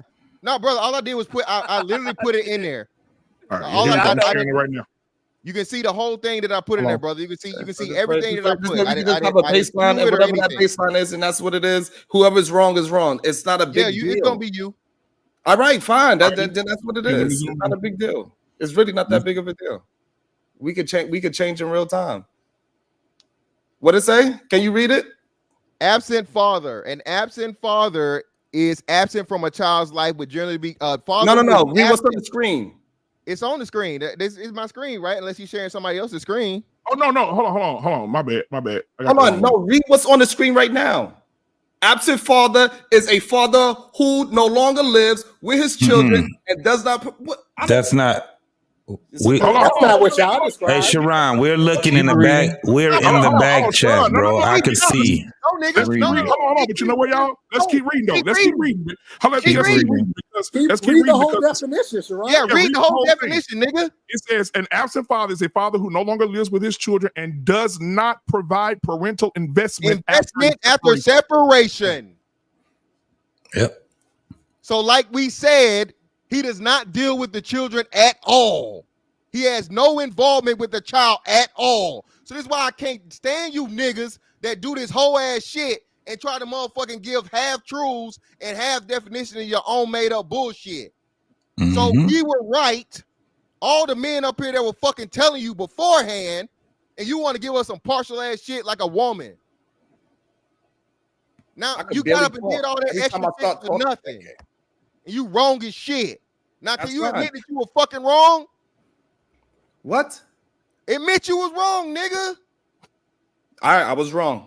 All right, then. Now let's All right, move on. Hey, it took a real man to do that, Sharon. I appreciate you on that, bro. Thank for you. real. That's why I said you bring it up, because I know if I brought it up, I didn't want to bring it up. Nigga, you lied. You I lied. did not. You I deliberately just can't stopped get a word. reading the I can't get a word in edgewise. Every time I start talking, y'all start talking, and I cannot be screaming. No, nigga, It's fucking no. late at You night. cut it off. Nobody cut you off. You cut just off did the it. shit.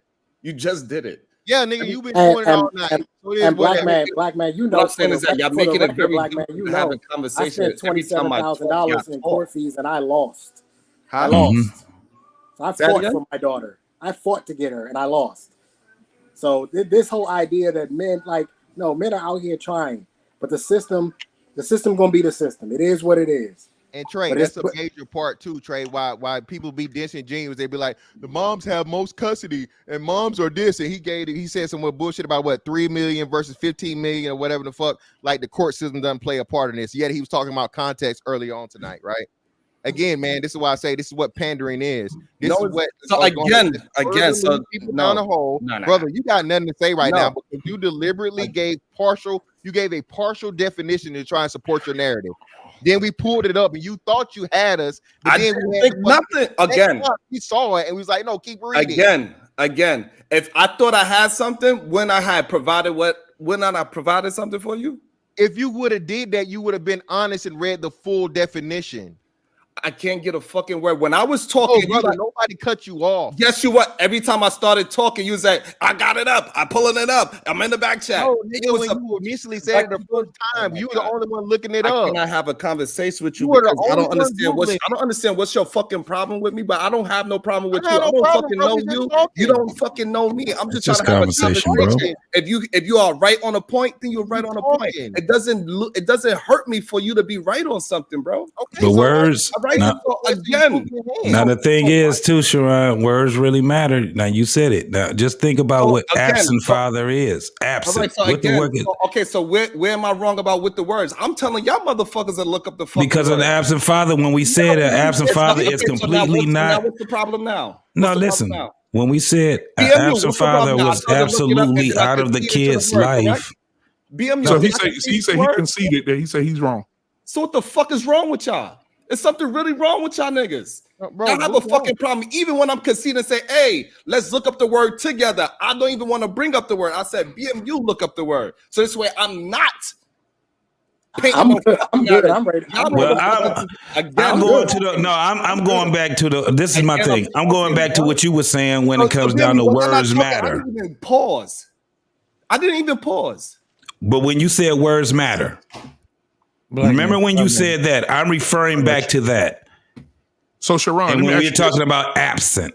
Oh yeah, I got you. Hey, Chicago Willa, hit me up in the DMs on IG. Hey, so Sharon, my question to you is this: how do you feel about people saying that you have lost? Even some people on this panel have said you have lost all credibility when you admitted that your wife was from another race.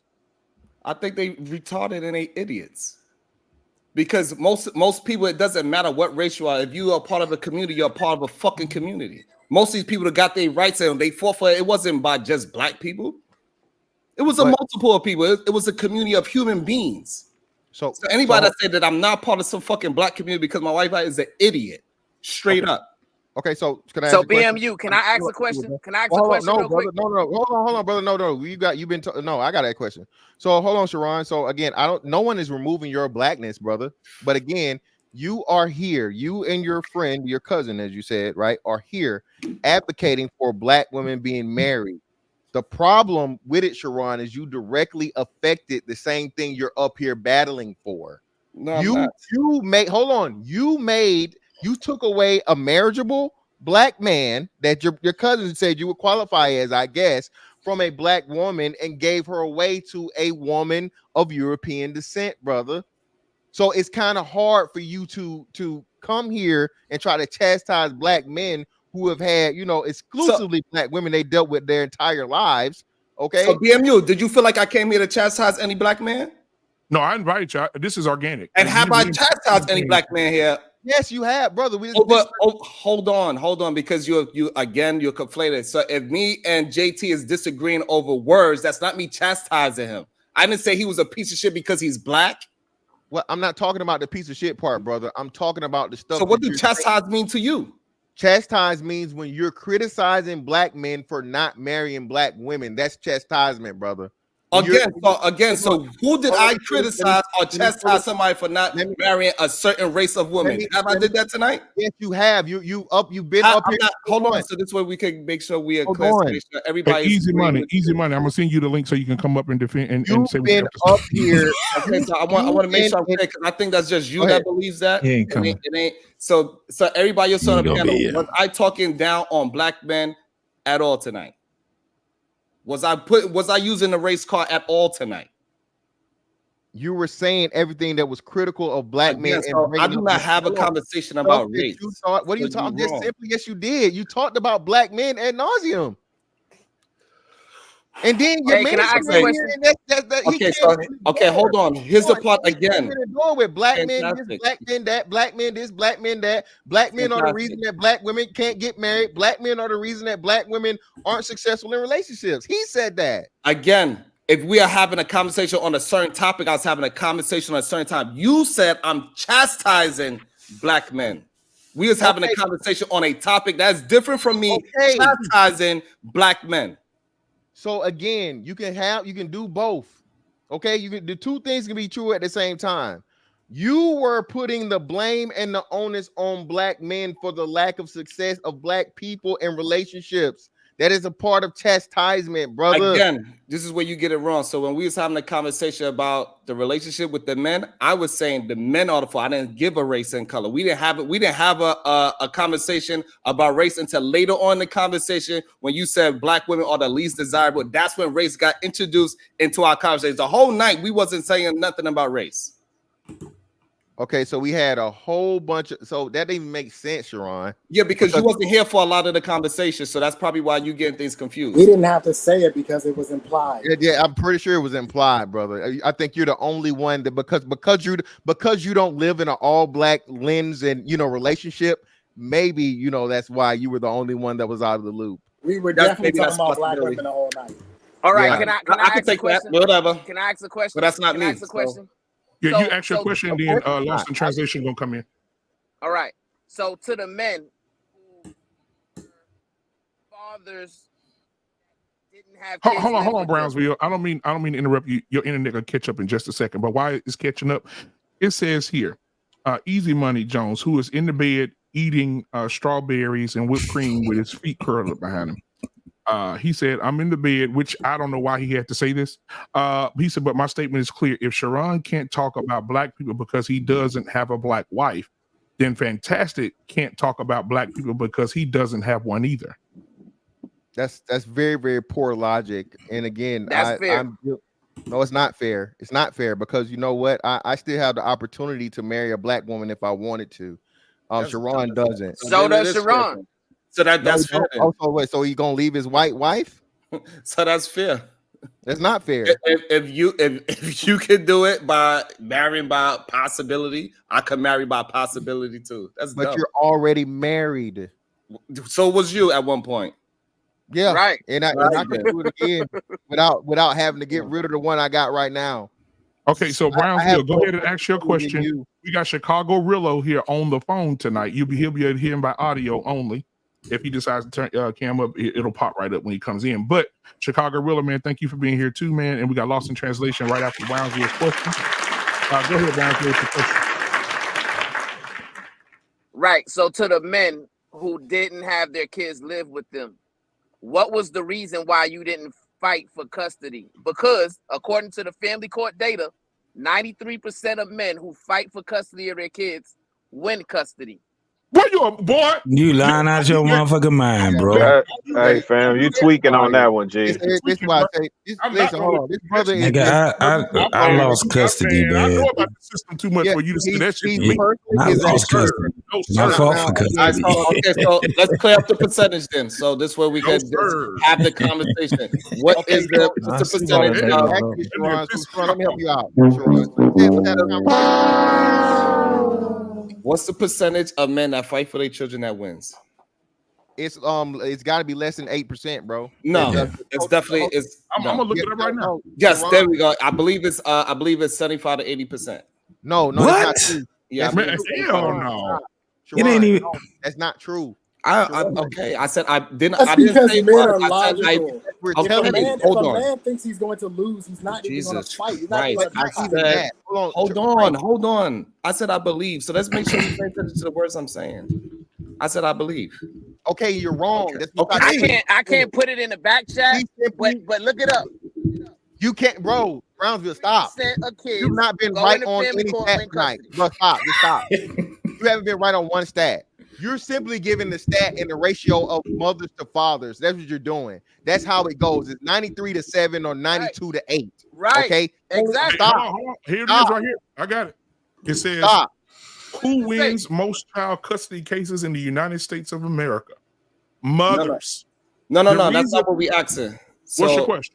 The question is the men that fight for their children. What percentage of men win custody of their In children? order for them to win, they would have to be going against the men. What's wrong with you, dumb niggas?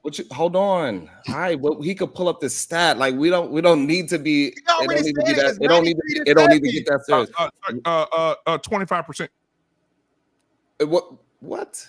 Nigga, I'm looking right at it. Mr. Fantastic was correct. They do it by state. Texas is 33%, Nebraska is 32.9%, California is 31%, Hawaii is 28%. They're doing it by state. I got it right here. I'm gonna put it on the screen. I got it right here. Okay, there you go. Put it on the screen. Yeah, I'll share it with you. It is right here. There we go. That's it. I don't know why y'all making it such a big deal. Yep, I got it right here. Bang. All right. What percent? Look what I typed in there. What percentage of men win custody of their children? Here we go. Right. Rank number 22. Texas number 22 at 33%. Nebraska 32.9%, 32.8%. Hawaii at 31%. And there's more rows down here. You continue to just go through the whole thing if you want to. Yeah, Now, there it is right there. That's the whole damn map. Now, what census was that? What year? This was in 2018. Damn. Illinois 23%. Arkansas 28%. Oklahoma 22%. 28%, 24. Look at them 20s. 2020, 2023, 23, 23, 21, 20, 27. Shit. Black man, I'm in Maryland. What that say? 26? Oh yeah. Oh, I'm sorry. I'm looking at it in the big screen over here. Hold on. Let me pull up. Let me zoom in a little bit more for you guys. I can barely see it. Oh, there we go. Look at that shit. I should have went to New Jersey. I'd have had a 50-50 chance. That's crazy. Now, what was the number? What was the number y'all gave out? What was the number you gave out? 93%. 90-something%. Shit. He said 90+%. And he was wrong. Bullshit. Bullshit. Not even close. Listen, man. Any man that's been through this, and now shout out to JT, shout out to Trey. I heard Trey just said any brother that actually had to do it, whether he paid for a lawyer or he represented himself, bro, that shit is not easy. It's not at easy. all. And the one that you even have women advocates now that are saying how biased that the court system is when it comes to the men and fathers. Okay. Yeah. This is why I say this again. Thank you again for proving the pandering point. When you get up here and you deliberately just spew nonsense, that any just common sense person would be like, there's no way that's possible just by the huge sway and swing of you know what I'm saying, single mothers to single fathers. Less than 10% of fathers, bro, have custody of their kids. Less than 10%. And in their cases, there have been cases of where mothers have been proven to be child abusers. They've gone to jail. They did all these things. It's criminal. You know who the court still gives the fucking kids to? Mama. The ain't shit mama. Bro, I seen the court case the lady My was sitting in attorney court. told me straight She up, was he's in like, jail and still got custody. Yes, it's the BMU. I've seen the same thing. She went to prison. BMU did like a 2-year bid. Soon as she got back out, custody right back to her. Hey, fantastic. My attorney, when we found out who was getting our case, which judge was getting our case, he told me straight up, he's like, we're not gonna win. He told me straight to my face, he's like, we're not gonna win. Because the history of the judge, he knew the history of the judge, and which way they rule, which way they lean. He's like, we can try. He's like, but I'm gonna tell you right now, more than likely you're not gonna win what I was asking for. And what I was simply asking for was 50-50 custody, equal time. I was asking for equal time. That included holidays, spring break, summer vacation. I just asked for equal time, and I still didn't get it. Well, Trey, can you tell the audience? Can you, before we let Lost in Translation go, and then get Chicago Really, and he's driving, man. Be safe while you're driving and talking to us.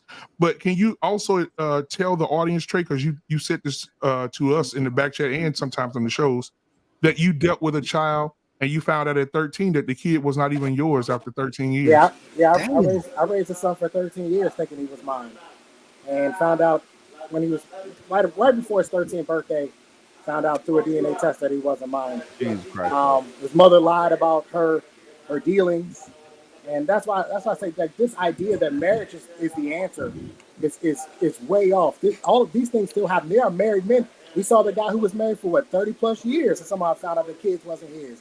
Right? So marriage doesn't fix these problems.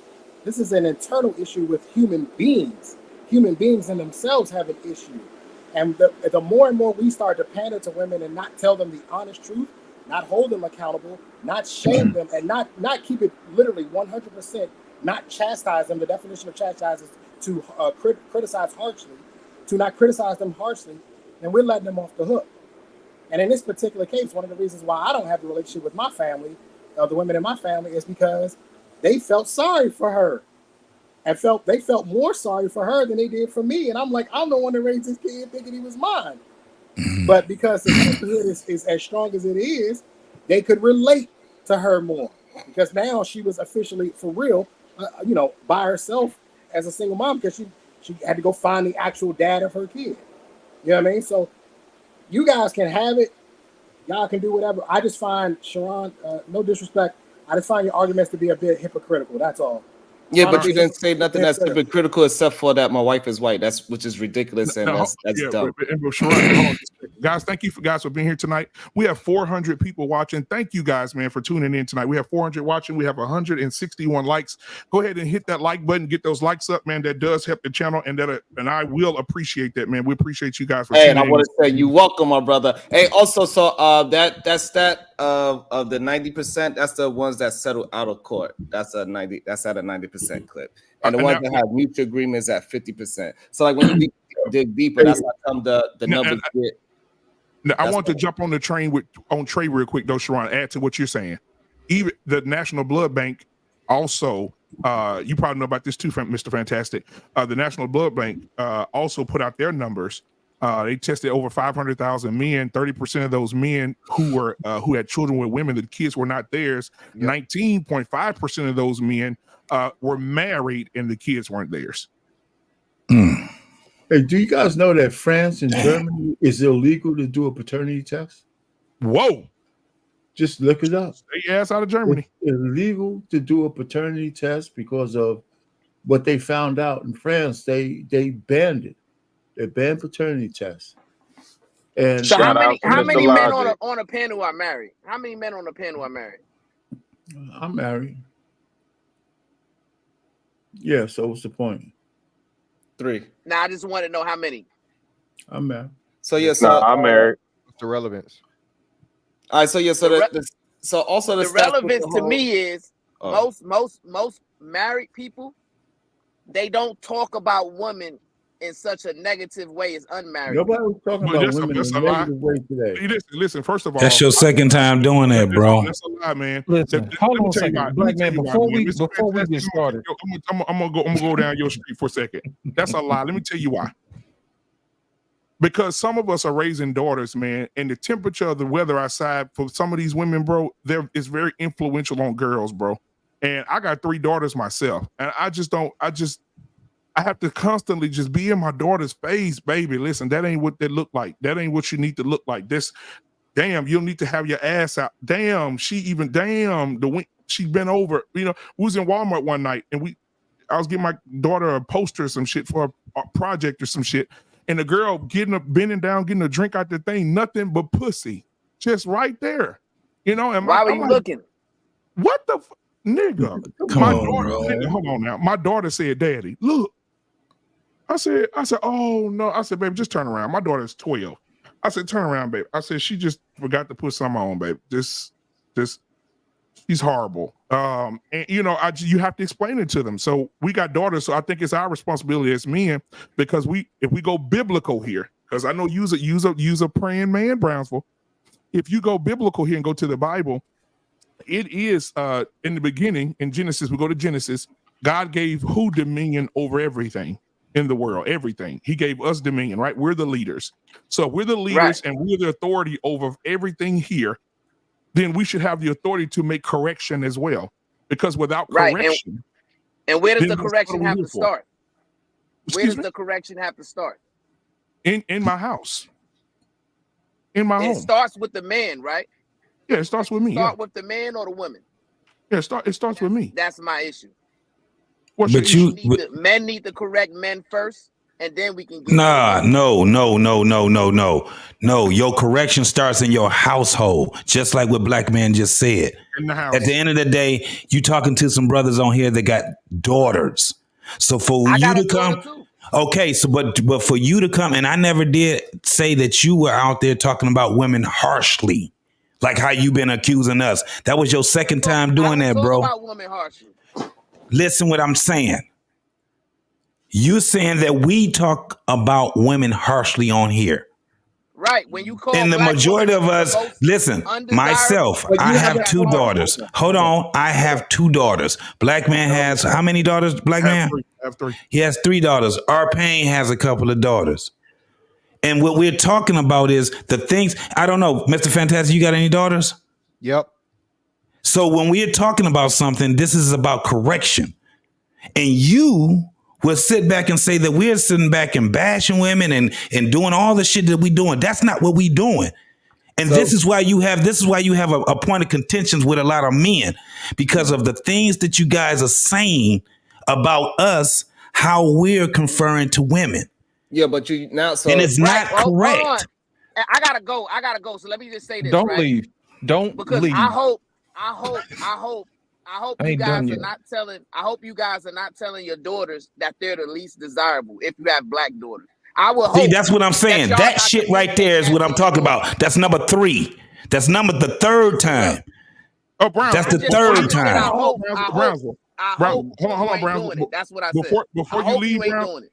Browns, before you leave, Bro. Brownsville, Lost in Translation came in. He had a few questions for you. Lost. Go ahead. That's Brownsville right there. This is for Brownsville and Sharon. Let me ask you a question. My name is Sharon. by the way. Sharon. Yeah. Apologies. Let me ask you a question. Do women like to be lied to? I don't think so. No. Let me ask you a question. Do men lie to women? Yes. Clearly. Okay. Let me ask you another question. Do women lie to women? Yes. Okay. So if men lie to women and women lie to women, who's most vulnerable? The woman. Okay, good. The woman. Great. That's the question. My whole thing is this. In society, women are at an inherent disadvantage. Right. Right? Okay. Because they're being lied to. Correct, right? Correct. All right. Now, in our society, if women get lied to, who's held responsible?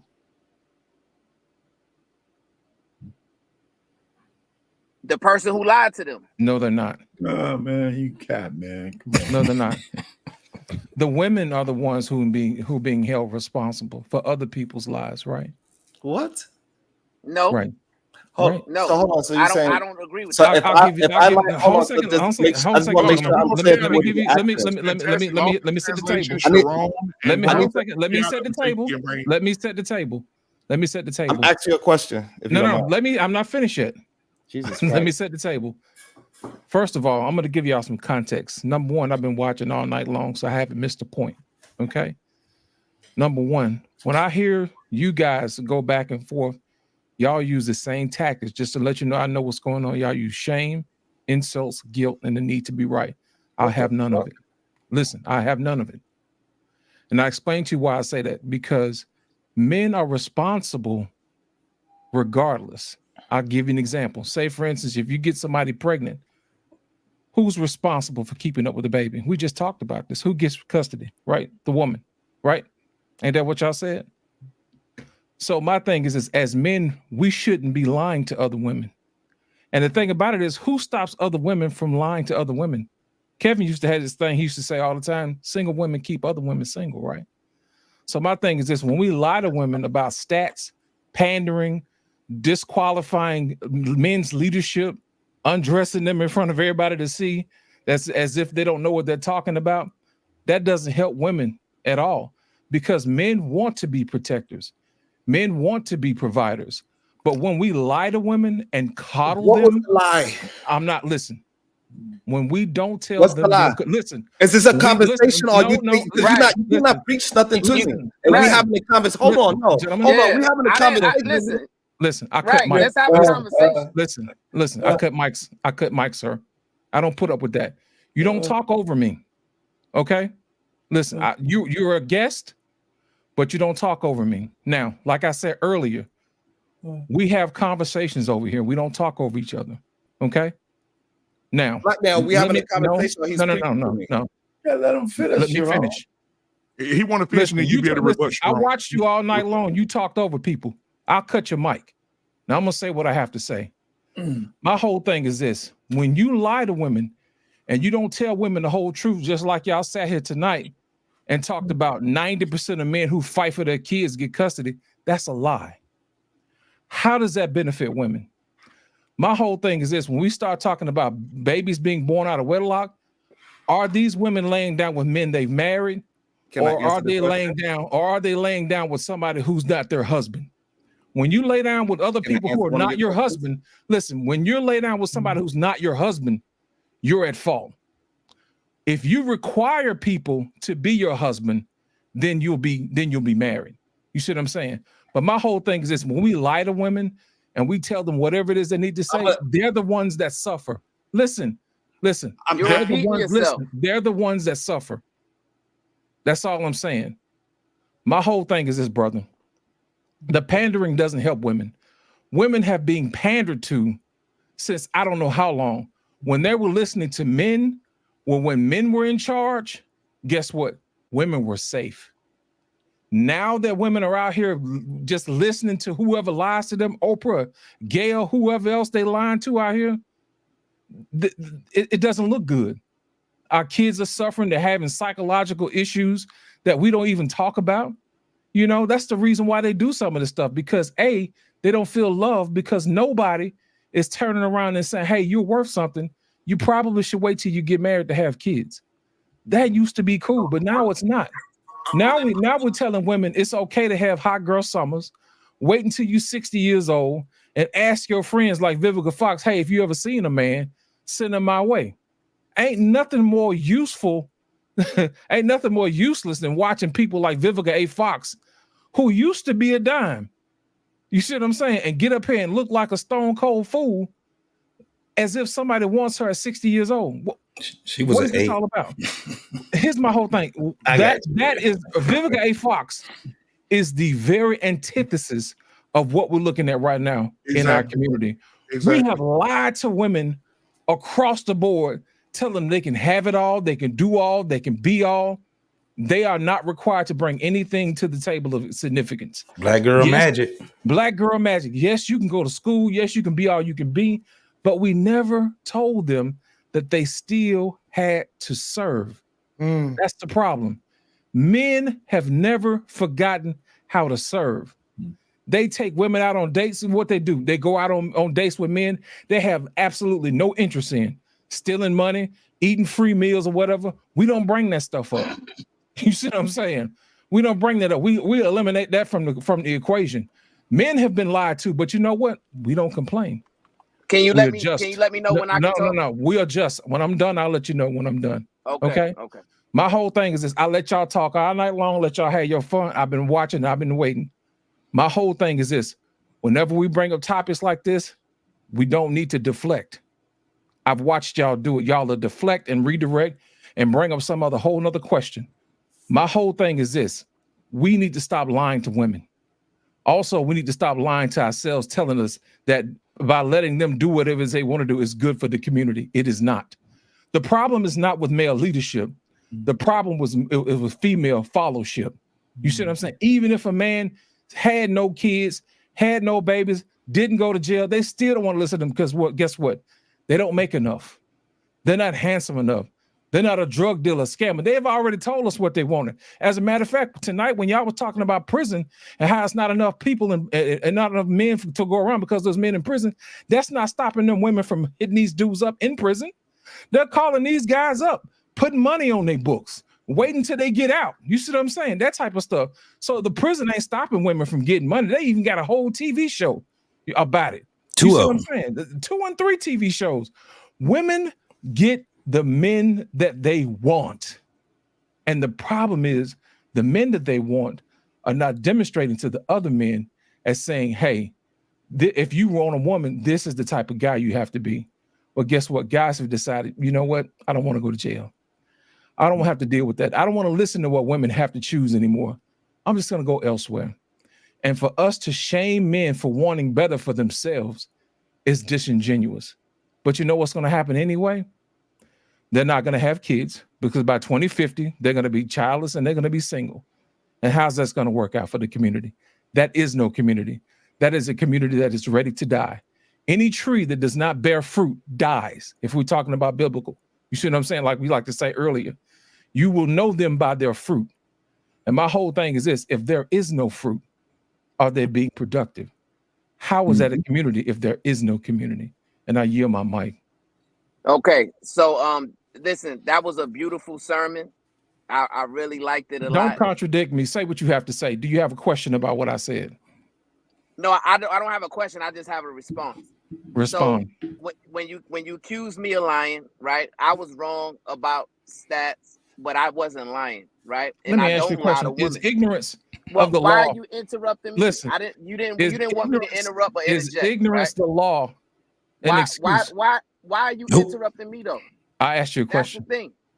Why you? I listened to you, right? I'm I not, listened to listen, you. I'm listen. I'm the as soon co-host. as I went to speak, you I understand Listen, that. listen. I'm the co-host. I understand that. But Let's go. Why can't I say what I need to say? Go ahead and say. I'm gonna tell you why. Because you've been lying all night. That if I'm being a man about it, the reason why I cut your mic is because you're lying. And you know what? Real men need to start shutting some of y'all up. And that's the problem. Now, if you want to tell the truth, we can have a go back and forth. But if you're gonna lie, then guess what? I'm not gonna have any of it. Okay. Well, answer the question. The thing is to answer what question?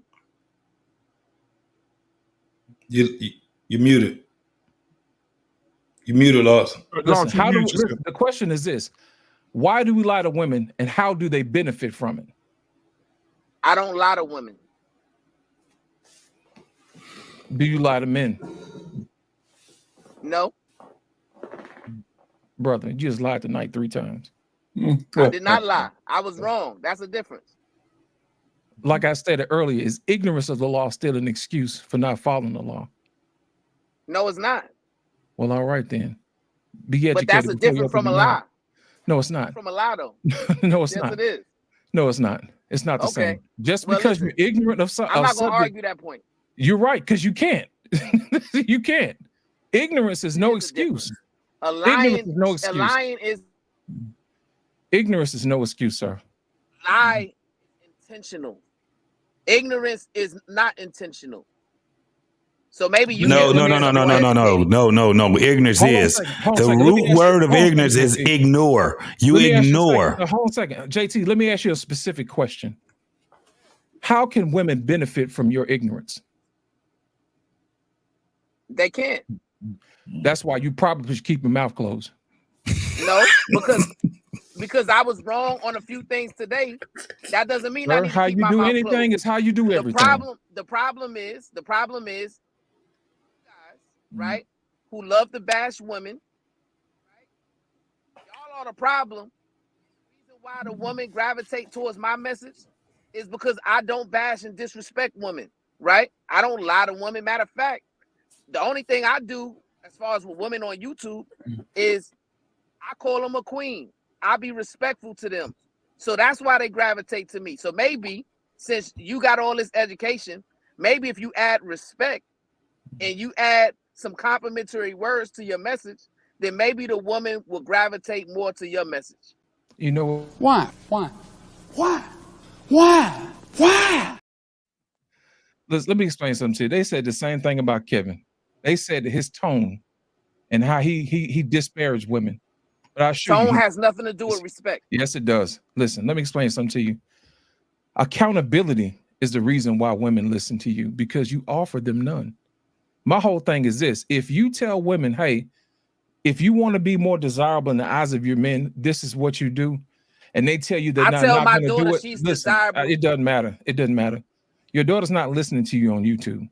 My whole thing is this: To me every day. if you lie, listen, if you lie to women and they use your information and they don't benefit from it, what's the point of you opening your mouth?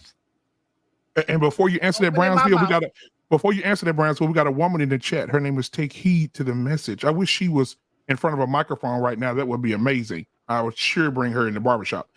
She says, shaking my damn head, every woman ain't a queen and every man ain't a king. What do you? It's a term of endearment. That's just a term of endearment.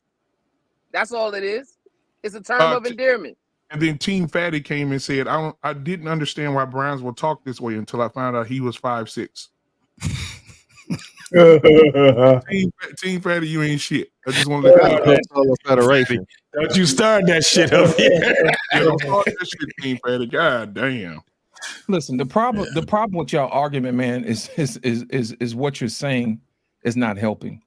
What you guys like to do is you like to put labels on things. So I'm here to tell you that doesn't work on real men. You can sit up and you can call men gay, you can call them broke or whatever. That's not going to change their situation. It's not going to change your situation. Name calling is childish. That's kindergarten. We're supposed to be beyond that. And I have never, listen, I have not called you out a name. All I did was point out the behavior. If what you said was not true, you should say, hey, look, you know what? I apologize. But my thing is this: if you have more untruths coming in your mouth than the truth, then I would suggest that you remain quiet and listen to those who have the information. That's just wisdom. Right. And that's wisdom coming from you. But the problem is, like I said, if you want women to follow your message and you want women to champion you, like y'all say they championing me, then maybe you should add a little bit more respect to your message. That's all. If you are respecting women like I was respecting women, then we wouldn't even be having this conversation tonight. Let me ask you a question. Have you seen me or say anything that was disrespectful to women tonight? What would cause you to draw that conclusion? There's no woman on the panel tonight. So how could you make the assumption that I don't respect women? Because I know where I'm at. I'm in a manosphere. No. It's not a manosphere, bro. Listen. See, that's your problem. Y'all like to label things, and you don't know who you're dealing with. I know where I'm at. No, it don't matter who you know where you at. You don't know who you're dealing with. That's the problem. So being here tonight, Listen, you think that you're dealing with manosphere? Listen, he don't think he don't know who he's talking about. Obviously. He don't know who he's talking about. This ain't that panel, homie. So you evidently you don't know who you're dealing with. Let me explain something to you. The problem with you guys is you like to put a label on everything and excuse yourself from accountability. I have not one time disrespected any woman, period, because I'm smarter than that. Mm-hmm. What I said was that sometimes we need to stop lying to women so we can tell them the truth so they can hold themselves accountable. I don't need anybody to follow me. That's one thing about it. Leaders don't look back to see who's following. They don't.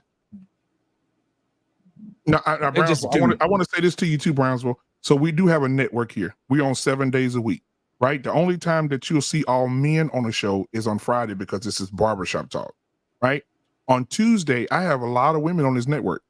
On Monday, we have Mr. Boomer, which is our pain. You see him right here, with you right beside you here, to your left and my right. And then right after him, we have Embrace the Grace. A woman comes in and does her whole show by herself, invites people up. So if you want to come over and hear what she has to say, she's an advocate for women, right? On Tuesday, we have Flipping Tables on Tuesday, where there's 5 men, 5 women, right? We try to keep it balanced and we have conversations about everything, right? On Wednesday, we got JT's show. We have a sports show. Thursday is open right now. Friday, we go back to Barbershop. Saturday, I have another young lady who comes up and shows her, what to buy, We have Alexis from Texas comes up and show families how to buy different things from Amazon, how to save money and all this other stuff, right? Saturday night, we have Miss Jenny, right? She just found out she was with a child. Her and her husband are having a baby, their first child. So she's out right now, but she's on Saturday nights. And then Sunday, we have a complete show. Mr. Bennett, you saw him earlier on the panel. It's called The Gray Area. And they talk a lot about culture, right? So every show gives you different temperature of something. Every show is not, we sit up here telling women this, women this, because women are a part of this network's family. And we all have the conversations. We all love each other, right? So I would encourage you to like study us more so you can know what we're doing. This ain't no red pill doing all that shit. We don't do that. We have conversations. Sometimes it get heated. At the end of it get heated. We say, hey man, love you too, man. Love you too, bro. And we go. You know what I'm saying? We don't do that, bro. So I just want to give you some information on what we do. Right. But since I was on this panel, I've been called a panderer. And I've been called saying that I've been lying to women. And both of those are totally untrue. I have no reason to lie to women. Totally, I have bro. no reason. I have no reason to pander to women. It doesn't make sense.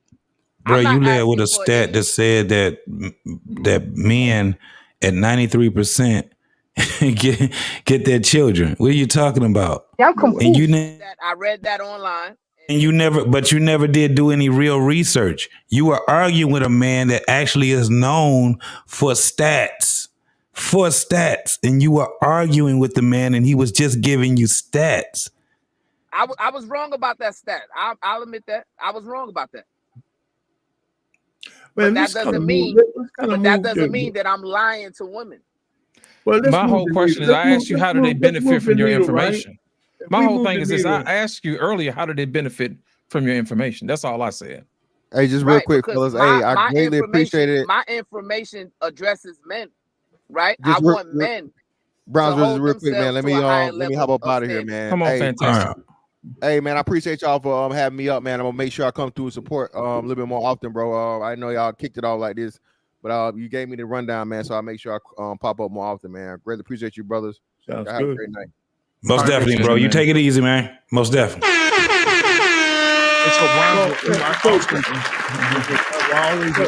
also encourage you when we shut the show down in a few minutes, just to just chill for just like about a minute, because at the end of the show it gives us it runs down every show that we have, and women are a big part of this network, man. So we don't bash the women. We do have conversation, and those women also want to hold women accountable as well, because you just think about it. We have daughters, man. I know Sharon. If you got a daughter, Sharon. There's no way you want these. Oh yeah, yeah. You got one more. You got one more daughter than I have daughters. I have 3. You have 4. We don't want, man. I don't want my daughter getting up thinking that she got to go put some purple hair on her head, have her titties hanging out, and bend over. And you can see her ass. For her to feel something, for her to feel like she's somebody. No, I don't want that. And I think the influence is great, because when I saw that sick dude, this took me over the edge. When I saw that viral video where that 6-year-old girl was at that daycare singing Sexy Red, popping her ass at 6 years old, I said, oh yeah, the influence is too strong. I really got to get on it now. I really got to talk more to my daughters. So BMU, can I ask you a question, sir? Yes, sir.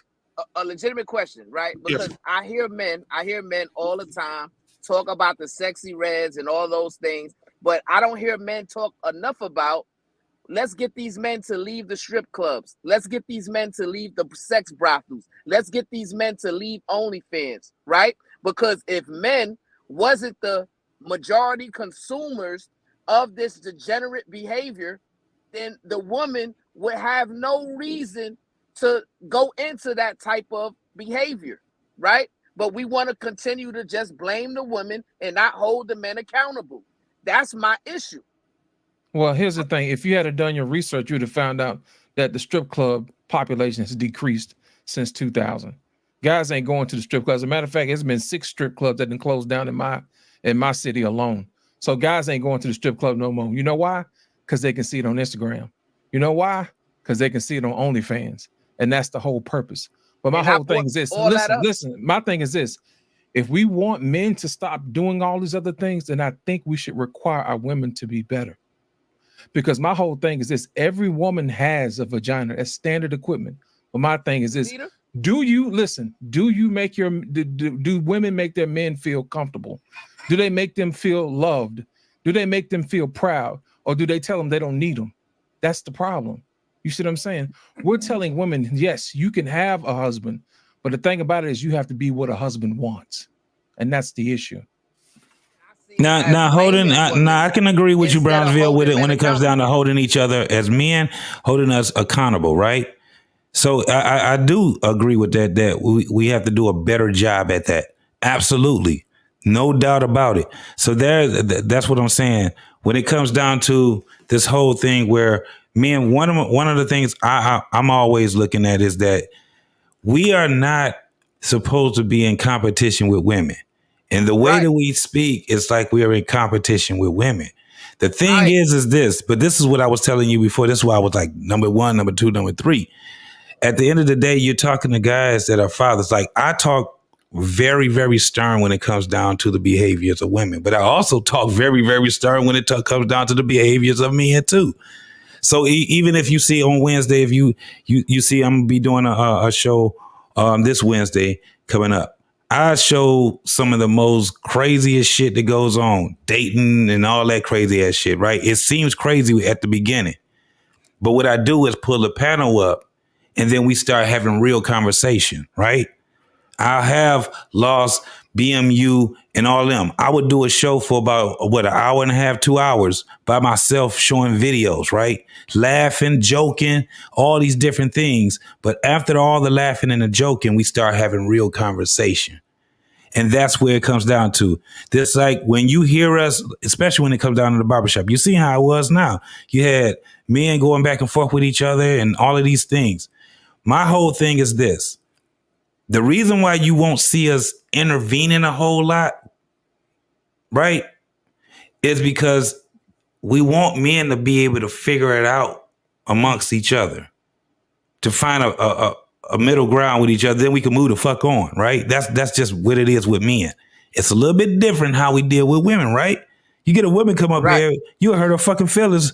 You know, she come up here thinking she can be strong and all that. Now she got her feelings hurt. She ain't gonna be able to go to sleep and all kind of shit. So we try to have a conversation that end up centering things where at least we can get at least a little bit ahead of what we did before we came on to the panel. And that's our, sometimes it don't happen, sometimes it does. But go ahead, Black Man, you muted. You muted, bro. Would I be able to say something? I want Sharon. Oh, no doubt, Sharon. No, Sharon, I want you to talk. Yeah, I'm gonna let you have the floor, brother. You can say what you and Brownsville. I do want to say this though, man. What you've seen tonight, as far as the like JT was just saying, the conversation and the button of the heads and stuff like that. Like if you go back and watch our shows for the last 2 years in the barbershop, it's been going on since I started YouTube. 2 years, you'll see this. You'll see me and JT disagree with each other. You see me and our pain go back and forth, right? So I don't want you guys to think this was an attack on Brownsville and Sharon, right? Because these things happen every Friday. Every Friday, I disagree with something. Me and Trey get into an argument. Trey and JT get into somebody gonna be on the hot seat. Yeah, somebody, right? And so I don't want you to think that this was an attack on you guys, because it's not. It's black men sitting down having a conversation, and I would love for you guys to come back when we on somebody else's ass, right? Because a different perspective. That's what I told you today when I was talking to you. I like a different perspective. If everybody's thinking the same way, you can't get anywhere. Correct. You got to have a difference of opinion. So I want you guys to know that. But before you go, Sharon, because I think Chicago Rilla's in here. He wants to say something to you guys. God damn, I forgot Chicago was here. Yeah, man. I didn't forget. He was right there. Chicago Rilla, what do you have to say to these guys, man? Go ahead. You muted, brother. You muted. Hold on. I think it's me. So again, it's like I was saying earlier, if you really listen to what we say, y'all gonna agree with about 90. Like I said earlier, you're gonna agree with 90% of the things that we say. It's just what it is. The same shit that JT said, we say. Even when we had Tommy Sotomayor, he doing all that hooping and hollering, guess what? He agreed with 90% of things that we said as well. So all this bullshit about we pandering to certain groups of people is false. And it's a horrible settlement, because we're not even talking to women. We just do not call them bitches and hoes and say y'all bitches is undesirable. The main reasons why is because I got children. So when my daughters see me on these screens, they would never hear me say that black bitches are the least desirable women in the world. So therefore, when she sees it, she's not gonna say, well, goddamn, even my daddy said I was the most least desirable woman in the fucking world. My child would never hear me fucking say no shit like that.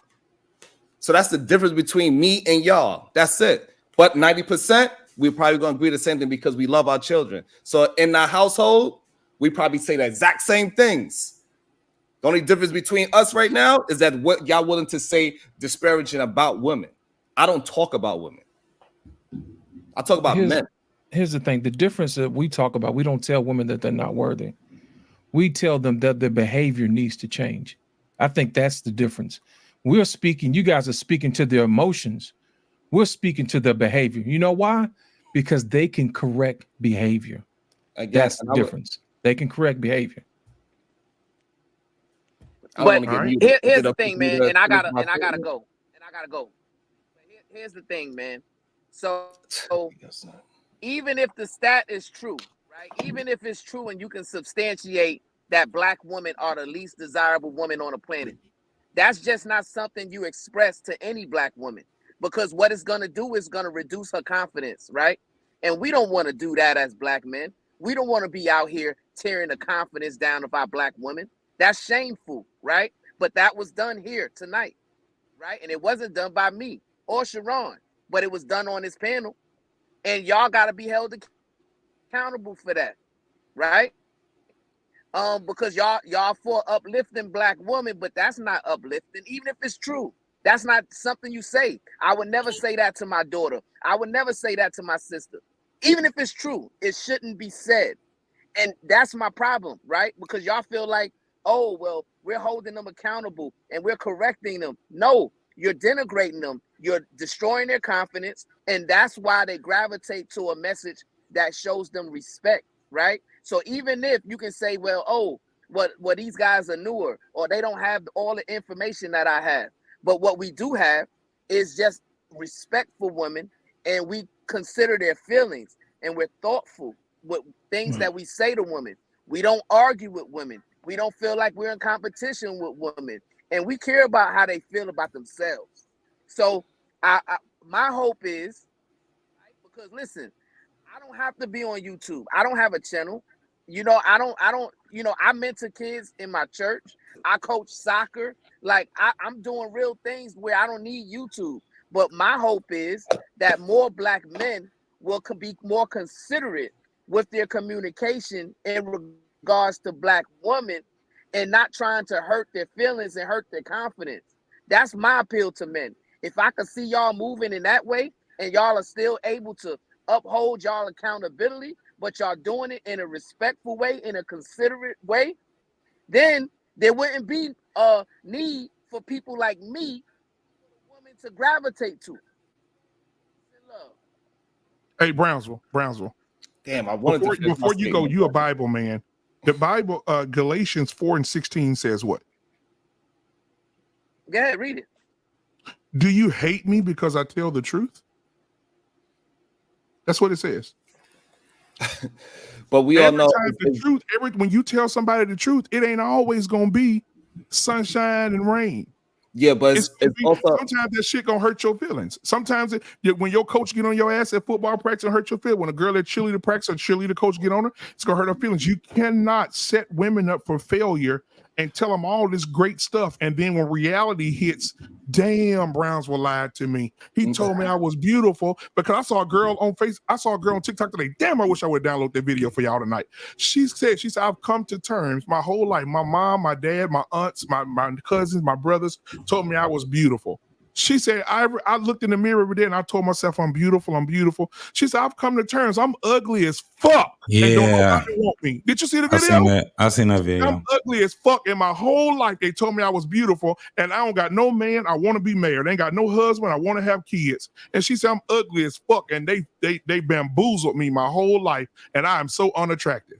And so, and how does that make you feel? I mean, why would that even be a logical thing to say on here? right? I'm gonna tell Like you why. that's the Listen, thing. I'm gonna listen. I'm gonna tell you why. This is about what I understand that, right? You But can't this is lie to people and try to move obviously forward, man. this is It's obviously a context. woman. This is obviously a woman who doesn't have a lot of confidence, right? Yeah, So when we see women who don't have a lot of confidence, right, as a leader, we should be trying to boost her confidence and lift her up. Why kick her down? you gotta Listen, put listen. her Hold on a down. second, man. Hold on, Browns. Hold on, Browns. I mean, I'm 6. Hold on, Browns. I'm 6'2". I'm a big ass dude, right? I'm a pretty strong guy as well, right? That's like Sharon come telling me, "Hey, what's up, BMU? Hey, man, listen, bro, man, you looking better and better every day, man. Me and you the same size, boy. What the fuck? Don't tell me that." So Sharon need to tell me, come to the gym if you want to be my size, nigga. So, but here's a problem with that frame. We don't talk to men the same way how we gonna talk to a woman. And just because you're truthful doesn't mean that you gotta be disparaging. Doesn't mean that you gotta knock somebody confidence down just because you're being truthful to them. So those are two different things. So it's just about the way how we are communicating with other human beings. I could be truthful and respectful, and clearly you do not. Here's my issue. Sharon, here's my issue. My issue is that you're telling us that we're being disrespectful, and we're not. And we're not moving the conversation. My whole thing is this: you can't just say somebody's doing something when they're not. Nobody on this panel has disrespected women. What you've done is you extrapolated the fact that men are no longer putting up with the behavior. And the thing about it is we're telling women to put their value on their beauty instead of their behavior. My whole thing is this: if other men of other races see their behavior, they're saying, hey, I don't want to have to deal with that. They don't have a problem with women's beauty. Anybody wants to have sex with black women. We got the best women on the planet as far as beauty is concerned. But my thing is this: they don't want to be with them because of their behavior. So do and you if we believe- lie, listen, if we lie to women and tell them it's okay and all you have to do is be beautiful, we're doing them a disservice. That's all we're saying. Again, that's a very true statement. I never said any of those things that you said that I just said. So that's number one. What I said was just because you're being truthful doesn't mean that you got to be disrespectful. But my whole thing is this: I said that I was not being disrespectful. Yeah. Why are you using disrespect I don't know. words? Listen, I don't want you. Listen. I don't want you to listen. I'm not going to move off of that point because you've been doing that all night long. All night long. What you do is when somebody brings up a point, what you do is you internalize it and you sit up and you say, "Well, it's making me feel like you're not listening to me." Or you're saying that you guys are being disingenuous to women, or you're disparaging. Yes, you have. I've watched the whole show all night long, man. You're doing it now. You've gotten emotional. You've gotten up. You've walked away. You see what I'm saying? I'm being polite, but at the same time, you're making it seem as if I'm bashing you. You see what I'm saying? And then on top of that, when other people are talking, what you'll do is you'll say you're over talking me, but you never address the issue. That's the problem that I have. That's the reason why I cut your mic, so I can make sure I get the point across. Now, if my whole thing is that if you're saying that we're being disrespectful to women, I need you to say where and when. I need a timestamp, because when you do that, you're lying to women. You're telling the women that the men who are trying to help them are liars and they're not fit for leadership. And that is the problem that I have with gentlemen like you. You tell women one thing, and then you expect them to do something totally different. My whole thing is this: if you want, you got 4 daughters, right? You got 4 daughters, right? Okay, great. You got 4 daughters, right? Would you want their husbands to tell them the truth, or would you want them to lie to them? That's a good question. You can go ahead and unmute yourself. My Now. bad. Go ahead. Yeah, go ahead. Yeah.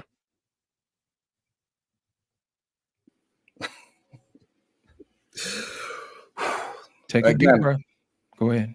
Take your time. I was talking about something else, but we want to just go straight to your question. Tell her the truth. Okay. You want them to tell the truth, right? Now, if we tell women all you have to do is be beautiful, and it doesn't matter what else they do, does that help them or does that hurt them? If you frame it like that, because nobody said that tonight, but if you frame it like that, why you? This is crazy. I'll lead you on. Just answer the question. Yes or no? Okay. If you frame it like that, no. Okay, great. Let me ask you a question. If that's the truth, then why is the beauty business the biggest boom of where we spend our money at versus real education? We spend more money on beauty than we do on education. And we love women who are smart. We do. Okay. Right. So why don't we tell women to better themselves educationally and to be better wives and to be better mothers instead of, hey, you're being beautiful? Why don't we put the emphasis on what men want and what women desire, which is have families and have kids and that type of thing, to have better community? Why won't we put the emphasis on the education? I think most people put the emphasis on educations with women, but so I agree with that as well. We should be pushing education. Correct. I don't So now, if, say for instance, if you had a daughter who was actually doing something that you didn't agree with, would you tell her it's okay because you're beautiful? Or would you tell her, baby, look, I understand that you're beautiful, but the behavior that you did is not correct. Let me show you how to do it the right way. Would you have a problem with that? Nope. So how come we can't do that with other women's daughters? Nobody said you couldn't. Okay, Everything my whole you thing is said this. was Correct. But my thing is this: when we have panels like this, that's what we do every single day. We're not bashing women. Okay. But my thing is this: when you guys get up here and you tell us that we're bashing women, I'm letting you know that's not what we're doing. Okay. So we can move the conversation along, because it's disingenuous when we do stuff like that. I want to make sure I bring up Chicago Rilla, because he's been patiently waiting. Brother, thank you so much for coming to the show. Go ahead, sir. So again, I can't talk. No. You can. After Chicago Rilla get done, No, I yield for. No. I want Chicago, he may say something that you want to rebut to. No. I don't want Sharon to have an aneurysm. BLU. Shout out to the panel in the chat. If anything, hey, but I still wanted to at least give you the opportunity to. No, I appreciate it, fam. Y'all been talking how y'all talk all night. Dr. Payne, did I ever apologize to you? What? About when what? When we was over there on Ham Show. No, there was something that was said right that night. Let me just get this out the way really quick. There was something that we were talking about. I think we were playing the blame game. I think he said like which generation we blame. I think we went a little. I know for me, I went a little hard on the boomers, and when I watched the playback and I was listening to what I said, and I was like, in a moment, I'm answering the question, but that's not really how I felt. So I really did been meaning to catch you and apologize. You know what, man? Chicago Rilla. Now I respect what I respect the foundation that y'all laid, and I don't think I articulated that enough. So, all right, can you hear me? Can you guys hear me? Yeah. Let me tell you this: if I don't remember that shit, I didn't take it no way, one way or the other, man. You don't know how much ass beating I get from these motherfuckers up here, man. Are you kidding me? You know, we be tearing his old ass up. I appreciate the apology, but I didn't take it that way, man. My skin is thick as hell, man. What's up, Rilla? Streets, man. So I appreciate that. What up, though? Hey, go ahead, Sharon. I don't want Sharon go pop over there. So lost in translation, right? That's the name. So now I got some questions for you. So do you think that men need to remove sex and put God first? Absolutely. I'm a church man myself. I believe in that. Do you think that men should have the heavier burden when they are leading a household? Absolutely. That's what they're supposed to do. And men should be honest, don't cheat. Absolutely. I believe that as well. Best to be providers for their family. Absolutely. Get their women as housewives if they possibly can. So no, they should marry them. Family and also house school their kids. Yes. Homeschool them. Yes. So those are all the things that we tell us. Shouldn't men be putting character first before anything else? Absolutely. And they should be choosing over values more than everything else. Absolutely. And make sure they're dying light. So this is the problem that we have with a lot of people that keep saying that we are fucking panderers. Because that's what we talk about every day. I give people books to fucking read. Every fucking day. And then maybe y'all don't watch my fucking content. That's okay. But don't put me in no fucking pandering box when I talk to fucking men. I do not talk to fucking women. Women come because they enjoy the show. Now, if they fucking there, they there. And I don't disrespect women.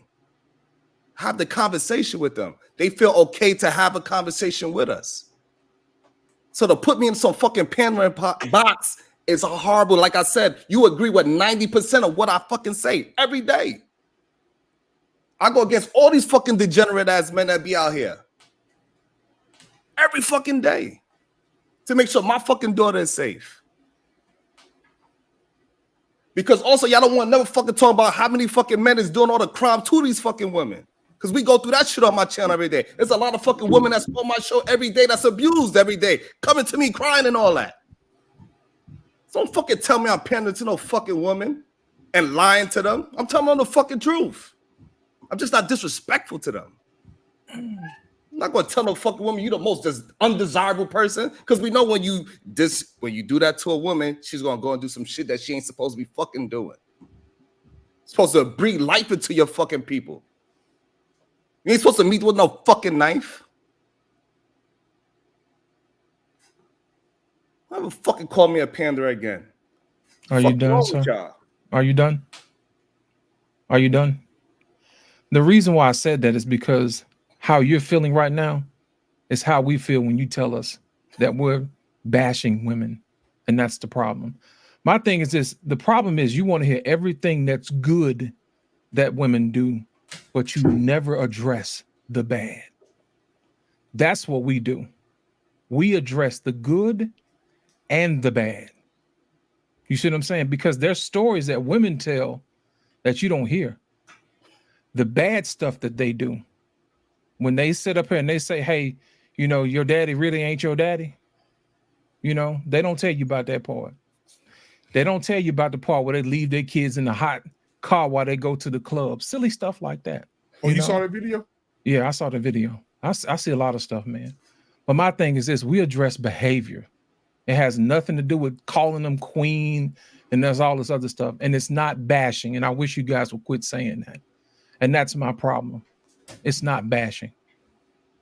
Because the minute we hold men feet accountable, they don't rear back and say, you're bashing me. 16 you should tell me, black men. you should tell me I'm a king. You know what I'm saying? You should just lay down and do whatever it is. We'll tell a man, no, you haven't done the work yet to be a husband. You don't get to call shots. And the problem is we should be telling women the same thing. You haven't done the work. You're not a wife. You don't get to call shots. And I think that's fair. But the problem is if you don't tell both sides of the stories, it's a lie. A lie by omission is still a lie, sir. I don't understand that point of view, to be honest with you. Of course you don't. Do you watch my show? Do you watch my show? No, I don't. I don't have to. Okay, so you basing your I'm basing on your behavior because you haven't heard anything I said. I heard everything you said. Matter of fact, I rebutted everything that you said. I retorted and responded to everything that you said. But for some strange reason, you want to ignore what comes out of my mouth and push that to a side and just say what you want to say. The difference between me and you is that you use your ego to prop yourself up. I tell women the truth, whether I get the glory or not. God gets the glory. I don't care who gets it. So the problem that I think we have in the problem is that, like I said, I don't talk to the women. I'm not talking to them. So I think that's the part that we are. Whoa. Hold on a second. You say you don't talk to them, right? But they come to your channel, right? Right. You're having a conversation by yourself or other people? So this is the part that you're conflating. So when that's a legit question. No, that's a legit question. You said you have women have conversations, but you don't talk to them. I'll be a little bit more clear with what I'm trying to say. I'll let you go. So what I'm saying is that when I'm talking, I'm bringing out my message, like what we was just having a conversation about. That's what I was talking about when I'm talking to them. So like if we just having a conversation, yes, I'm having a conversation with people. But when I'm bringing out my message and say what I'm trying to push and who I'm trying to push, I'm pushing the men. Let me ask you this. What's your message? We just ran it down not too long ago. No. I'm just saying, if you can sum up your message in one sentence, what would it be? Self-reflection. Self-reflection. So does self-reflection require self-correction? Accountability, correct? Yep.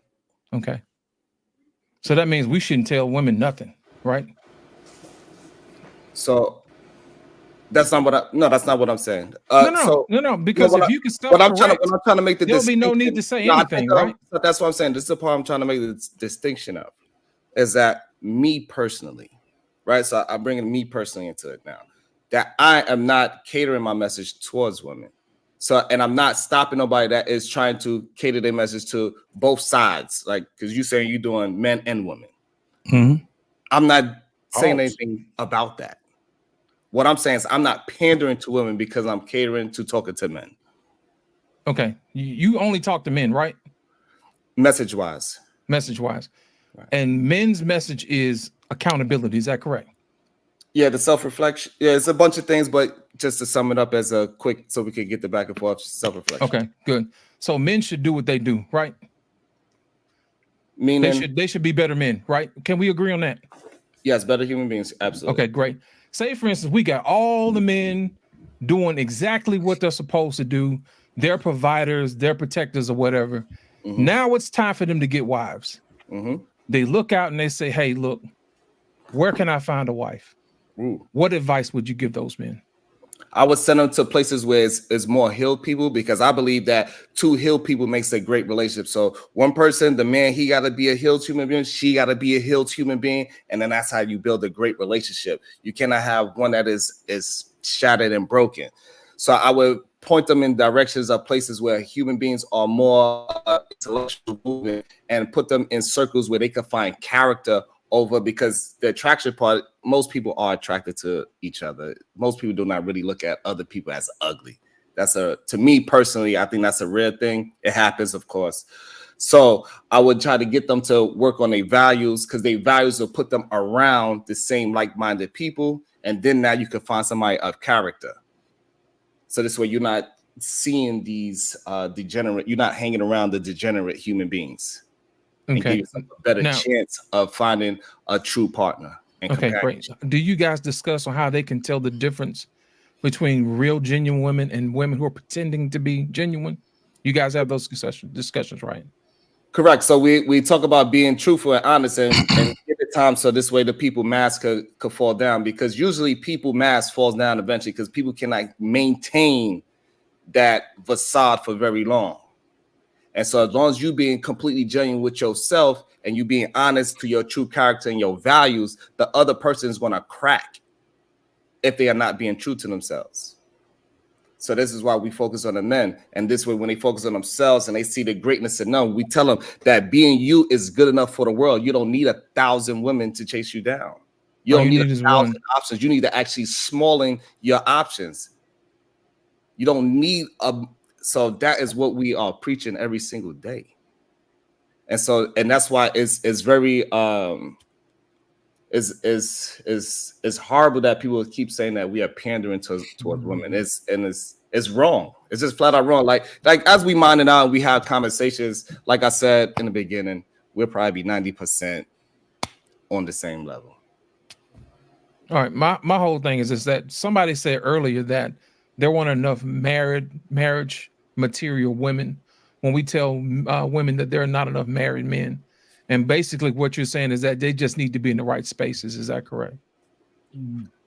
Mentally, yes. All around, yes. Okay. All right. That's what I thought. Rilla, go ahead, sir. Yeah, I just dang, man.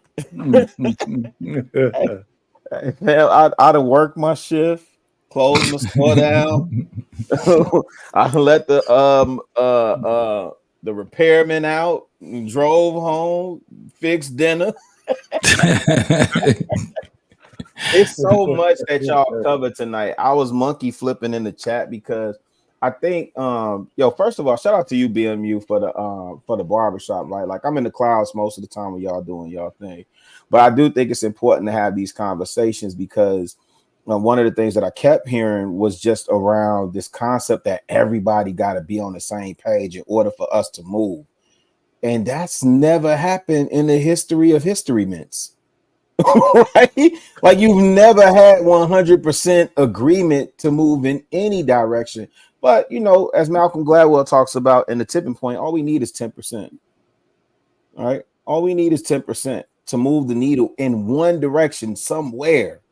And so, kind of just being transparent with y'all, you know, kind of one of the things was that we just kept majoring on minor. Y'all was having a really good and productive build. And I'll be glad, dog, if you Negroes didn't get stuck on what good means. Yep. Like, that's wild. We did. And So I was a little guilty on that too. But here's the thing, because now for me on the outside looking in, because I think now finally after being in this space for, you know, I only been here for like maybe 3, maybe 4 years now. I think 4 years, right? Like now I feel like the needle is starting to move. Where like everybody done had enough of the DMP, the regular DMP conversations. Now it's like let's strategize. Gentlemen, when y'all have this many brilliant minds like Sharon, no, I know what this joker be doing, man. I don't agree with everything that but the things that we do agree on, hey, let's build on that, fam. Yeah. Let's build on that. So let's say Sharon doing this thing over there at SBG, and he is parenting. And I get it. I think Hap talked about it earlier. And this is the stuff that, you know, I guess you can mine out. Like, as long as he's not, I guess, speaking against what you guys are building over here, like, let's find the common ground. Like, because I think we all agree on family. I think there was a brother up here earlier that said he don't want to be married. I wasn't even tripping with him saying he don't want to be married. Do you want family? Right? Because families make up what? Community. What's Trey, broken right now? Hold on. I was going to read something for y'all. Hold on. That was Trey. That was Trey. And the thing is, Trey, we gave Trey for a whole fucking year. We gave his ass fucking flack. Am I lying, black man? No, sir. Yeah, I ain't tweaking with that, right? Like, so, but my thing is, hold on. I just please give me grace. Let me find this. Okay. This sister, I had posted in the Lapeef Facebook group something. This response from this sister. Let me just say this. She gave her like a I will show it to y'all. She gave like a paragraph response, but this is what I extracted that she said. Black Americans have created a culture of popularized broken homes and broken families. This is a young lady saying this. We are literally living with the results of so many failed experiments. One of them being exceptional individualism. You do your thing. You do your thing. Neighbors don't watch out for each other no more. You don't even know your next door neighbor name no more. You can't go, hey, black man on filter. You can't go borrow a cup of sugar. No, You know what I'm saying? Hey, go over there to bed in them house. Give me a cup of flour. And, you know what I'm saying? And some chicken livers and a little bit of ham hock, and I'll get that back to Betty Wednesday. Y'all know how it is. Right? We don't have that no more. There she gone. Yeah. Yeah, we don't have that no more, right? And so we keep, I said this, I don't know if I said this on Sharon Town, but just as humans, man, we're terrible at solving for the human condition. As humans, we're terrible, right? We need to focus on family and families that build communities. And if we all moving in one direction, I guarantee you, brothers, I'm not going to agree, just like y'all ain't going to agree with me on 100%. But when you got this many brilliant minds in one setting, hey man, the stuff that we can agree on, I'll check you on some things, but for the sake of just getting to a place where we could build and agree on something to move the needle, because I think that's where we at, and this frustration is mining itself out even more. Man, let's just do that, man. Let's agree. build on that, I agree. bro. I'm going. That's on why, with Sharon, and this is genuine from us, man. Black Man Unfiltered, What We Know podcast. When we give pushback, bro, trust me, it is not like we trying to set you up so we can be right. And, you know, we make fun of shit. I'm going to tell you, I'm a clown. I ain't going to even lie. I laugh about a whole bunch of shit. Now you, because I had to look up and I was like, no, because I hear you talk on other panels, but I also hear you talk on your own panel too. So what I do is myself, I also, man, I be on YouTube. You know what I'm saying? The job that I have, I got 8+ hours where I go. So I've heard you talk. I've heard, I haven't heard your cousin too much talk, but I've heard you talk, and I've heard a lot of other people talk. One of the things that I don't want to do is to build bad blood with brothers that's in these spaces, right? But at the same time, I do want to be honest, right? But I can be wrong. I have no problem with being wrong or whatever. But what we have to do, it goes to what Chicago, what I've been seeing, man, and since 2012, I've been looking at this whole YouTube thing, and I'm seeing where it's going. One of the things that I used to get frustrated with was the conversation that Black folks was having amongst each other, right? And it frustrated me at the beginning. It doesn't frustrate me anymore because I'm looking at, damn, we keep having the conversations with each other. And if we have great intentions with each other, it's going to keep moving the needle. It's moving it slowly, but trust me, the way that we talk with each other right now, 5 years ago was really worse. It was way worse than what it is right now. So, you know, everybody that came on to the panels, and even on any other of these panels, man, that I go and I watch, I'm telling you, we're building. It don't seem like it because it's hard work. Y'all don't think so? But man, this shit is some frustrating ass, tedious ass motherfucking shit. But if we keep doing what we're doing right now, man, we're going to keep building something that's going to be for the next people that's going to be coming up. They ain't going to be seeing motherfuckers doing, you know, where they just going to be fighting who said what about who, right? They're not going to be arguing about that no more. They're going to have real arguments and debates. And that's what we're getting to right now. We getting there. It's just frustrating for us right now, man, because we're still like it's like in the baby stages of this shit right now. Right. And before we get Joshua, just a second, Sharon. Before we get Joshua to come up, man, I appreciate you for being here tonight too. We got 326 people watching. Please hit the like and subscribe button. Get those numbers up. We're at 191 likes. Don't treat us like no side hoe now. Go ahead and hit the like button. I do have some super chats here I want to read. Let's see here. Where do I start? Okay, here.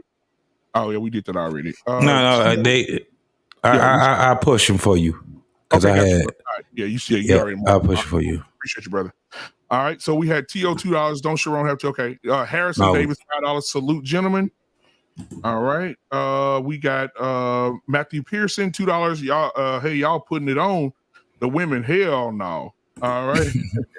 All right, through the Inspire podcast. Can we please send his son husband out of here? Okay, yeah, we already. TJ. Oh, did we get that one? We read that one already. All right, we read that one too. It starts at Paul Bennett, I think. Oh shit! Somebody don't put the chat says most interesting barbershop yet. Support the BMU network. Thank you so much, Mr. Bennett, man. Thank you for being here tonight. Shout out to your family, brother. He says so. To $2 super chat. He says so. Who's emotionally triggered? Laugh out loud. Skinny boy, oh my god, here go the insults. Skinny boy, $2 super chat. Sharon's hairline is absent from his head. What the? So Sharon, you have full custody of your kids from both of your baby mamas until the kids were 18. That was a question, I guess. TO $2 super chat says self-control. Easy Money says I got the gym and the music session tomorrow morning. This combo was dope. I appreciate BMU and the panelists. Thank you so much, brother. I appreciate you too, man. All right, we got KP from KC5, $1.99 super chat, lost in translation tax. Let's see, we got Torrance Moore, $19.99 super chat. Good. He said, good show tonight. All right, we got Trucker Yale, $9.99 super chat. He says, salute to the brothers who stand on man-ish and talk about real the solutions and love for Black families and nothing but absolute truth. Stop lying, tell the truth. Thank you so much. JT, you're confused about that. If y'all really listening, women are in competition with men, not the other way around. Men just respond to it. I got one rebuttal. Yeah. It's not your. It's your with the apostrophe R-E. God damn it.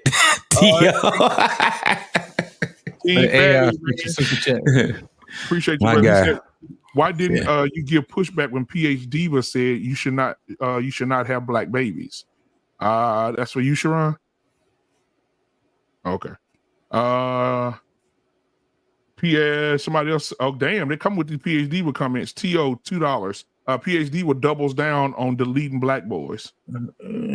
PhD, shit sometimes. Curtis Hancock, 20. Damn, pause. Curtis, $20 super chat.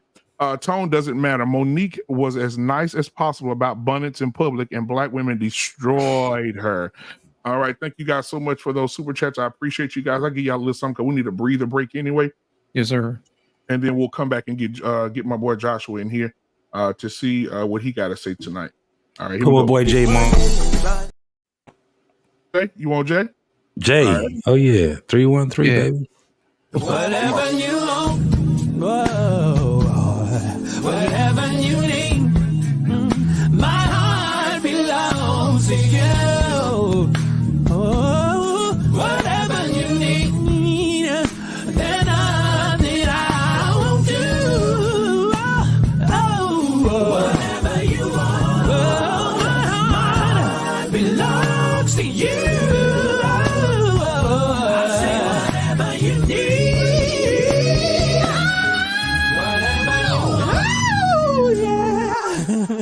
Whatever you need, my Jesus Christ.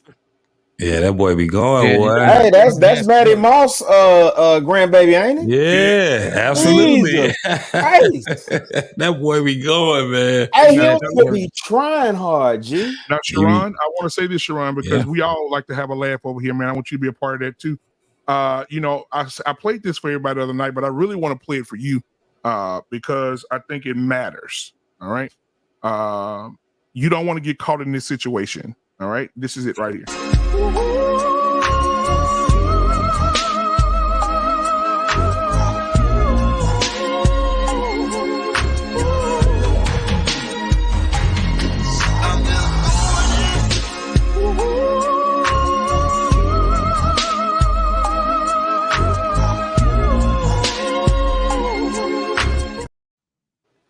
Woo! Have you ever seen that movie before? Sugar Hill? Nah, Sugar Hill. Oh yeah, you gotta see that shit, bro. You'll be laughing your ass off, Wait, bro. you ain't never seen Sugar Hill? What? With That's cool. Wesley Snipes and It was That's on my man, Eddie. We just call him Eddie K. I never Jr. been- I've never really been to like movies like that. Like, oh man, that was... I'm more of a reader. So okay, yeah, okay, cool. Yeah. All right, appreciate you, man. All right, so Joshua is in here. Where are you at, Joshua? Because I don't want to say the wrong place. Vietnam. Vietnam, shit. Shit, What yeah, time is it it's in Vietnam right now? 1:44. Wow. p.m. afternoon. All right. So what I mentioned you earlier, man, today. Yeah. I know. I was in the chat. I appreciate it, but there's a couple corrections that have to be put in there.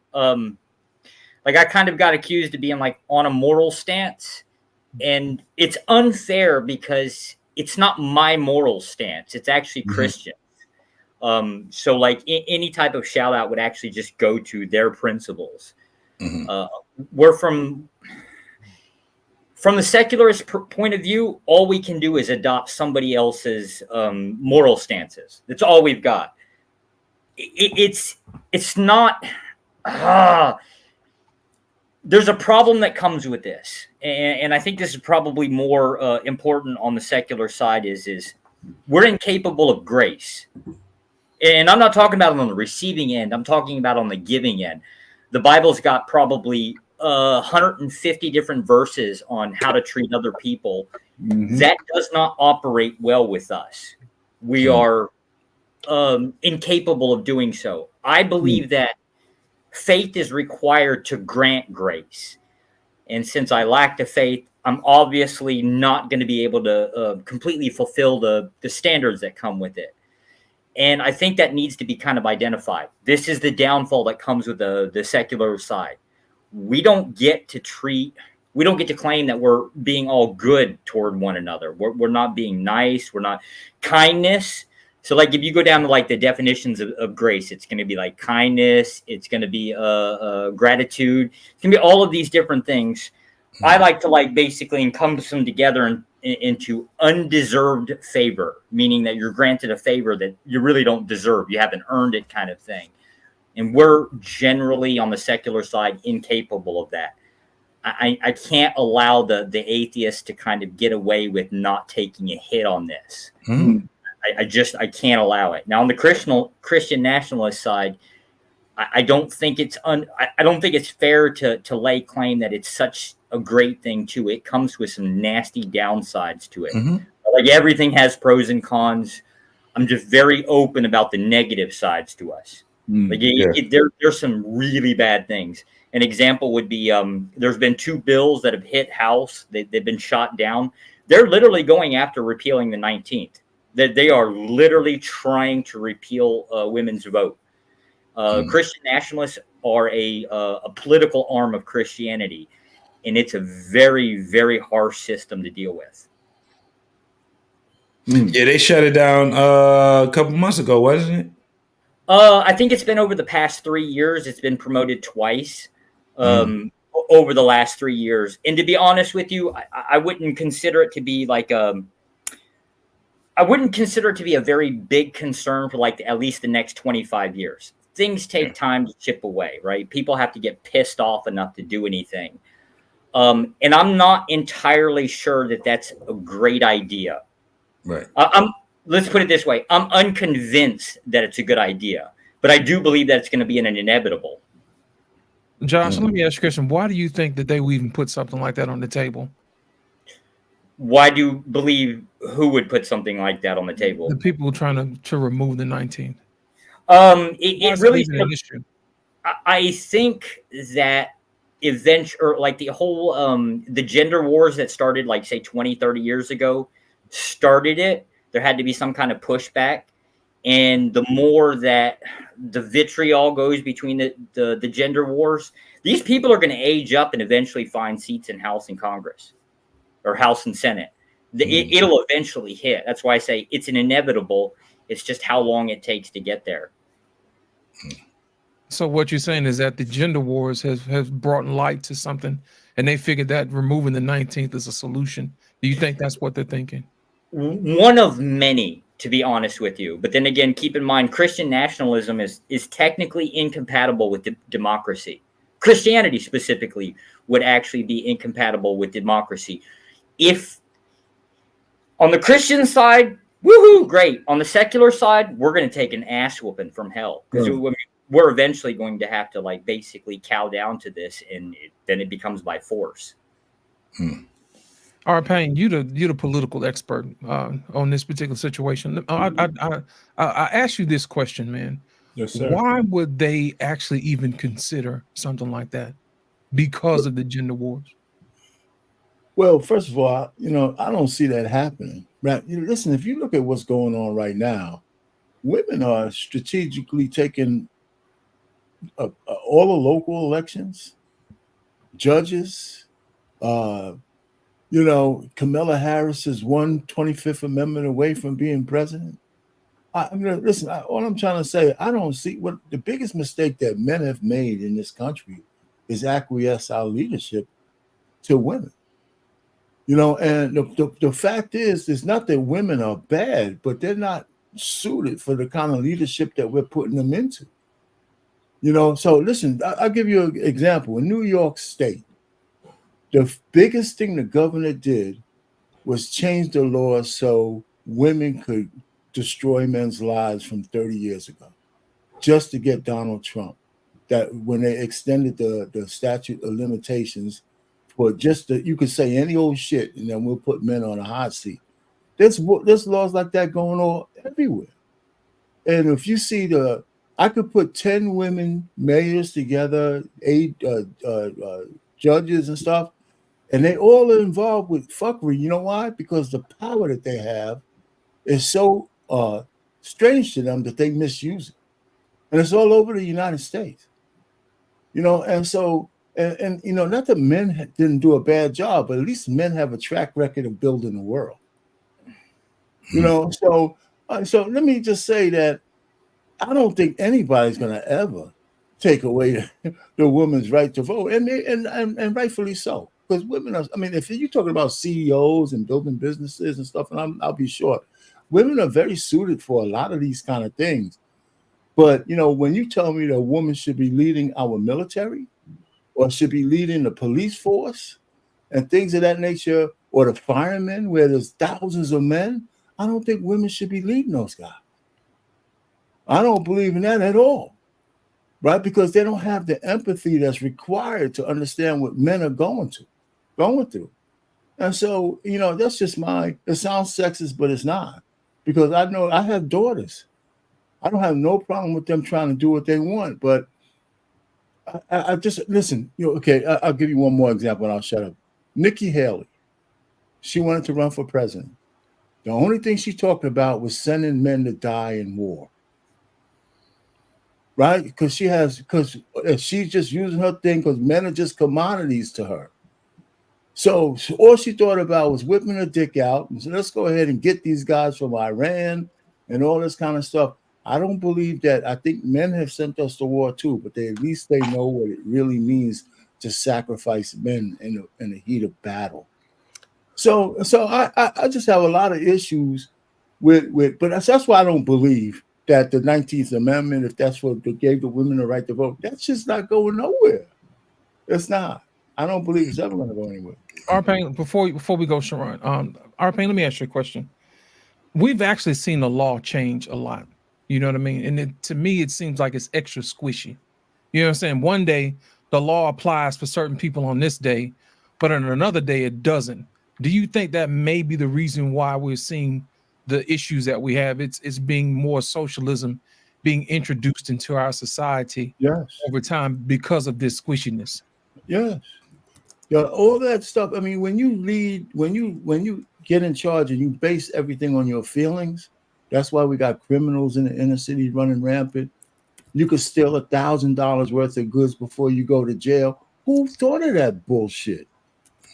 Right? You know, and all of this kind of stuff. We have them having sex books being taught to third graders and shit like that, and all that, you know, clowns and transgenders in school. Men don't think of those kind of things. You know, I mean, not really. But so we've allowed the whole country just to go right off the goddamn deep end. You know, 5 years from now, we'll probably be able to marry dolphins and shit. You know, so all I'm trying to say is you know, flipper, you know what I'm saying? Men just need to go ahead and we need to just be in charge. And you know, and we in the West, these are Western men, by the way. We've acquiesced our leadership in so many ways, because it's not just the women, because the men, you'll get a whole panel of men saying the same shit, you know. And so when we talk about simps, which is a bad word now, it's overused, there's men, and I don't want to call it, and men who pander to women, there's more of them than there are of us. And it's not like they're all punks either. You know, there's just this podcast where I had this guy trying to tell the no fugazi that women are God, and that our penis is just a instantiation of a vagina that was just manufactured out of the thin air. I mean, this guy was actually saying that on a podcast. Mm-hmm. You know, and that he didn't understand anything about XY chromosomes and XS. He told the guy he didn't know what he's talking about, that men determine the sex of the kid. He was ready to fight over that. This is how delusional that guy was. I don't know who his mother was, but I know he didn't have no father. You know, that because he said being a father was a construct. That's what he said. Wow. So I said, where the hell are we going? And you know what? Why you ask me this goddamn question? I was calm, trying to go to sleep. You got me, so you know what I'm saying, man? It's called class participation. That's what it is. That's what it is. I know what I be doing, man. This is just, you know, I mean, there's context to what I need to be saying. I know I just blurted out a whole bunch of stuff, but I think we're in dire straits. Yeah. We are, as a country, we are in dire straits because men have advocated their rightful place being in charge. And too many strategic, and it's getting worse. That's all I'm saying. Appreciate it. Sharon, you had a response. I did. Okay. Take your time, man, because I know that was a lot to lay at your feet, man. At one time. He was like, "Shit, it was losing." I seen it going out too. He like, "God damn it, I'm trying to hold on to it." Take your time, man. I know that was a lot to take in, man, at once. But go ahead. Yeah. That was a lot of information and a lot of different categories of conversations within that one soliloquy. Like we could go to like 10 different conversations. Yeah, I got a lot of thoughts right now, especially I'm tired too. Hit one. Just hit one. That's all. Pick your favorite, man. Pick your favorite. How about that? The one thing that did stand out to me was the women can't have empathy for men. I thought that was pretty interesting. I didn't really understand that point. I think empathy is just for human beings. I don't think it needs to be a certain gender to have empathy. If the female have just a loss of human beings' life, if she just appreciate life, I think she will have empathy. It doesn't matter if it's a man or a woman that she's sacrificing, as long as she understands that those human beings have families and so on and so forth. I did not saw that. That was one thing that stood out to me pretty hard as well. Let me ask you this: what about the 19th Amendment being repealed? And that's what had me in a whole lot of conversations in my head, and I'm trying to mine out right now. Actually, Why would you think they would do something like that? I don't know. Or even consider something like that? I don't know. I got a lot of thoughts because I don't want to go down a conspiracy rabbit hole. So I'm trying to mine it out where it would sound actually coherent. That's all right. They just take jumbled your time up. with it, man. Take your time with it, man. Because anytime somebody does something like that, there has to be in somebody's mind. There has to be a logical reason why they do something like that. And I'm trying to see if you can wrap your mind around why would they even fathom something like that. As long as it took for women to get the right to vote, it's just saying, nah, that was a bad idea, and give us that back. You know what I'm saying? I can't really. It's not. It can't compute. I don't have the capacity to compute. It's like I'm having a malfunction to figure out a sensible way to be the devil's advocate. You know what? That's fair. Maybe That's just early fair. things is finally getting her way, because she's a big advocate for taking the women's right away from the vote. That's fair. I'm gonna ask Rilla, man. Rilla, let me ask you, why would you think that somebody would even lay that at the feet of the table for even consideration? Control. Janet Jackson told y'all, control. These men can control these women, man. As much as we think about all these other races and their women, they got it so much better. Hey, man, no disrespect, Joshua Jones, but the white men can't control their women either. This is true. They crying about their women. Conservatives have horrible reputation among our women. Yeah. So I haven't done the research, so I don't even know if that who's positioning that, but if it is, the only thing I can guess, I'm with Sharon this time of night, got dog way past my bedtime, but the first thing that comes to mind is man, Dr. Major Payne, I just found out I'm eligible for retirement in 5 years, man. I don't know how to feel about that. You got me by a year, bro. Yeah, I don't know how to feel about that right now. Stay alive. Just stay alive. Yeah. It's a beautiful thing. But lost in translations, I think it's that's the only thing I could think of is control, right? There's no other real benefit. It's curious to me because I forgot where I was at. Maybe it was on Ham, but we were talking about how in the black community that vote, politicians have split. Our vote is split. So women are kind of our black women are voting their way, and black men are voting their way. But traditionally, most other communities, we see that the women tend to vote with their men. Maybe all that's changing up, and so maybe that's all playing into it. Yeah, but I haven't researched it enough. That's just my initial thoughts on it. But I do got to dip out of here. Dr. Payne, look, you see that there? Yeah. Shout out to Major League Baseball for finally integrating those stats, man. Big Josh Gibson. Oh, yeah. Top of the leaderboard now, man. So Yes, I don't hear sir. enough people talking about that, man. Yes, sir. Yes, sir. But, hey, Yes, sir. brothers, I love y'all. I appreciate y'all, man. Keep hope alive. We gonna get that by hook or crook. You heard? Yes, sir. You know what? The real reason why I asked that question, man, is because if it starts with them, then guess who's next? You see what I'm saying? That's what I look at. You know what I mean? It's always the slippery slope. If it's the women, then it'll be us next. You see what I'm saying? Yeah. So my whole thing is I want to make sure that we understand exactly what we're dealing with. You know what I mean? Josh, I'm glad you brought that up, man, because I think a lot of times we don't pay attention to stuff like that. It's always the going back and forth. But like I said earlier, the only thing that you can really do is control yourself. You know what I'm saying? And be the best person that you can be. and don't be trying to get over on other folks. It's like the golden rule: do unto others as you would have them do unto you. Fact. And I think if we walk down that path, I think we'll be okay. But the problem is when people don't do that and we don't hold them accountable, then what's next? We degenerate I to gotta look into more of that because I'm really surprised that was even brought up in the chambers, man. I never heard about it. I'll give you the 2 links. It's 3 lobbyist groups. They're all Christian nationalist lobby groups.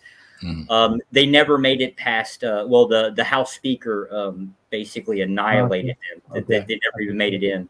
I mean, that's a lot of votes to take away. Yeah, it's not going to happen. It's especially on our side. Our side. I mean, I shouldn't say it that declaratively, but I don't see it happening. But I can see why some people are trying to push for that, because if you just look at the direction of where the United States has gone since that right to vote has happened, it's not all bad, but there's a lot of chaos in our laws. It's just a lot of chaos that have been introduced in our laws. Just a lot, and a lot of that is based on men. What was some of the laws you feel like was crazy? So what? What was some of the laws you felt like was crazy? No, well, the one where there's no bail, right? The no bail system, and let me tell you why it's crazy. It's not because I'll be real quick. The fact is, bail has been unfair, right? Because if you're poor, people are doing a lot of time and before they get justice. But the real problem is the pipeline to get your day in court is clogged. So that's why they'll have a guy who might be innocent in there for 2 or 3 years getting his day in court when you're supposed to have a speedy trial.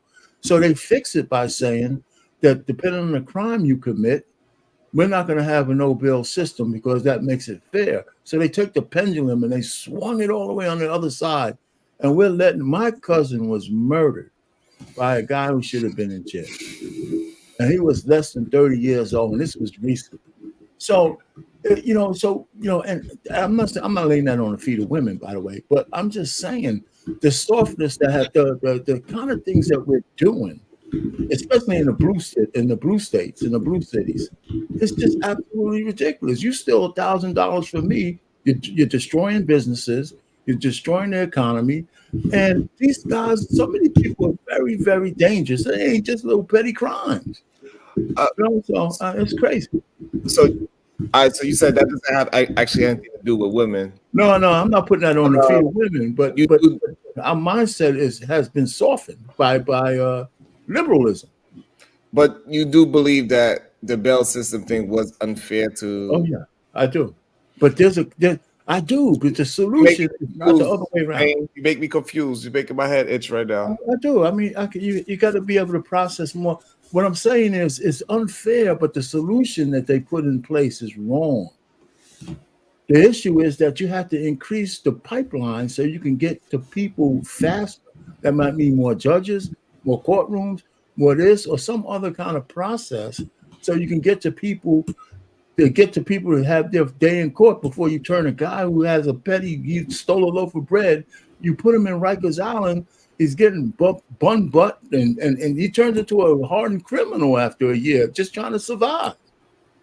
So, I mean, it's stupid. That's a lot of money. That's like a huge budget on a county just to add a couple judges. I know, but I'm hearing you. But what's the solution? Just let people. I got none. You guys are the old cats. You know better than I do. I'm the young guy here. No, I'm just saying that. I've seen the people. Like my sister was a New York City policeman, and I saw when they changed the law in New York, and she was telling me what was going to happen, and she was absolutely right. She told me she was absolutely right. Yep. Yeah, I don't agree with the bail thing at all. I'm in that city, so I know how crazy it is.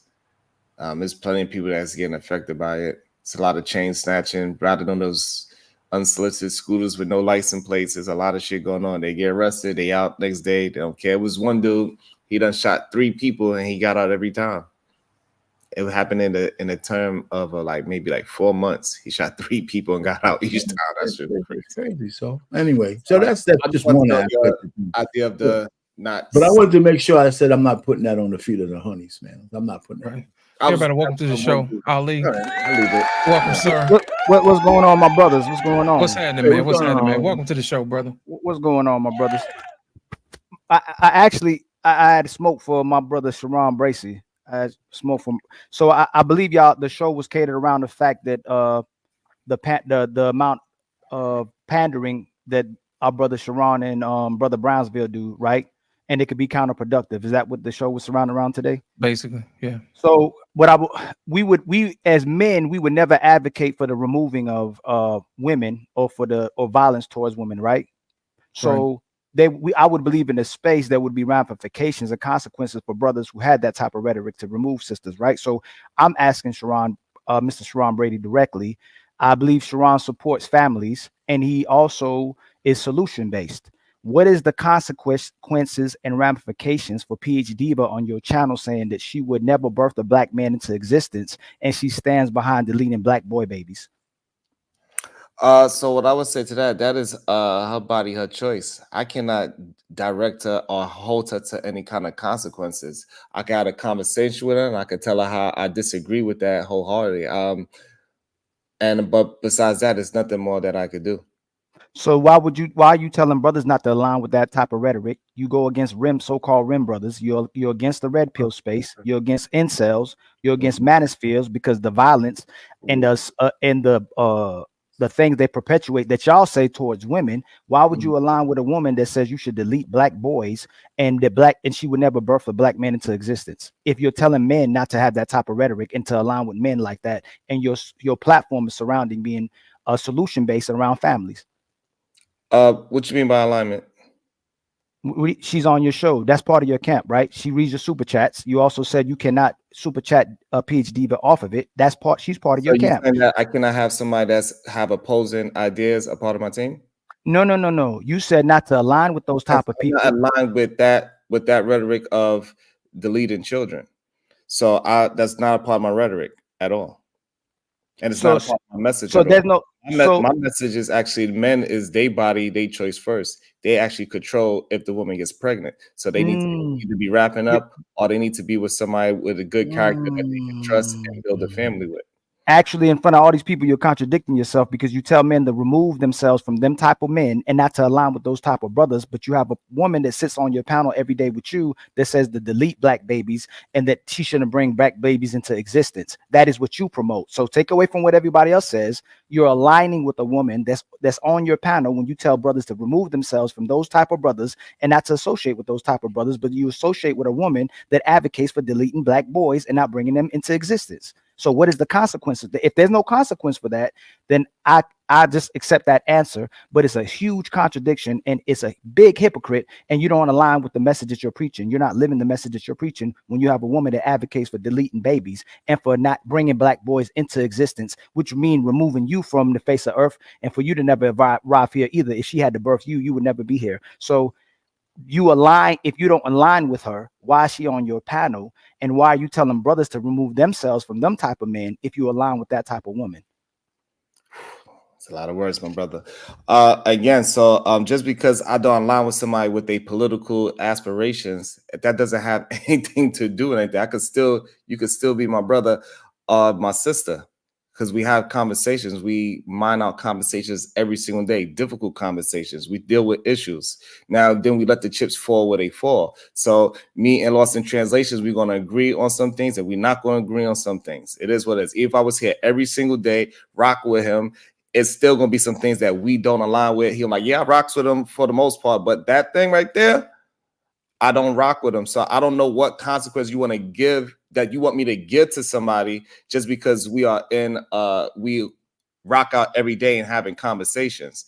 That's not me aligning with every 100% political thing that she's doing. Just like I'm pretty sure you with somebody, I'm pretty sure you're a religious man, correct? I believe in a higher power. Right. And you rock with somebody that doesn't, correct? That I rock with someone that doesn't believe in a higher power? Yeah, like an atheist. Are you deflecting and moving on to someone and trying to conflate that? Are atheists bad people? What I'm saying, it doesn't align with your ideology. I wouldn't align myself with someone that says delete men or women your words hold no merit when you're advocating for and connecting with and aligning with someone that says delete black boys and never bring them into existence, when you're telling men to do the actual thing that you can't do with a woman that's on your panel, which sums up this whole platform that y'all pandering, and you're supporting women who disrespect men and want men removed from the face of the earth and don't want to bring birth, give life to black boys. So you saying that I gotta agree with somebody 100%? No, I didn't say that. Then Okay, you don't. What I'm saying is that, Sharon, you asked me a question, so let me respond. Your words hold no merit, and you have to practice what you preach. If you're not telling women to do, if you're not removing women from your panels, you're not aligning with women and not telling those women the same thing, then you can't say that to men. I ain't telling you you do whatever you want to do. You're supposed to be solution based. You're not supposed to flip flop, and you're supposed to be about families. I'm not gonna. If the person that I'm aligned with said that they want to delete women, if they say they want to never bring women to existence, I would never talk to that person again, and they would not be on my platform. They would be removed instantly. So I would do that. That a person being an atheist don't make them a bad person. They just don't have evidence if God exists or not. That don't make them a bad person. A person that's saying that black men should never come to existence and that black babies should be deleted, wants men to be removed from the face of the earth that look like you. I would never advocate for that, and I would align with someone like that. And that you're telling people not to align with people that are lesser than that. They just you say disrespect women, assault women, and whatever you want to come up with that you want to demonize the so-called Rim brothers. But this woman says she doesn't even want to bring men into existence, and she wants them deleted. Black boys deleted. Right. I really don't understand your argument, to be honest with you, because I keep telling you that I do not align with that philosophy. So as far as I understand, she's not having no unprotected sex. She's not out there deleting children left and right. Me and her never even had a conversation about it. You actually bringing this information to me because Israel was on my show today and he brought that information. So it was my first time actually hearing that today. But I do not align with that thought pattern at all. But just because I do not align with somebody's thought pattern doesn't mean that I shun them away. No, you just can't tell nobody. You just can't. We don't know. You can't tell anybody to do anything. Because I don't know what that person went through to make that person say these type of things. So I'd rather have a conversation with the person and get down to the root of the situation. Because maybe it's just I don't know what it is. Because I've never had the conversation with the person. We actually have video.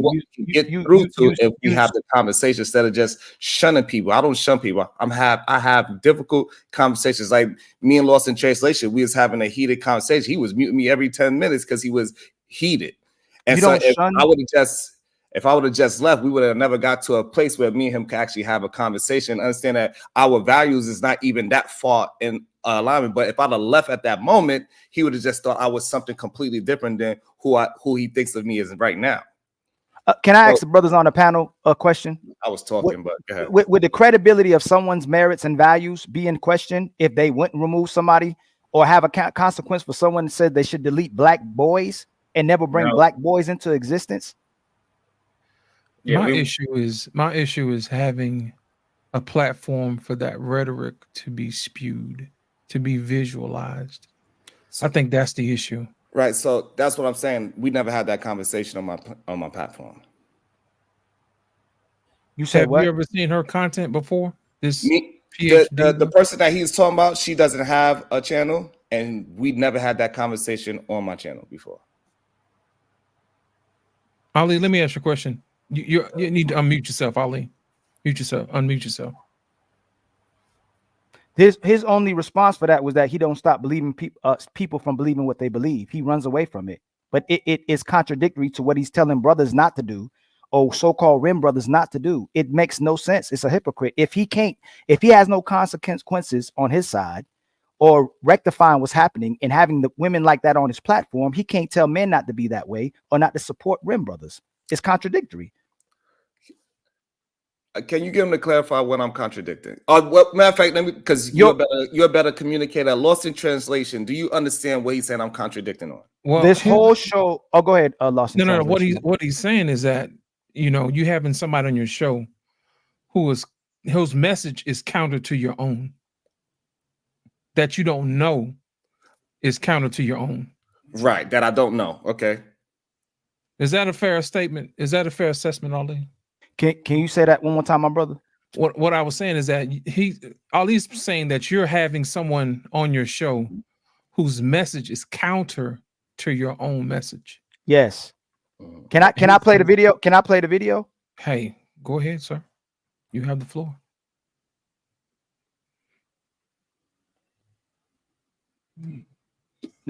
Can you play that? I got you.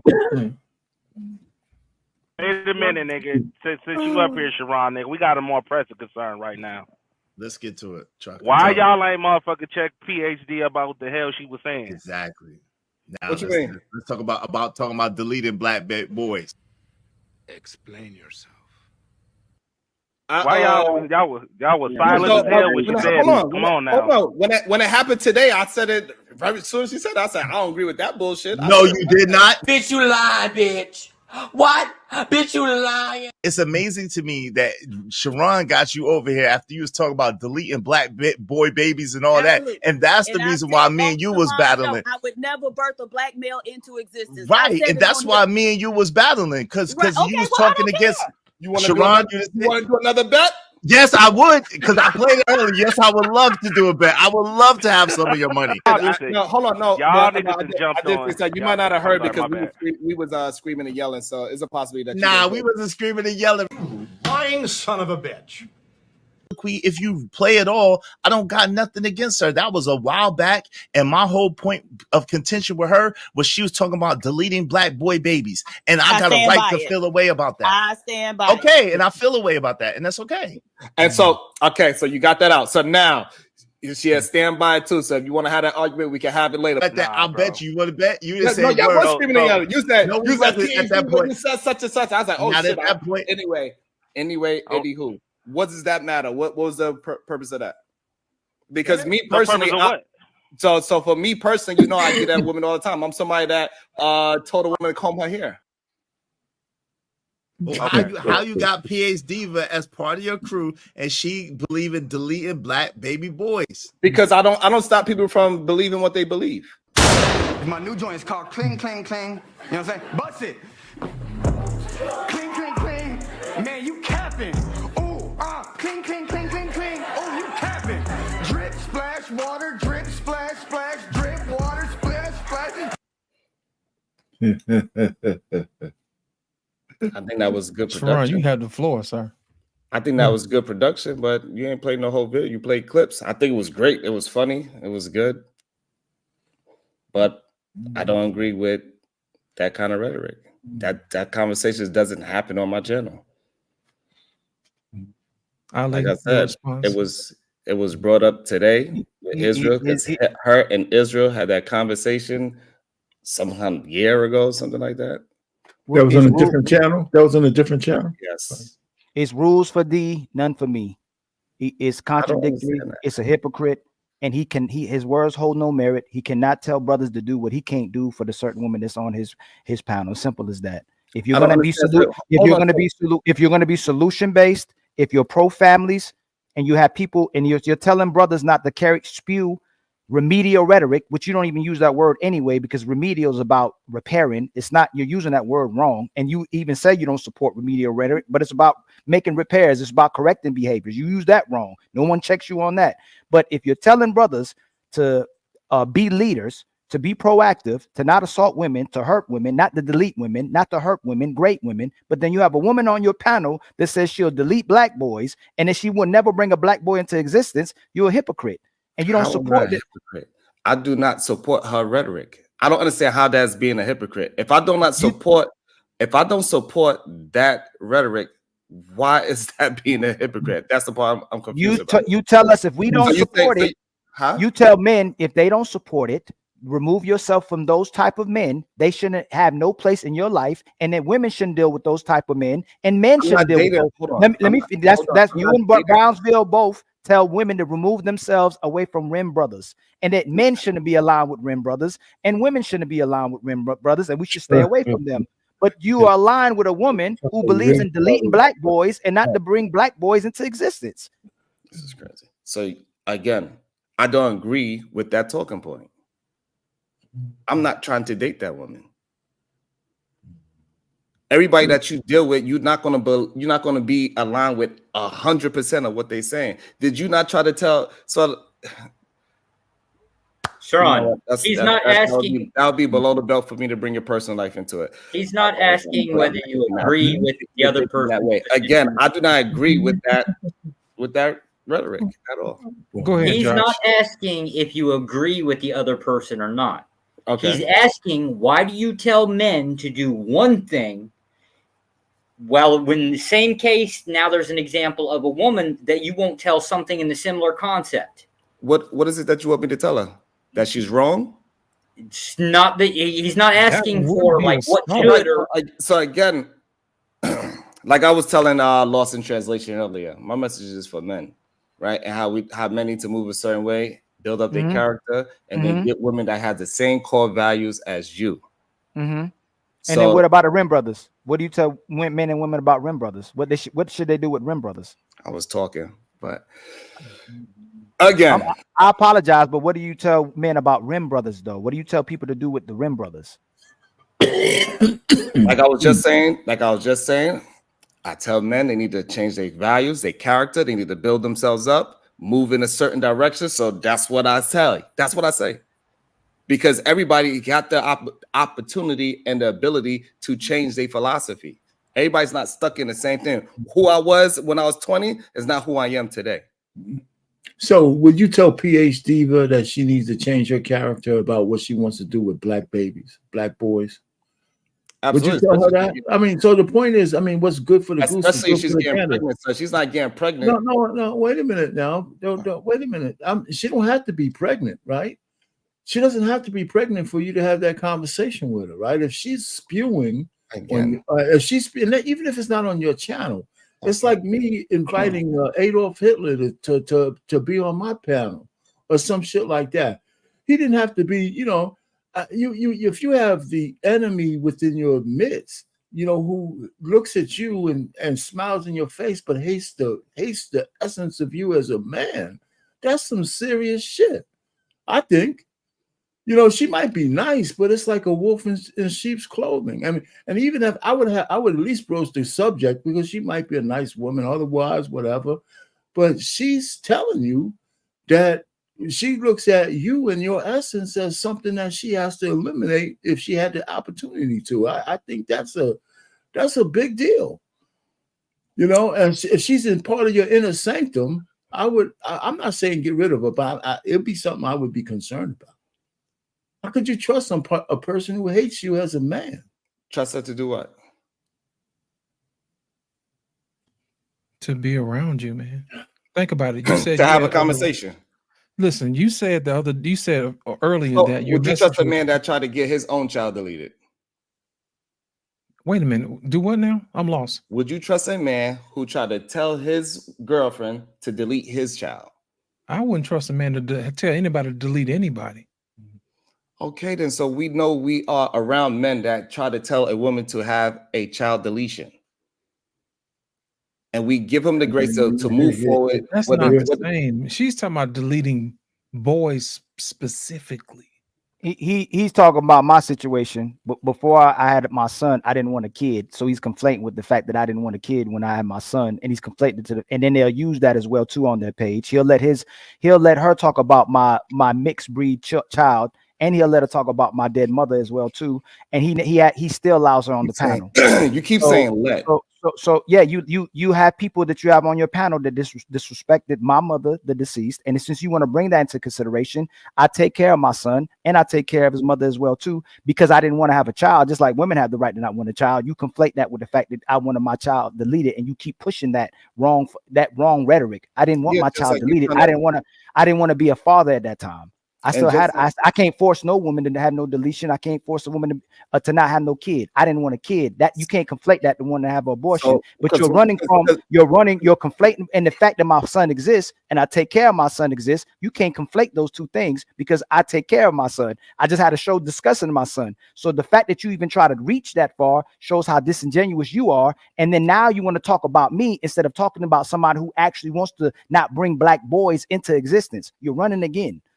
So my son came into existence, and I take care of my son. Yeah, so but the only problem is with what you are saying, you are being a hypocrite because if that girl didn't fight you tooth and nail to go ahead and make sure your boy survived, your child wouldn't be here. So you are in the same boat as goddamn PhD because you was advocating for her to get rid of the child because you didn't want to pull on a condom, you didn't want to strap up. You was being irresponsible. What I tell young men not to be irresponsible. If you don't want to have a child, you need to strap up, is what I say. And definitely don't bust a nut in her. Don't go inside her raw on a day-to-day basis and bust nuts in her and not expect the child to come up out of it and then put the pressure on the woman to do something to her body that is detrimental to her I didn't health. do that. I agree with I shouldn't have been responsible if I didn't want a kid at that time, and I did bust a nut in someone that I loved, and I didn't want to have a kid, and I was irresponsible. I already owned up to that, but I didn't force her to have no deletion. You keep pushing that rhetoric and lie. No, we're gonna cover that today. I never forced her. No. It's not. You're not gonna conflate the two today. I have a child and the mother of his child that I take care of, and that's in my life.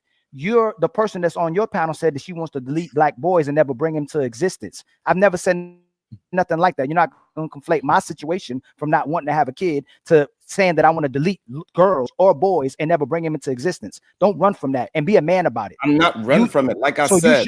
So if you're going to why are you talking about me instead of not talking about her if I have a son and I take care of his mother and him? Because I gave you the answer, you just don't want to respect the answer. I said me and that woman never had a conversation about it. It shows the video you did. Brought up again. She was having a heated debate with somebody on the show, and they was having a back and forth. That was not the topic of discussion. Just like this wasn't really the topic of discussion, and that's why Lost and our Pain is trying to monitor out and figure out what side of the coin they adjusting to, right? So it happened in real time. Her and somebody else was having a conversation about a conversation that they had a year ago. So therefore, nobody jumped in the argument. No, but you are acting like we was having a conversation about baby deletions. No, they're watching you lie right now. You're lying. Even if it happens in real time. If the person that you say I associate with says they want to delete black boys and black girls, I'm never associated with them again, especially when I'm pushing men to stay and women to stay away from incels, red pill people, or manosphere people. Your whole platform is set about talking about men and pandering to women and for them to stay away from these type of men while you're advocating for a woman that wants to delete black boys and never bring them into existence. So this is the problem. You saying advocating, right? So me and her never had a conversation. So that means if she's advocating, that means I'm around while she's advocating it. We having conversations about it and how yes, you are right, or we having debates about it. Me and her never had a conversation about it, ever. Not one time. And you saying that I'm letting her advocate.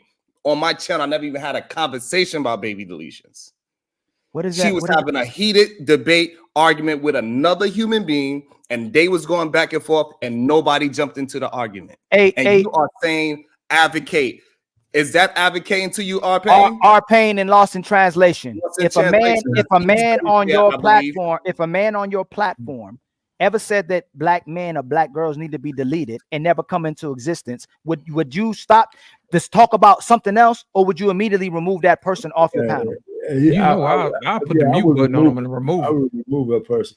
Hey, listen, I mean, you know what? We're not. I don't think we're gonna get anywhere with this one. But I think what you said though, Ali, is noted. But but I want to note this: the fact that she said that, and the fact that this is a brother up here and we doing this show. And we talk about holding each other accountable and being solution based. If men don't hold him accountable for not holding her accountable for something as far as going that far, it says a lot about the men. And he's talking about too. He'll be right about men being weak. He'll be right about the men in so-called red pill, manosphere, and he'll be right about himself as well too. It'd be a contradiction because if a man said it, he's being removed off my page. Even when we had on my page today, if someone even tries to disrespect the man about a vibrator or anything like that, it's immediately addressed. If a man or woman comes on my panel saying that the black boys or black girls shouldn't come in existence and we should delete them, that's immediately addressed, and the space should make sure they address it as well too. And when he does a show tomorrow to put me on a thumbnail, make sure you address the fact that it's about the fact that she says she delete you, she'll delete R-Pain, Lost in Translation,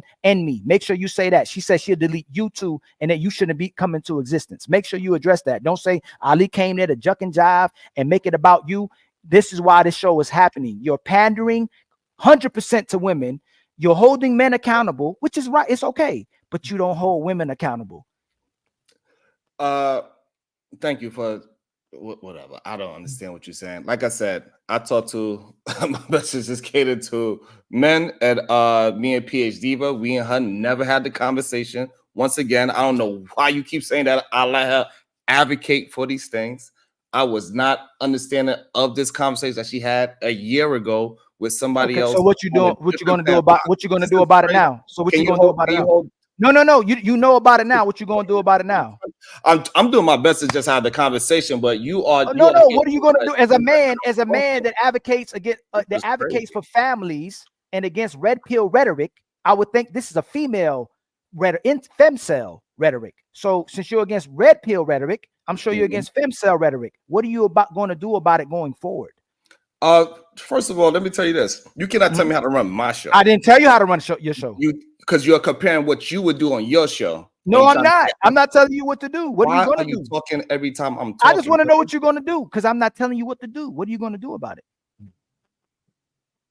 If you say nothing, that's fine. If you say you're going to do what you want to do, that's fine too. What you going to do about it? I didn't tell you to do anything about it, Sharon. It's your show. You, your own man. You, your own leader. Your solution base. Your SBG. That's what your content is called. And you're against red pill. And I would think femcels is real too, who advocate for the same things you say men do. All I'm asking you is, what are you, as a man as your stature, as a man as your stature, as a man as your stature, as a man as your stature, a great leader, a man who advocates for family. What are you going to do about it? This is crazy. To me, I don't know how many times I got to answer the same question. If you don't like my answer, you don't like my answer. I gave you the answer. You keep asking me. Maybe you can make me understand, Lost. Brother, let me explain something to you, man. Because I'm confused. A part of being a man is accepting when you're wrong and correcting it. Earlier today, we talked about making sure holding men accountable. And I said also making sure that you hold women accountable as well too. And for us not listen, and I understand that you address men or whatever, but at the end of the day, you said earlier that you have women in your audience as well too, right? So for you to have someone in your audience that you don't know that does this speaks to what we talked about earlier with Barronville on the line. And he was saying that he wasn't aware of a particular situation.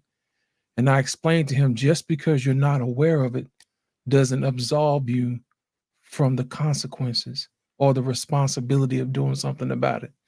What Ali is asking you now, that you know that she has these views, are you going to do anything different knowing that she's around with those viewpoints?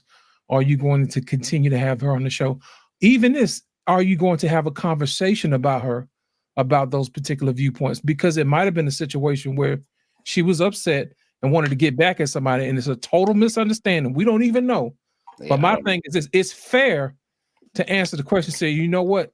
I don't know what I'm gonna do. Let me talk to her first and find out exactly what she meant by that, because sometimes we can take things out of context. To me, I think that's fair. But what Ali is asking you is this: going forward, now that you know, what are you prepared to do, knowing that what she says goes against your core principles as a man? So again, I said that. So the very first answer I gave, I said, I have conversations with people. I do not change it. I said that. I said conversations. I do not change people out of their ideologies. I do not change their philosophies. I have the conversation with them. I see why they think like that. I said that. He's just not willing to be give anybody grace to find out exactly what you said. Because I said that already. I said, because I don't know what she went through. So we had the conversation. Maybe we'll find out if she's still there. I said all that the very first time I answered it, Lost. I'm pretty sure you remember me saying it. But for some reason, he's trying to get some gotcha moment. He think he got me in some, but he still can't even, he himself, his own life. He tried to get rid of his own child that he created. And then he's trying to hold me accountable of a fucking woman that is just talking, and she's not pregnant for what we know. She wasn't pregnant at the time. And I wasn't privy to all this information. And then I gave him the answer, and I was trying to move on. I said, I could just have a conversation with her. I appreciate the conjecture. But the question is, the direct question, knowing that this woman is on your platform. Say, for instance, many years from now, your daughters see this particular lady, and she's like, "Dad, you actually listened to this lady who said to delete boys?" Would you want this woman's message to be around your daughters? Right. So again, until somebody That's a yes or no question. No. Would you want this? Okay. Yeah, because so my thing is this: if you wouldn't want, he already has. No. What I'm saying, what I'm saying is, if you don't want this message around your daughters, why would anybody else want this message to be around their daughters as well? Exact. And on my I never had that conversation with her in my life. Let me ask you a question. Could later on, when you get an opportunity, when you talk to her, could you come back to us on a later date, another show, to explain to her what she said to you? Because I'm curious to know why she would say something like that. I just don't know if I want to have that shit on my show because I don't like to talk about. No, you can have that in private. No, you can have that conversation in private. I don't have her number. I don't speak to her. But I'll try to have the conversation with her. But what I'm saying is this. I said it already, but I don't know why when I said it the first time it wasn't acceptable. That's kind of strange to me. You know what I'm saying? Because I didn't want to take it into a personal thing. Because the advocating and those type of words is foul. To say that I'm somebody that was allowing somebody to advocate on my channel about deleting young Black babies. That is foul. You're laughing that did not happen. You were literally laughing on the video I played when people are asking you on my show. No, you did happen. It did happen. Not only that, the main part is this. You tell men to hold themselves accountable, and you're not man enough to hold yourself accountable. That's what it is. And when you want to make it, understanding that we had a real conversation in real time. Just say you're not going to do nothing about it. Just as a man, say I'm not going to do nothing about it. I'm going to do a show about Ali tomorrow and talk about men some more instead of addressing that I have a woman on my panel that pushes deleting Black boys and not having Black boys. Just say that. Keep it real. I'm going to monetize her still being on my platform because I love the way she disrespects men and it helps me to make money, and I call it solution based. And I'm gonna still allow the women like her to be on the panel to disrespect men, humiliate men, while I tell men to be respectful to women like her. And I support women who advocate for delete Black boys and bringing them into existence, just like you. Just say I'm not gonna hold myself accountable like I ask other men to hold themselves accountable because I'm not really a man. Let's just say that. All right. So since let's be honest about this situation. You didn't come here you came here to try to make me look bad. That's what you came here to do. That's number one. Number two, of course I did. Number two, I answered your question the very first time you asked me. I didn't dodge it. I didn't duck it. I didn't do nothing disrespectful. You did. You show you a coward. And you show you a coward. You show you a coward. I would never let nobody say. No one's gonna say they're gonna delete any boys or girls off my panel. And the fact that you keep getting pressed and can't say you're gonna do something about it, because you know what's crazy. I do. Even though I just met this man here, me and him had a really strong disagreement earlier because we didn't know each other, but he was able to hear me out, and we got past the disrespect part. And I figured by this time, right now, me and you will be past the disrespect. No. I hope that people put their foot on your neck. You've been putting your foot on men's neck a whole year, pandering, and now my foot is on your neck because you can't hold a woman accountable. So hold yourself accountable. But gentlemen, I gotta get out. Pain, so I want to understand. So should we hold you accountable for trying to convince your baby mother to get rid of your child? I didn't try to convince her to do that. You keep pushing that. Y'all want to push that to make me look bad. How can you keep pushing that if I take care of the woman, the mother of my child, and his mother? That's because she ran away from you. And why would she be with me? If I truly was that type of guy, why would she be with me? I'm asking you a question. Don't deflect from the question. Okay. Because you was trying to advocate for your own child to not be here. Is that right or wrong? That's what you keep saying. That's you not said it. I didn't bring this information out. I said I didn't want a child at that moment. I didn't advocate for delete my kid. I never said that. You're pushing that rhetoric. I didn't want to have a kid. My kid came into this world.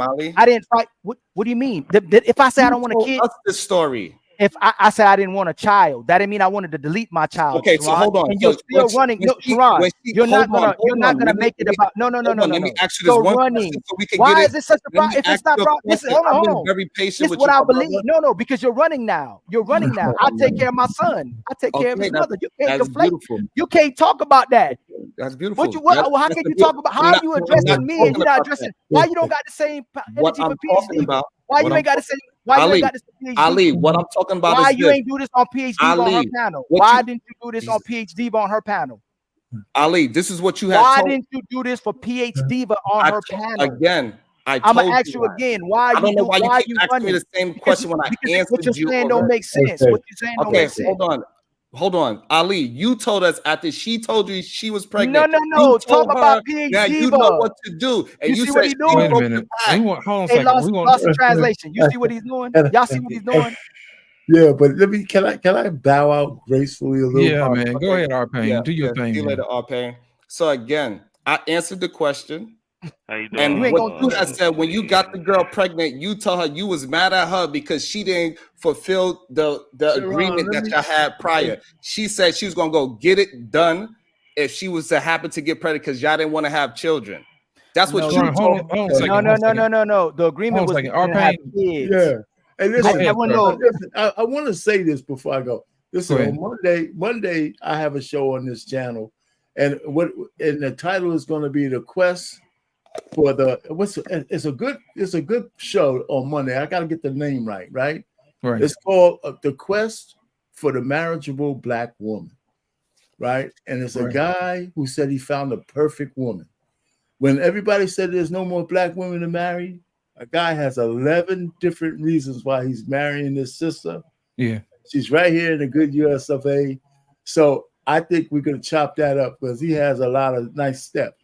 Good. It should be interesting. So when people come up on the panel, they can see whether this guy's capping or he's blinded by, whatever it is. I think it will be pretty good. We talk about I think that. that'll be good too. Appreciate it, R-Pain. It's fine. Tell too. the people what time your show is, man, so they can check It's it out. at 7 o'clock.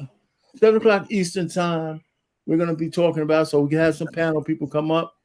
And Sharon, we ain't bashing a woman on that one. We're talking about a woman who's marriageable and why this guy says she's marriageable. So we don't be over here bashing no women. We try to build them up. Okay, you gonna have women on there talking about deleting babies and not bringing them black boys up. No, I won't. Hey, gentlemen, I gotta get out of here. No, I'll see you guys later, man. Appreciate it, R-Pain. Thank you. Hey, Trucker Yo. My God. Hey, when that shit came up, was they not in a heated argument? Who? Israel and PhD. You asked him a question of why he had or why he even mentioned the name. Because I had to go back and watch the thing, right? And he explained why he had a problem with PhD. And when he brought this up, right? When he brought this situation up, okay, she didn't say, you know what? I said it. I apologize about it. No, what did she do? She doubled down on it. But here's the thing. When she doubled down on it, then none of y'all say nothing. You didn't say nothing. Brownsville didn't say nothing, nor the chat. Everybody was dead silence. And the first thing that came to my mind was like, yo, y'all got to be shitting me. I watched plenty of dudes on your channel jump on all the weird niggas that be coming on that channel saying the most egregious things, and everybody get called out for it.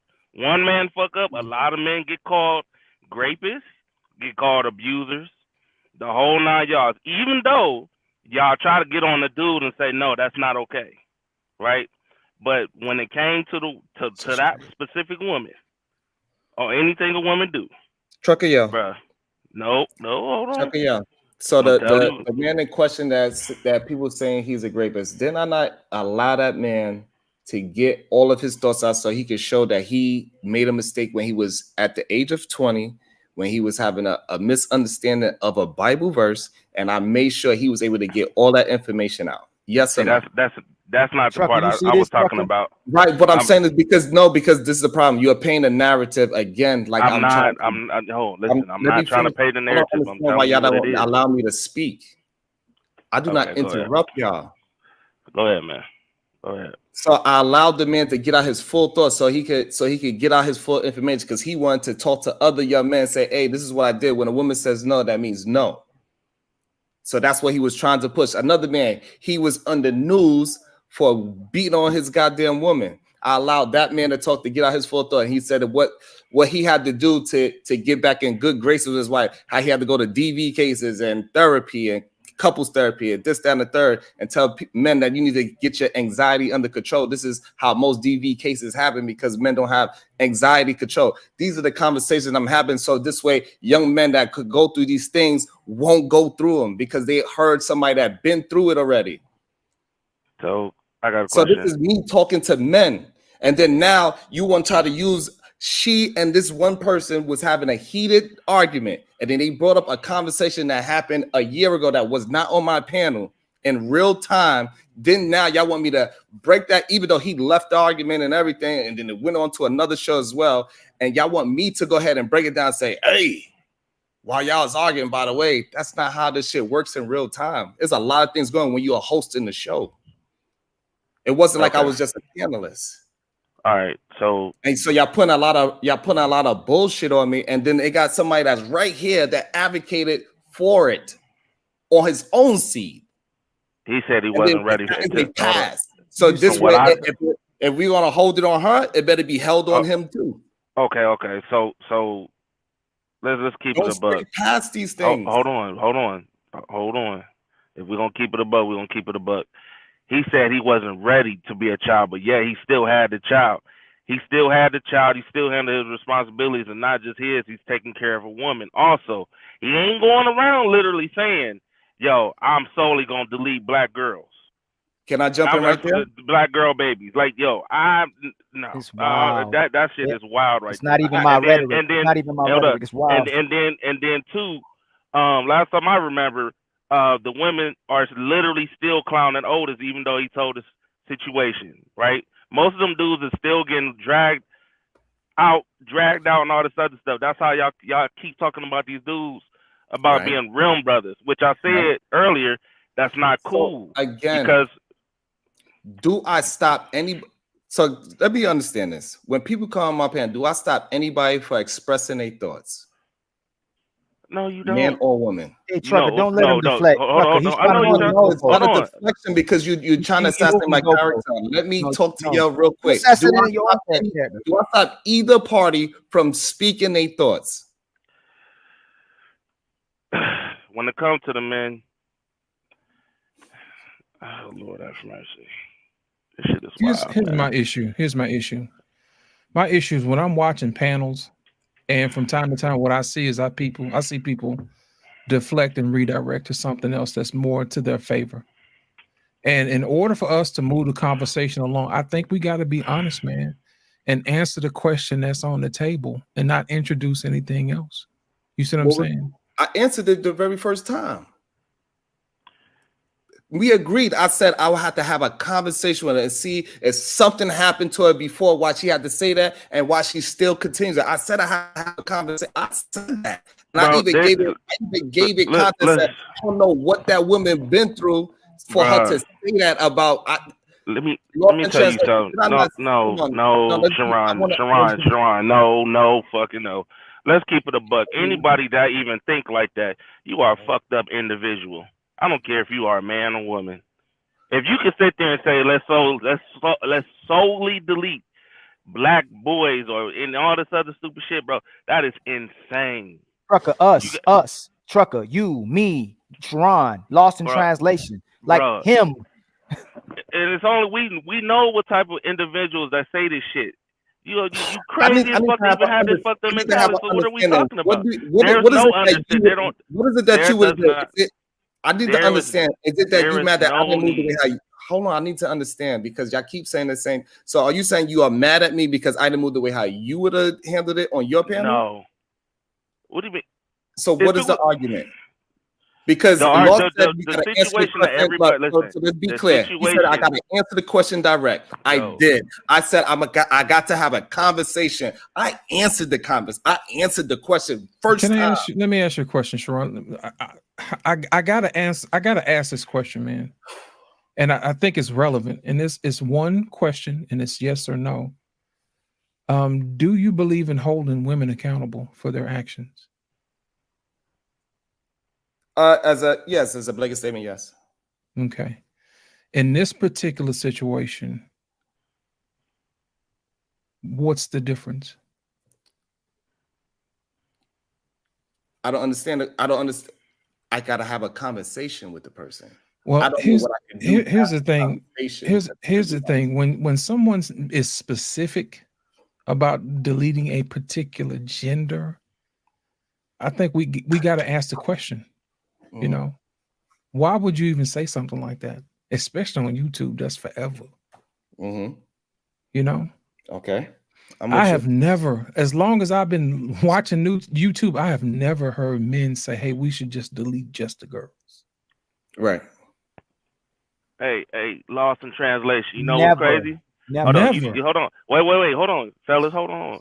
You know what's crazy is that when people mentioned it and I saw it in the chat, the excuses that I saw was, well, what do you know? You know, listen to how y'all talk about y'all mothers and all this other stuff. I wouldn't want to have a black boy too. I'm like, what the fuck are we talking about here?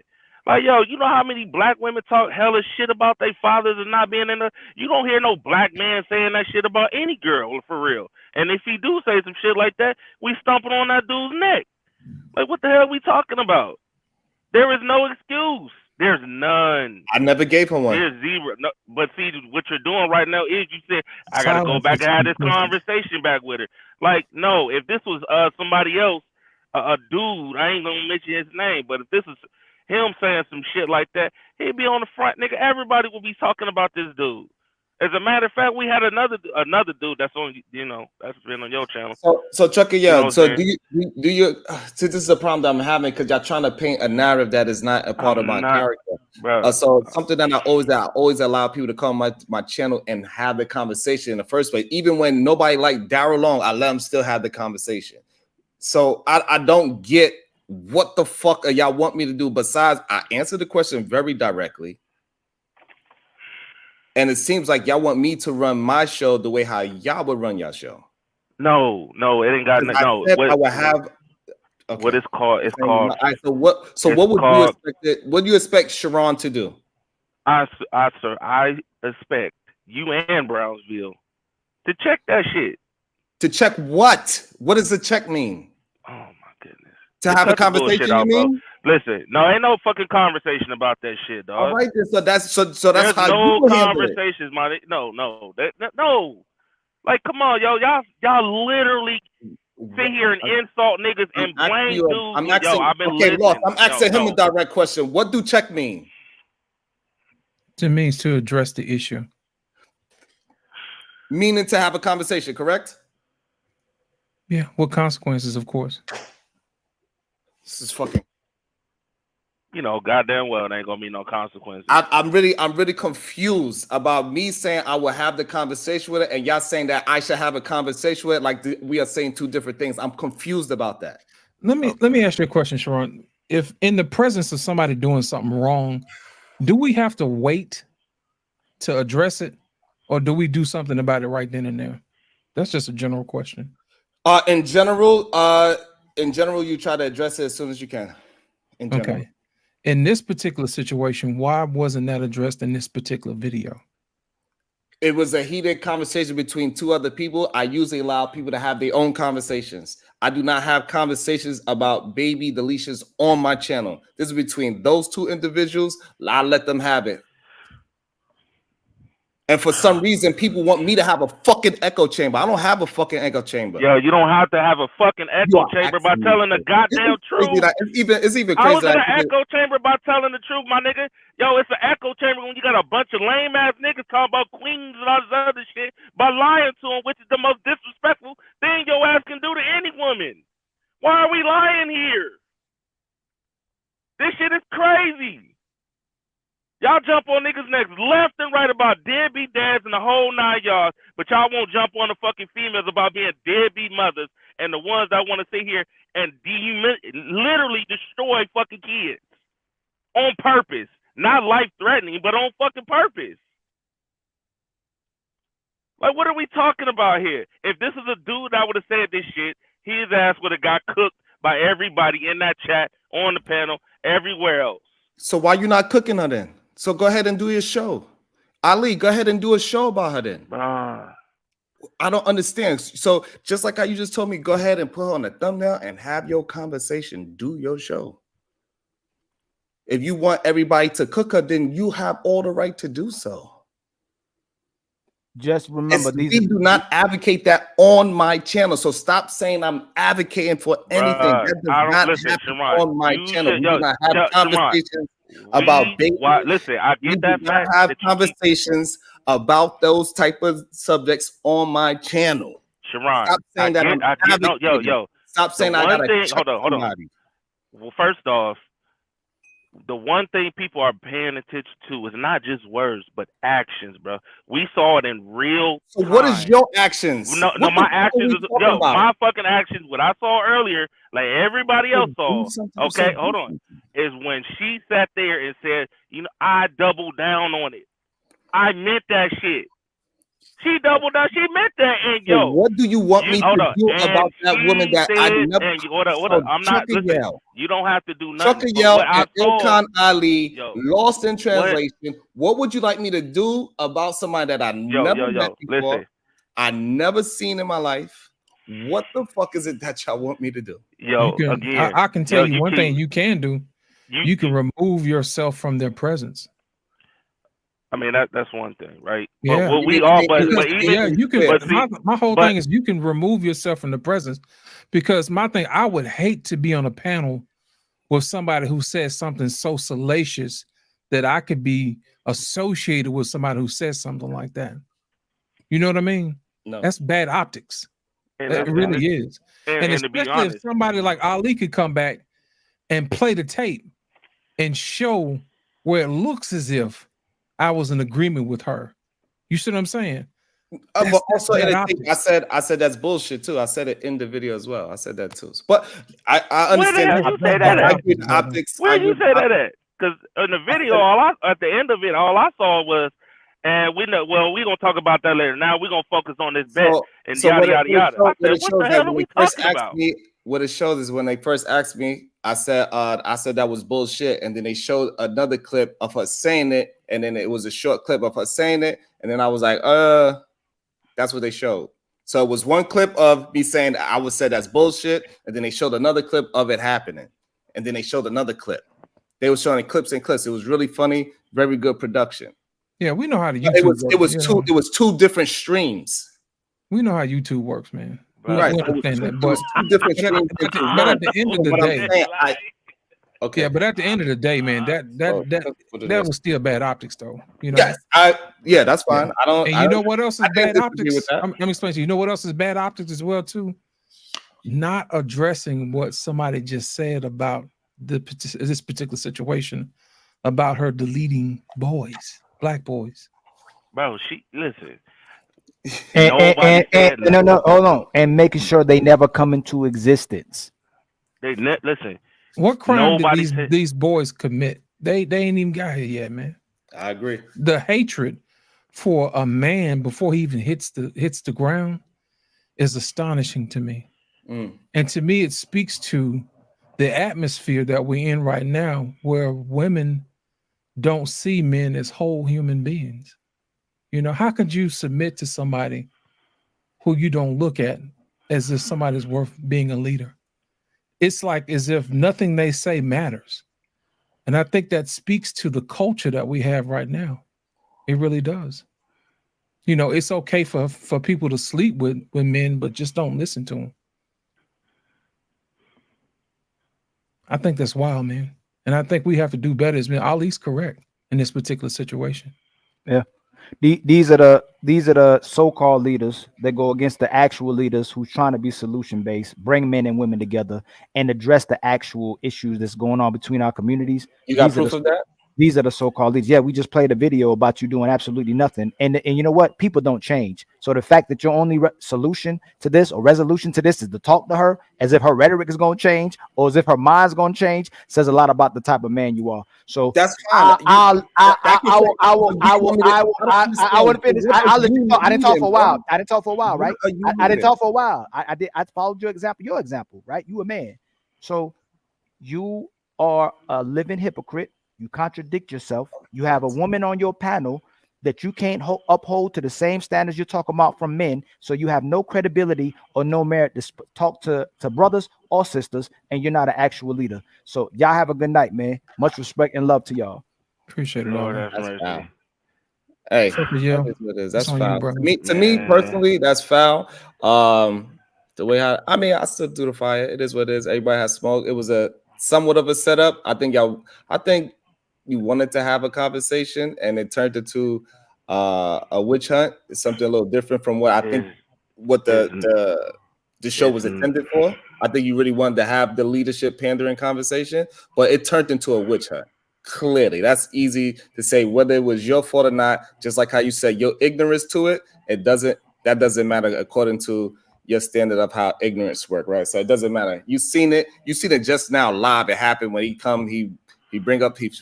brings some doctored video, and then he's going to say that I didn't answer the question when I answered it the first time, and then he painted a narrative saying that I was advocating for it. That's but here's the thing. To be honest, and you agree with that? Here's the thing. I can only go by my experience with you, but earlier you did the same thing with me. So I'm thinking in the back of my head, and I might need to have a little bit more conversation with Sharon because you can only gain so much. But the track record that I'm looking at right now it needs to be adjusted, and I think we probably need to have a conversation at a later date. And now ain't the time. You know what I'm saying? Because I want to give you the grace to say what you need to say without the needing to have pressure to be right in front of a whole bunch of people. Because in social psychology, it states that people act differently in front of everybody else when they know they got a crowd versus talking to somebody when they're by themselves. Because we can have a conversation, have a little bit of grace or whatever, but if you feel like somebody's watching, you're going to feel like you're going to need to be right. And if you look at social psychology, that's exactly what happens. People get on these panels, and what happens is one person feels like they have to stick up for the men. One person feels like they have to stick up for the women. They internalize the identity of those people. And what happens is you don't reach a point of agreement where you can actually move the conversation forward. So I can understand exactly how that works. So my thing is I'm addressing how you feel. I understand exactly how you feel, because sometimes those things can be one of those situations where you don't exactly know what to do. I'm just giving you a little bit of grace right now because I understand how these things work. Trucker, did you have anything that you want to add to the conversation? Nah, I just had to come up here and tell that part of the truth. Because I'm sorry, you can't tell me, just because a person argue, they just gonna say the most agree. That disturbing dark shit, ain't no way. She doubled down. She knew exactly what the hell she was saying. That's the only reason I even came up here. But other than that, the show been great. So that's about it. You know what I'm saying? So salute to y'all. Appreciate it. But damn, bro. Appreciate it, man. Sharon, did you want to say anything before we go?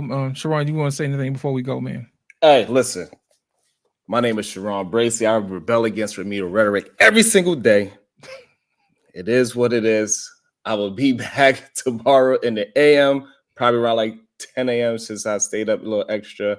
Rocked out. I dealt with the smoke. I ain't run. It is what it is. If I wanted to give you a little bit of advice, brother, it would be not to internalize other people's issues because it clouds your judgment. You know what I'm saying? I think I see a lot of women who take on the stories of other horror stories from other women that may or may not be true in that situation, and they lead with that. So I'm extending you the same advice. Don't take on somebody else's story and make it your own when it's not, because you're already happily married. You already got kids. You know what I'm saying?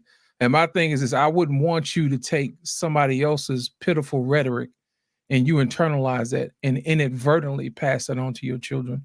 I would want that more for your children. I'm pretty sure you would want better for your children as well too. That's the main reason why we have these particular conversations, because we want to make sure that what we take in, we don't give back out.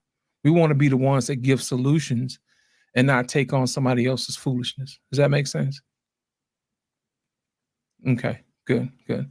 And with that being said, I'm gonna go ahead and let everybody go. Josh, did you want to say anything, man, before you left? Because I know I see you back in the back, man. No, I'm good. I'm just waiting for after show. Okay, very good. Well, ladies and gentlemen, it's truly been a pleasure, and I want to thank you guys for coming out to the Black Man Unfiltered show tonight. Make sure you check us out every Friday night on the Barbershop. It has truly been a pleasure. Thank you guys for coming out, to the 400 to 500 people that came out tonight. Make sure you guys hit the like button. Make sure you check us out every week. We got a show that's on every single week, every day of the week. Thank you guys for coming out, and good night.